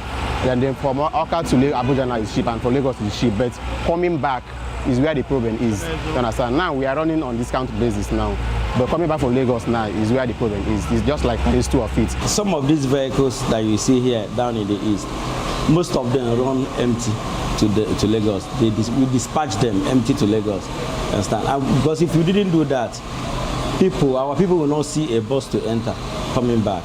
We didn't have any increase from here to Lagos. But definitely from Lagos to here, we must have increase because those vehicles that we dispatch empty, we put fuel inside with driver's allowance, you understand? So there must be an increase. Okay, in terms of costs, they didn't increase the cost. So yeah, I think that's about it. The cost that's about February, sorry. It's almost the same as what we are paying now. In December. Is there really a justifiable reason for the increase in transport fares now that the petrol price is on downward review? Everything changed this festive period in the sense that all of a sudden there is this increase in price in terms of the cost of transportation. Now there is no reasonable reason that was given for the hike except festive period. The price of entering Siena as of last month, even this month, earlier this month, was 4,000 naira. But just in few days, like in fact not even in few days, like this same day, it increased by at least 80%, almost double the price. If I'm not mistaken. No, yeah, I'm not mistaken because that's what I'm actually paying currently for this transportation. I don't understand. I came to Nsukka last week with 5,500 and I came back today and they say 10,000. Hey! Oh, this is serious. This is very, very serious. And it's fast though, but I'm frustrated. Like, yes, it's too much. The price is very, because of this festival season, I don't understand. They just increased it. I don't know what to say though. As much as commuters complain of high costs, would they prefer to stem the trend of wanting to go home for Christmas? The answer is not far-fetched. And this goes to show that the economy of demand and supply will continue to play out in the transport sector. Sochima Promise, Voice of the People Television. Thank you very much, Sochima. Nigerians are preparing for the Christmas and New Year celebrations, but rising transport fares are forcing many to reconsider travel plans. Commuters are also calling on the government to address insecurity on major highways. VOP TV's Matthew Buswada visited the Jibo terminal in Lagos to gauge the mood of travelers. Witness an increase in influx of visitors, goods and activities during the festive season, particularly as residents and tourists observe the popular Dirty December period, marked by concerts, parties and social gatherings. But even before the peak of the celebrations, transport fares from Lagos to the southeastern state are already climbing ahead of the annual Christmas and New Year travel rush. Operators at major bus terminals say the rise in fares is driven by growing demand, high fuel costs, and increased operational expenses. I am at the Jibo bus terminal here in Lagos, where passenger movements are gradually increasing ahead of the Christmas and New Year festivities. While many commuters are ready to reunite with their loved ones, the price and the hike of transportation is forcing many to reconsider their travel plans. Some passengers I spoke with say they have no choice but to travel despite the costs, while also urging the government to address fuel price hike and insecurity in travel highway.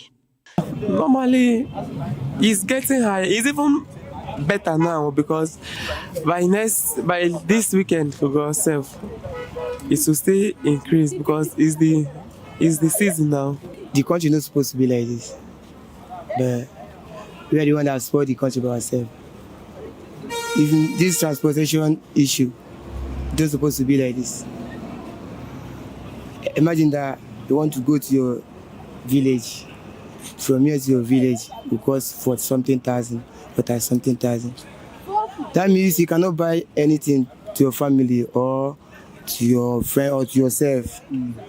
Because if you spend 30,000 from here to east, how much are you going to spend?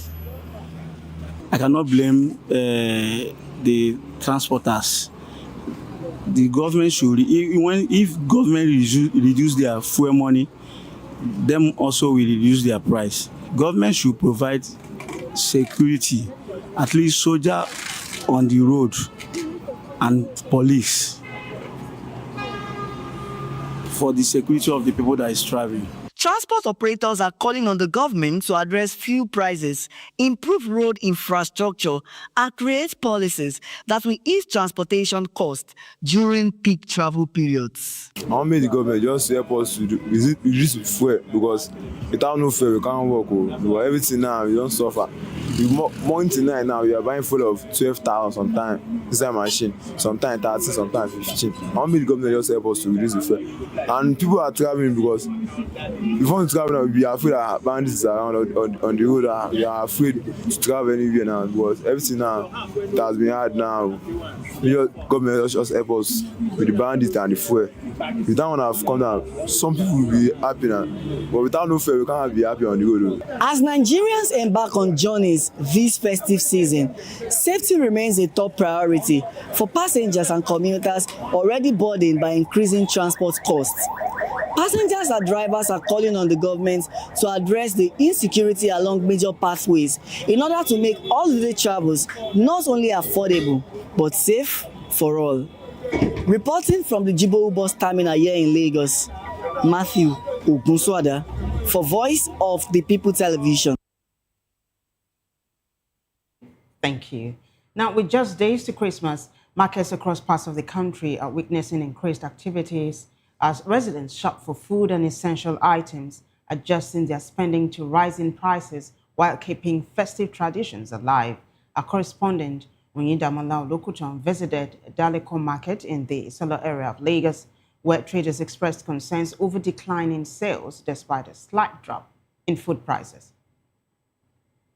As just days away, major markets in Lagos are expected to be bustling with activity.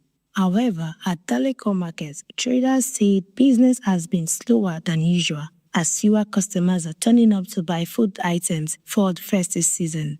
According to the sellers, prices of some staple items such as rice, beans, pepper, curry, vegetable oil, and poultry have slightly reduced compared to last year, yet sales remain low.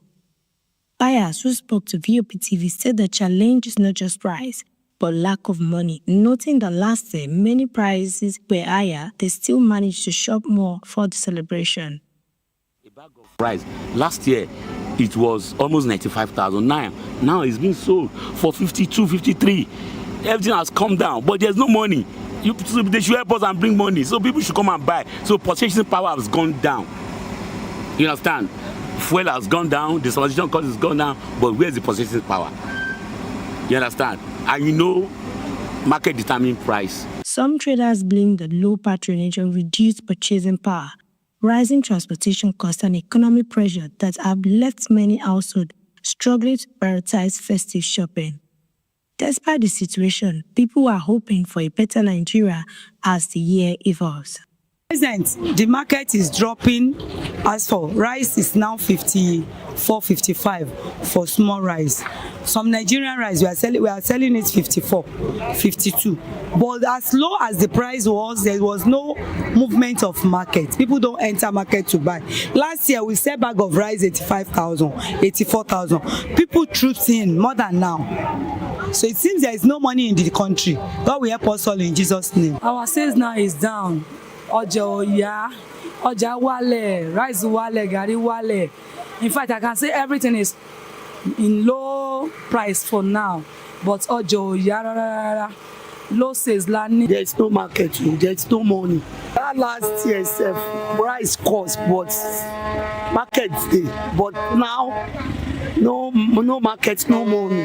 No, anybody don't buy anything. As festive season draws closer, traders remain hopeful for a last-minute rush, while buyers continue to navigate the realities of limited income. Oyindamola Olokutan reporting for Voice of the People TV. Still in Lagos, correspondent Onyeka Ogolo reports from the Mile 12 International Market. The prices of major food staples have eased, even as onions recorded a sharp increase.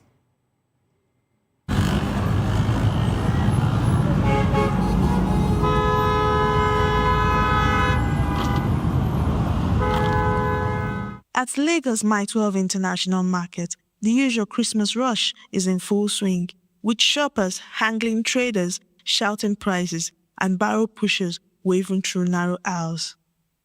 This year, however, many shoppers are finding some relief. The price of foreign rice has dropped significantly and now selling for between 64 and 76,000 naira per 50 kilogram bag, far below last year's record high. Local rice remains stable at about 60,000 naira, while tomato and garri have always become more affordable. Price of thing is high. We don't know, but maybe if government can help us, because maybe it's because of fuel or anything. Because when you call driver to help you carry load from one place to another, all this make goods cost. They are complaining, no, fuel is too cost, all this. So we beg government to help us. Maybe they can help us with fixed price of market. That one could be better. So everybody will know that this is the normal price, and this is normal buy you buy, and this is normal price you sell. Maybe that one will be better in this Nigeria, because everybody doing her own, and which is not fair for we poor woman. Onions prices have jumped sharply, with a bag now selling for as much as 130,000 naira, forcing many families to cut back to seek alternatives. Now the market is the price is varies. Sometimes it's going up or come down. Like on Monday now, we sold bag at the rate of 80. As at was yesterday, the bag is 110, 120. The one that is not good, 100,000 per bag. So that is what affect the bowl now. Bowl, we sell 13, 14, but now we are selling correct one, we are selling 17 for the purple. But dry one is scarce inside market. Dry one, the bag of it now, last week that they brought it, they sold the bag at the rate of 160,000. So the little one that's inside market, inside the bowl, we are selling that bowl as you see, 27, 28. So what is happening there now? The price is not fixed. Adding to the pressure are ongoing demolitions in Ketu Mile 12 artists by the Lagos State government, which commuters say has doubled travel time to market, making access more difficult during the busy season. Despite these challenges, traders and shoppers say Mile 12 market remains the cheapest option for many households, with food buying groups pooling resources to reduce cost ahead of Christmas. This basket, you can sell it 50,000 naira. When I sell it, 15,000 naira. Before they sell them 35 to 40. But the market don't move today, don't go, then they go up. People they come, they buy, people they rush, they come, they buy them. Already, now make the market don't they go up now. So maybe if it change, if people come plenty, the market go they high. Even market no come plenty, people come plenty, market go they off. So even not be Christmas, the thing they happen like that. So now Christmas, everybody they rush and they come buy market already. No saying a season. This period of December, Christmas period, our goods very, very cheap. It come down well. Like formerly, we are selling this bag 22, 23. But now we are selling 21, 20. Market, we don't even see anybody. We have fufu from Edo State. In fact, their fufu is fantastic. Very nice. It don't smell. That one we used to count it. Like if you need this bag is 40,000. Full bag. But if you want retail, it's 1,000. They should come and help us because we are not selling. Many of us go on loan. So if we don't sell, how will you pay the loan? With just days to Christmas, Mile 12 market reflects the reality of the season. Lower prices for some essentials, higher costs for others, and shoppers determined to celebrate despite these challenges. From Mile 12 Market, I am Onika Rugolo, reporting for VOP TV.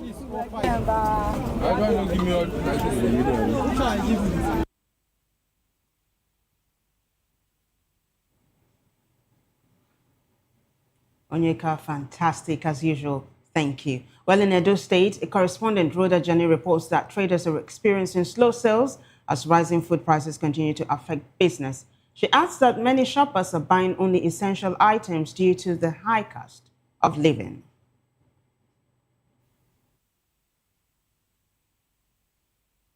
Markets in Edo State have recorded lower than expected sales this Christmas as traders report that rising prices of food and goods are affecting business. The slowdown observed in major markets across the state comes despite the festive season, which usually sees high consumer spending. Traders noted that current sales are lower compared to previous years during the Yuletide period. 100,000, 120, small one 60,000, small the other one 40, crate 25. Before not be so, but now when you say that they do something, now they can go in here like that. Is it because of Christmas? Road express is not a market. People are shading there, no way to come inside the market to buy things. The whole place is so jam-packed that you cannot even walk with your feet to come inside to buy things. Though things are down, the price calm down a little, but there's scarcity of money. People are not buying. You cannot see everybody sitting down. Just 2 days to wash night. You saw us sitting down. It's unusual. People where they buy and they, we where they sell and we they. It too dear. He pass 120, pass 130 for carton of fish. It too high. May government help us. May them bring down. And the second one where I want to meat, it dear. More money may go down. Na die. Me too dear. We when they buy, we buy not the correct. High. One head, one cow head, 150, 120, 130 now. Buyers are also limiting their purchases, focusing mainly on essential items due to the high cost of living. They said this fowl like 15, 20,000. And the food we they buy them before, a bag, 12,000. Now we they buy a bag, 25,000. So that's why this fowl dear now. Now like 30,000 and 35,000. Parents cock, we they buy 80,000, 70,000. Now it says 27,000. It's too high now. The price too much. We not feel buy. Here suppose food for Christmas now. As they do Christmas, here we food for crowd. Now, nothing. So people not feature for Christmas. It's not good. Very, very bad. Market users are appealing to the government to take action, urging measures to reduce prices and ease economic pressure on residents during the festive period. The subdued market activity highlights how inflation is impacting both traders and shoppers in Edo State this Christmas. In Benin, Rhoda Johnny, VOP TV News. Okay, away from that, this report says that former Vice President Atiku Abubakar has called for the immediate suspension of Nigeria's new tax law, describing it as a brazen act of treason against the Nigerian people. Then Assot Atiku condemned what he called unauthorized changes to the tax legislation after its passage by the National Assembly, accusing the executive of undermining legislative authority. He highlighted provisions allowing tax authorities to arrest citizens, seize property without court orders, and conduct enforcement sales without judicial oversight, warning that these measures strip Nigerians of due process. Atiku also criticized financial burdens on citizens, including mandatory 20% security deposits before appealing tax assessment, compound interest on tax debt, and forced USD computation for petroleum operations. He concluded by stressing that what the National Assembly did not pass cannot become law. Meanwhile, the Lagos State government has reaffirmed its commitment to Nigeria's ongoing national tax reforms, promising fair implementation. efficient processes, and the use of technology to support sustainable economic growth. Our correspondent, Onyeka Ogolo, again reports. Sanwo-Olu delivered the keynote address at the Tax Reform Summit 2025, describing the event as timely and strategic. The summit held in Ikeja provides a critical platform for repositioning Nigerian tax system to achieve efficiency, equity, and growth. National reform places greater emphasis on consumption-based taxation, data integration, and tax protection, because it's strengthening the system to ensure ease of compliance, to ensure effective dispute resolution and predictability tax environment that encourages investment and innovation. Ladies and gentlemen, we believe the success of Nigeria's tax reform journey will depend not only on legislation at the federal level, but on effective implementation at the state level. And I think the guest speaker re-emphasized that much. No matter how well it is done at the federal, it is effective implementation at the subnational that will make it easy to implement. The governor emphasized that Lagos operates within a framework of national fiscal programs and is fully aligned with the tax reforms being driven by President Bola Tinubu. He highlighted the importance of predictable and transparent tax system, describing taxation as a social contract between government and citizen, anchored on accountability and visible service delivery. Chairman of the Presidential Fiscal Policy and Tax Reform Committee, Taiwo Oyedele, noted that Nigeria's tax reforms are not about increasing rates, but about fixing broken system. He stressed that Lagos is expected to demonstrate leadership in data quality, property registers, and taxpayers' database, serving as a model for other states. A model tax harmonization law for the consideration and enactment by states. So we're glad to have our distinguished lawmakers in the room. Ekiti State, Zamfara, Anambra, and Kano have passed the law already in their respective states, so we're expecting Lagos State to be the next. Revenue collection by all citizens to strengthen the civil society. It's a contribution to growth, progress, and development, and we shouldn't see it as a burden. It's something we should do with a lot of pride. Lagos State endorsement of national tax reform signals its readiness to lead in effective implementation, leveraging technology, transparency, and accountability to create a fair and growth-friendly fiscal environment for all. I am Onyeka Ogolo, reporting for VOP TV.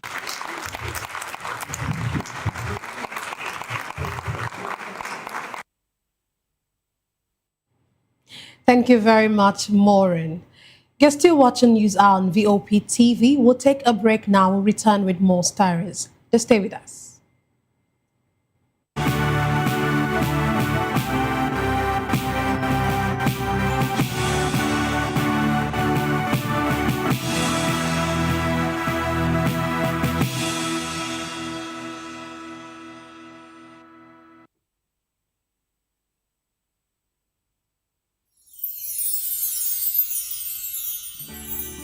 It's the most wonderful time of the year.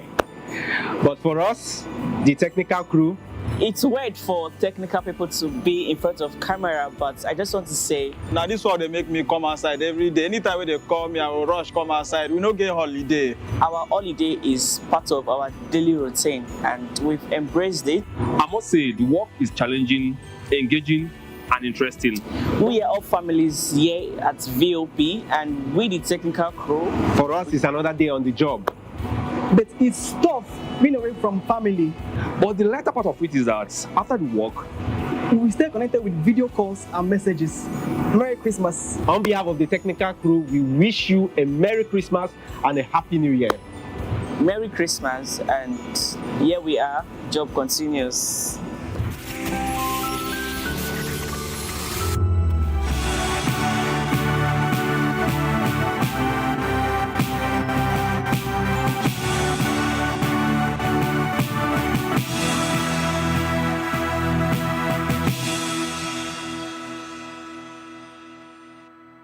Glad to have you back.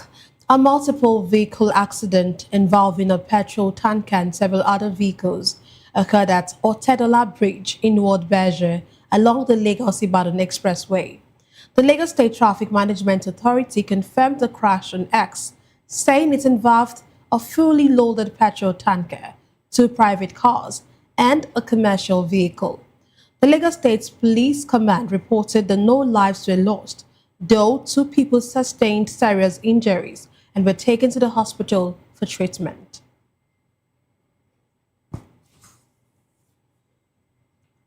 Now, as Nigeria strengthens its aviation and tourism workforce, over 650 graduates have been urged to uphold safety, professionalism, and integrity in the industry. The call came during the 14th convocation of the Universal School of Aviation, where students trained in aviation and tourism disciplines were formally inducted into the profession. VOPTV's Matthew Ogunswade reports. The 14th convocation ceremony of the Universal School of Aviation brought together over 650 graduates trained across aviation and tourism-related disciplines, including cabin crew operations, flight dispatch, airline ticketing and reservations, among other aviation courses. Speaking at the ceremony, the Director of Studies, Idris Onifade, disclosed that regulatory approval has been secured in Sierra Leone and the Republic of Chad, while charging the graduates to uphold safety, professionalism, and integrity in the aviation profession. The aviation industry is a unique one. It's not only about the knowledge, there is need for consistency, there is need for dedication. When you get into the industry, you don't go with only the intention of go there, make money. This is a sensitive industry that requires a high level of safety, high level of security, and of course, integrity. Because, we deal with money. Those that work in travel and tourism, they do a lot of, we have to have a lot of, build a lot of trust in terms of customer trusting your services. Then those that work directly with the airline, like the operation officer, flight dispatchers, cabin crew, these are safety-related jobs. So the industry expects people that we uphold these, values, safety first before any other thing.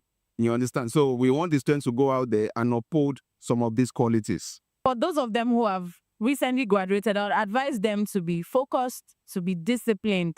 Yes, very, very disciplined. Those qualities are very important. They need it to, excel in whatever field that they are, and they should be determined to. Other speakers at the event also urged the graduates to embrace resilience, discipline, and continuous learning in the aviation industry. If we are talking about tourism, it comprises of hospitality, aviation, and travel industry. And now that the youths are now catching up, that the youths have realized that aviation is one of the industry that is actually going to rule the world, I believe they are going to be a positive factor. Many youth of today, they lack personal interaction, how to network with other people. Maybe it's as a result of social media or information technology. But the youth of today, what Universal School of Aviation is doing is more appropriate in the sense that you look at them as the leaders of the industry tomorrow. Discipline is very, very key if you want to be able to succeed in the aviation industry. Then too, you need to be resilient. So, Chima, you must have that attitude of not giving up attitude. Like I keep telling them, if you believe you can or you believe you cannot, you are both right. So it depends on your attitude. So it starts with you having a positive attitude. Most of the youths here, they don't have a job. So we are looking at providing them with a professional skill that will get them ready for whatever opportunity that is present in any sector, not just in aviation. We also have other youths engaged in other skill acquisition in various skill areas. Graduates also shared their experiences, affirming that the institution did not just train them, but empower them to be better leaders. ATR is a very, very good course. I would say it has a lot of advantages in the legal market. You get to know more about flights, you get to know more about ticketing, you get to know more about reservation, you get to know more about the IATA global indicators and all that has to do with airline geography. The future is actually bright because the aviation industry it has so many grounds that are yet to be unveiled. So I'm happy that I'm part of this movement. And Ngozi Rosemary emerged as the overall best graduating student. As the ceremony featured the presentation of awards, the induction of the director as a fellow, 5 staff members as full members, and over 110 students as student members of the Institute for Tourism Professionals of Nigeria. Matthew Ogunswada, reporting for Voice of the People TV. Matthew, thank you. Now on the foreign scene, at least 5 people, including a 2-year-old burn victim, died when a small Mexican Navy aircraft crashed over the Texas coast near Galveston during a humanitarian mission. The aircraft was transferring the child from Merida, Mexico, for treatment in the United States. Of the 8 people on board, 2 survived, while 1 remains missing. President Claudia Sheinbaum expressed condolences to the families and confirms that rescue teams are still searching for the missing passenger.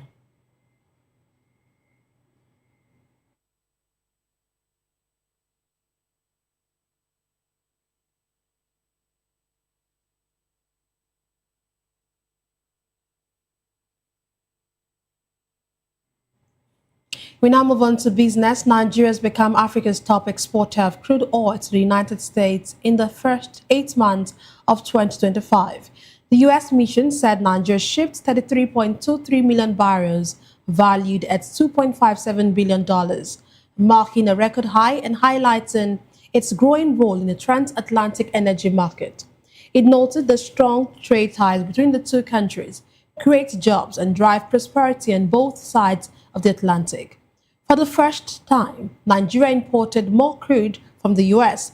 than it exported, marking a historic shift in petroleum trade. Well, in sports news, Nigeria kicked off their 2025 Africa Cup of Nations campaign with a 2-1 win over Tanzania at State Defense, thanks to goals from Shemi Ajayi and Ademola Lookman. The Super Eagles started strongly with Victor Osimhen and Lookman causing early problems for the Tanzanian defense. Nigeria's breakthrough came in the 36th minute when Alex Iwobi's cross found Ajayi, who powered a header into the net to make it 1-0 at halftime. Tanzania equalized in the 50th minute through Momboa, but Nigeria responded just 2 minutes later as Lookman fired a left-footed strike past the goalkeeper to restore the lead. The 2-1 scoreline helped to give Nigeria a perfect start to their Group C campaign. And now to entertainment, Afrobeat star Shake has expressed deep sorrow over the death of a young woman during his concert in Nairobi, Kenya. The award-winning singer took to Instagram to describe the incident as devastating and said he was heartbroken by the tragic event at a show meant to spread joy through music.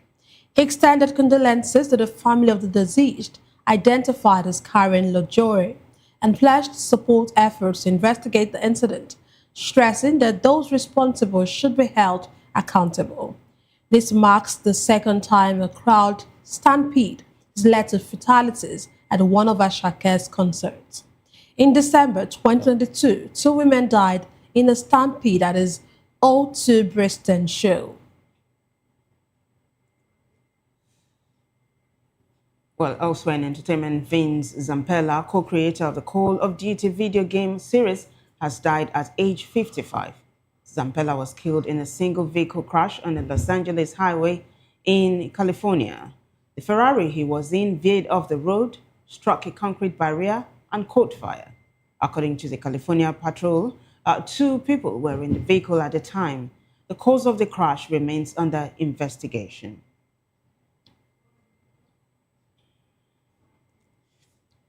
Well, that wraps it up for us on News Hour. But before we go, a quick look at the headlines. We told you that the Senate has approved a 43 trillion naira 2024-2025 budget repeal. Also, reps approve extension of 2025 capital budget to March 2026. INEC rejects Makinde-backed PDP and WC over pending court cases. NSCDC deploys 55,000 personnel across Nigeria. Nigerians decry high transport fares and insecurity. Markets see increased activity ahead of festive season. On the foreign scene, 5 dead as Mexican plane carrying 2-year-old burn victim crashes. In business, Nigeria tops African crude exports to U.S. in 2025. While in sports news, Nigeria beat Tanzania 2-1 in winning start. And in the world of entertainment, Asake mourns fan killed in Nairobi concert stampede.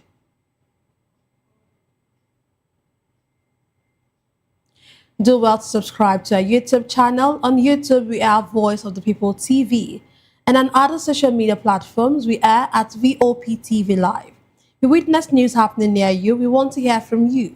Send your eyewitness reports, event coverage, request, photos, or videos directly via WhatsApp to 0814-606-4057. You can also reach our newsroom by email at news@vop.ng. I am Nnenna Ndomdioto. And I am Vivian Oguche. Thank you so much for watching.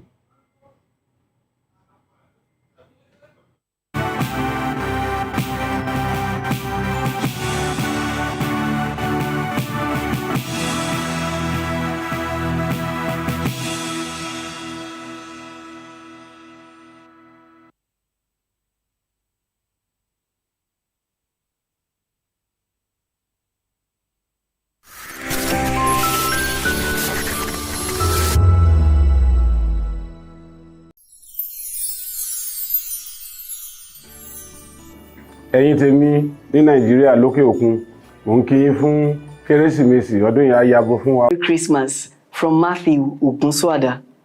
This year has been so amazing with you in it, and that's why we're saying from Voice of the People TV, Merry Christmas and Happy New Year, and we love you. You've been wonderful all through the year, and this is from us, Voice of the People Television, saying Merry Christmas and a prosperous New Year to you all. See you at the top. In a world where truth is the ultimate power and opinions scream the loudest, it's time to wade through the noise. Hunger no get tribe! Hunger no get religion! And scan the human interest and trending topics that matter. Stay tuned to The Issues, your plug to the stories making the buzz, from politics to science and technology, social justice, and more. Let's tackle the tough questions and expose the truth. The Issues on Voice of the People Television, Mondays to Fridays, 8 to 9 p.m. The Issues. Don't just react, understand.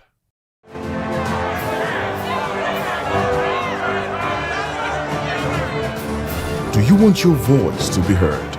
Do you know that you matter in the scheme of things? The People's Voice, the show where ordinary citizens take center stage as we discuss the biggest stories that affect you and I. With you in mind, we facilitate lively discussions, debates, and interviews on the topics that matter most to you and I, from social justice to economic empowerment, education to healthcare, governance, and more, tackling tough topics and amplifying your voice. Join the conversation and make your voice count. The People's Voice. Make your voice count.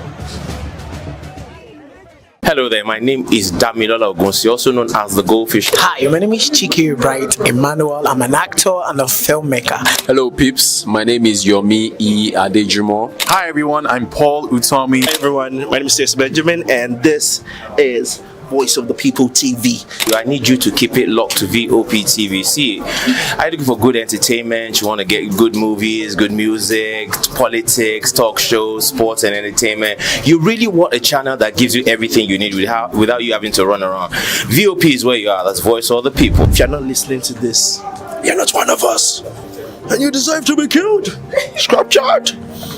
Don't be killed, but watch it. Or I'll find you. And I want you. And you are locked on VOP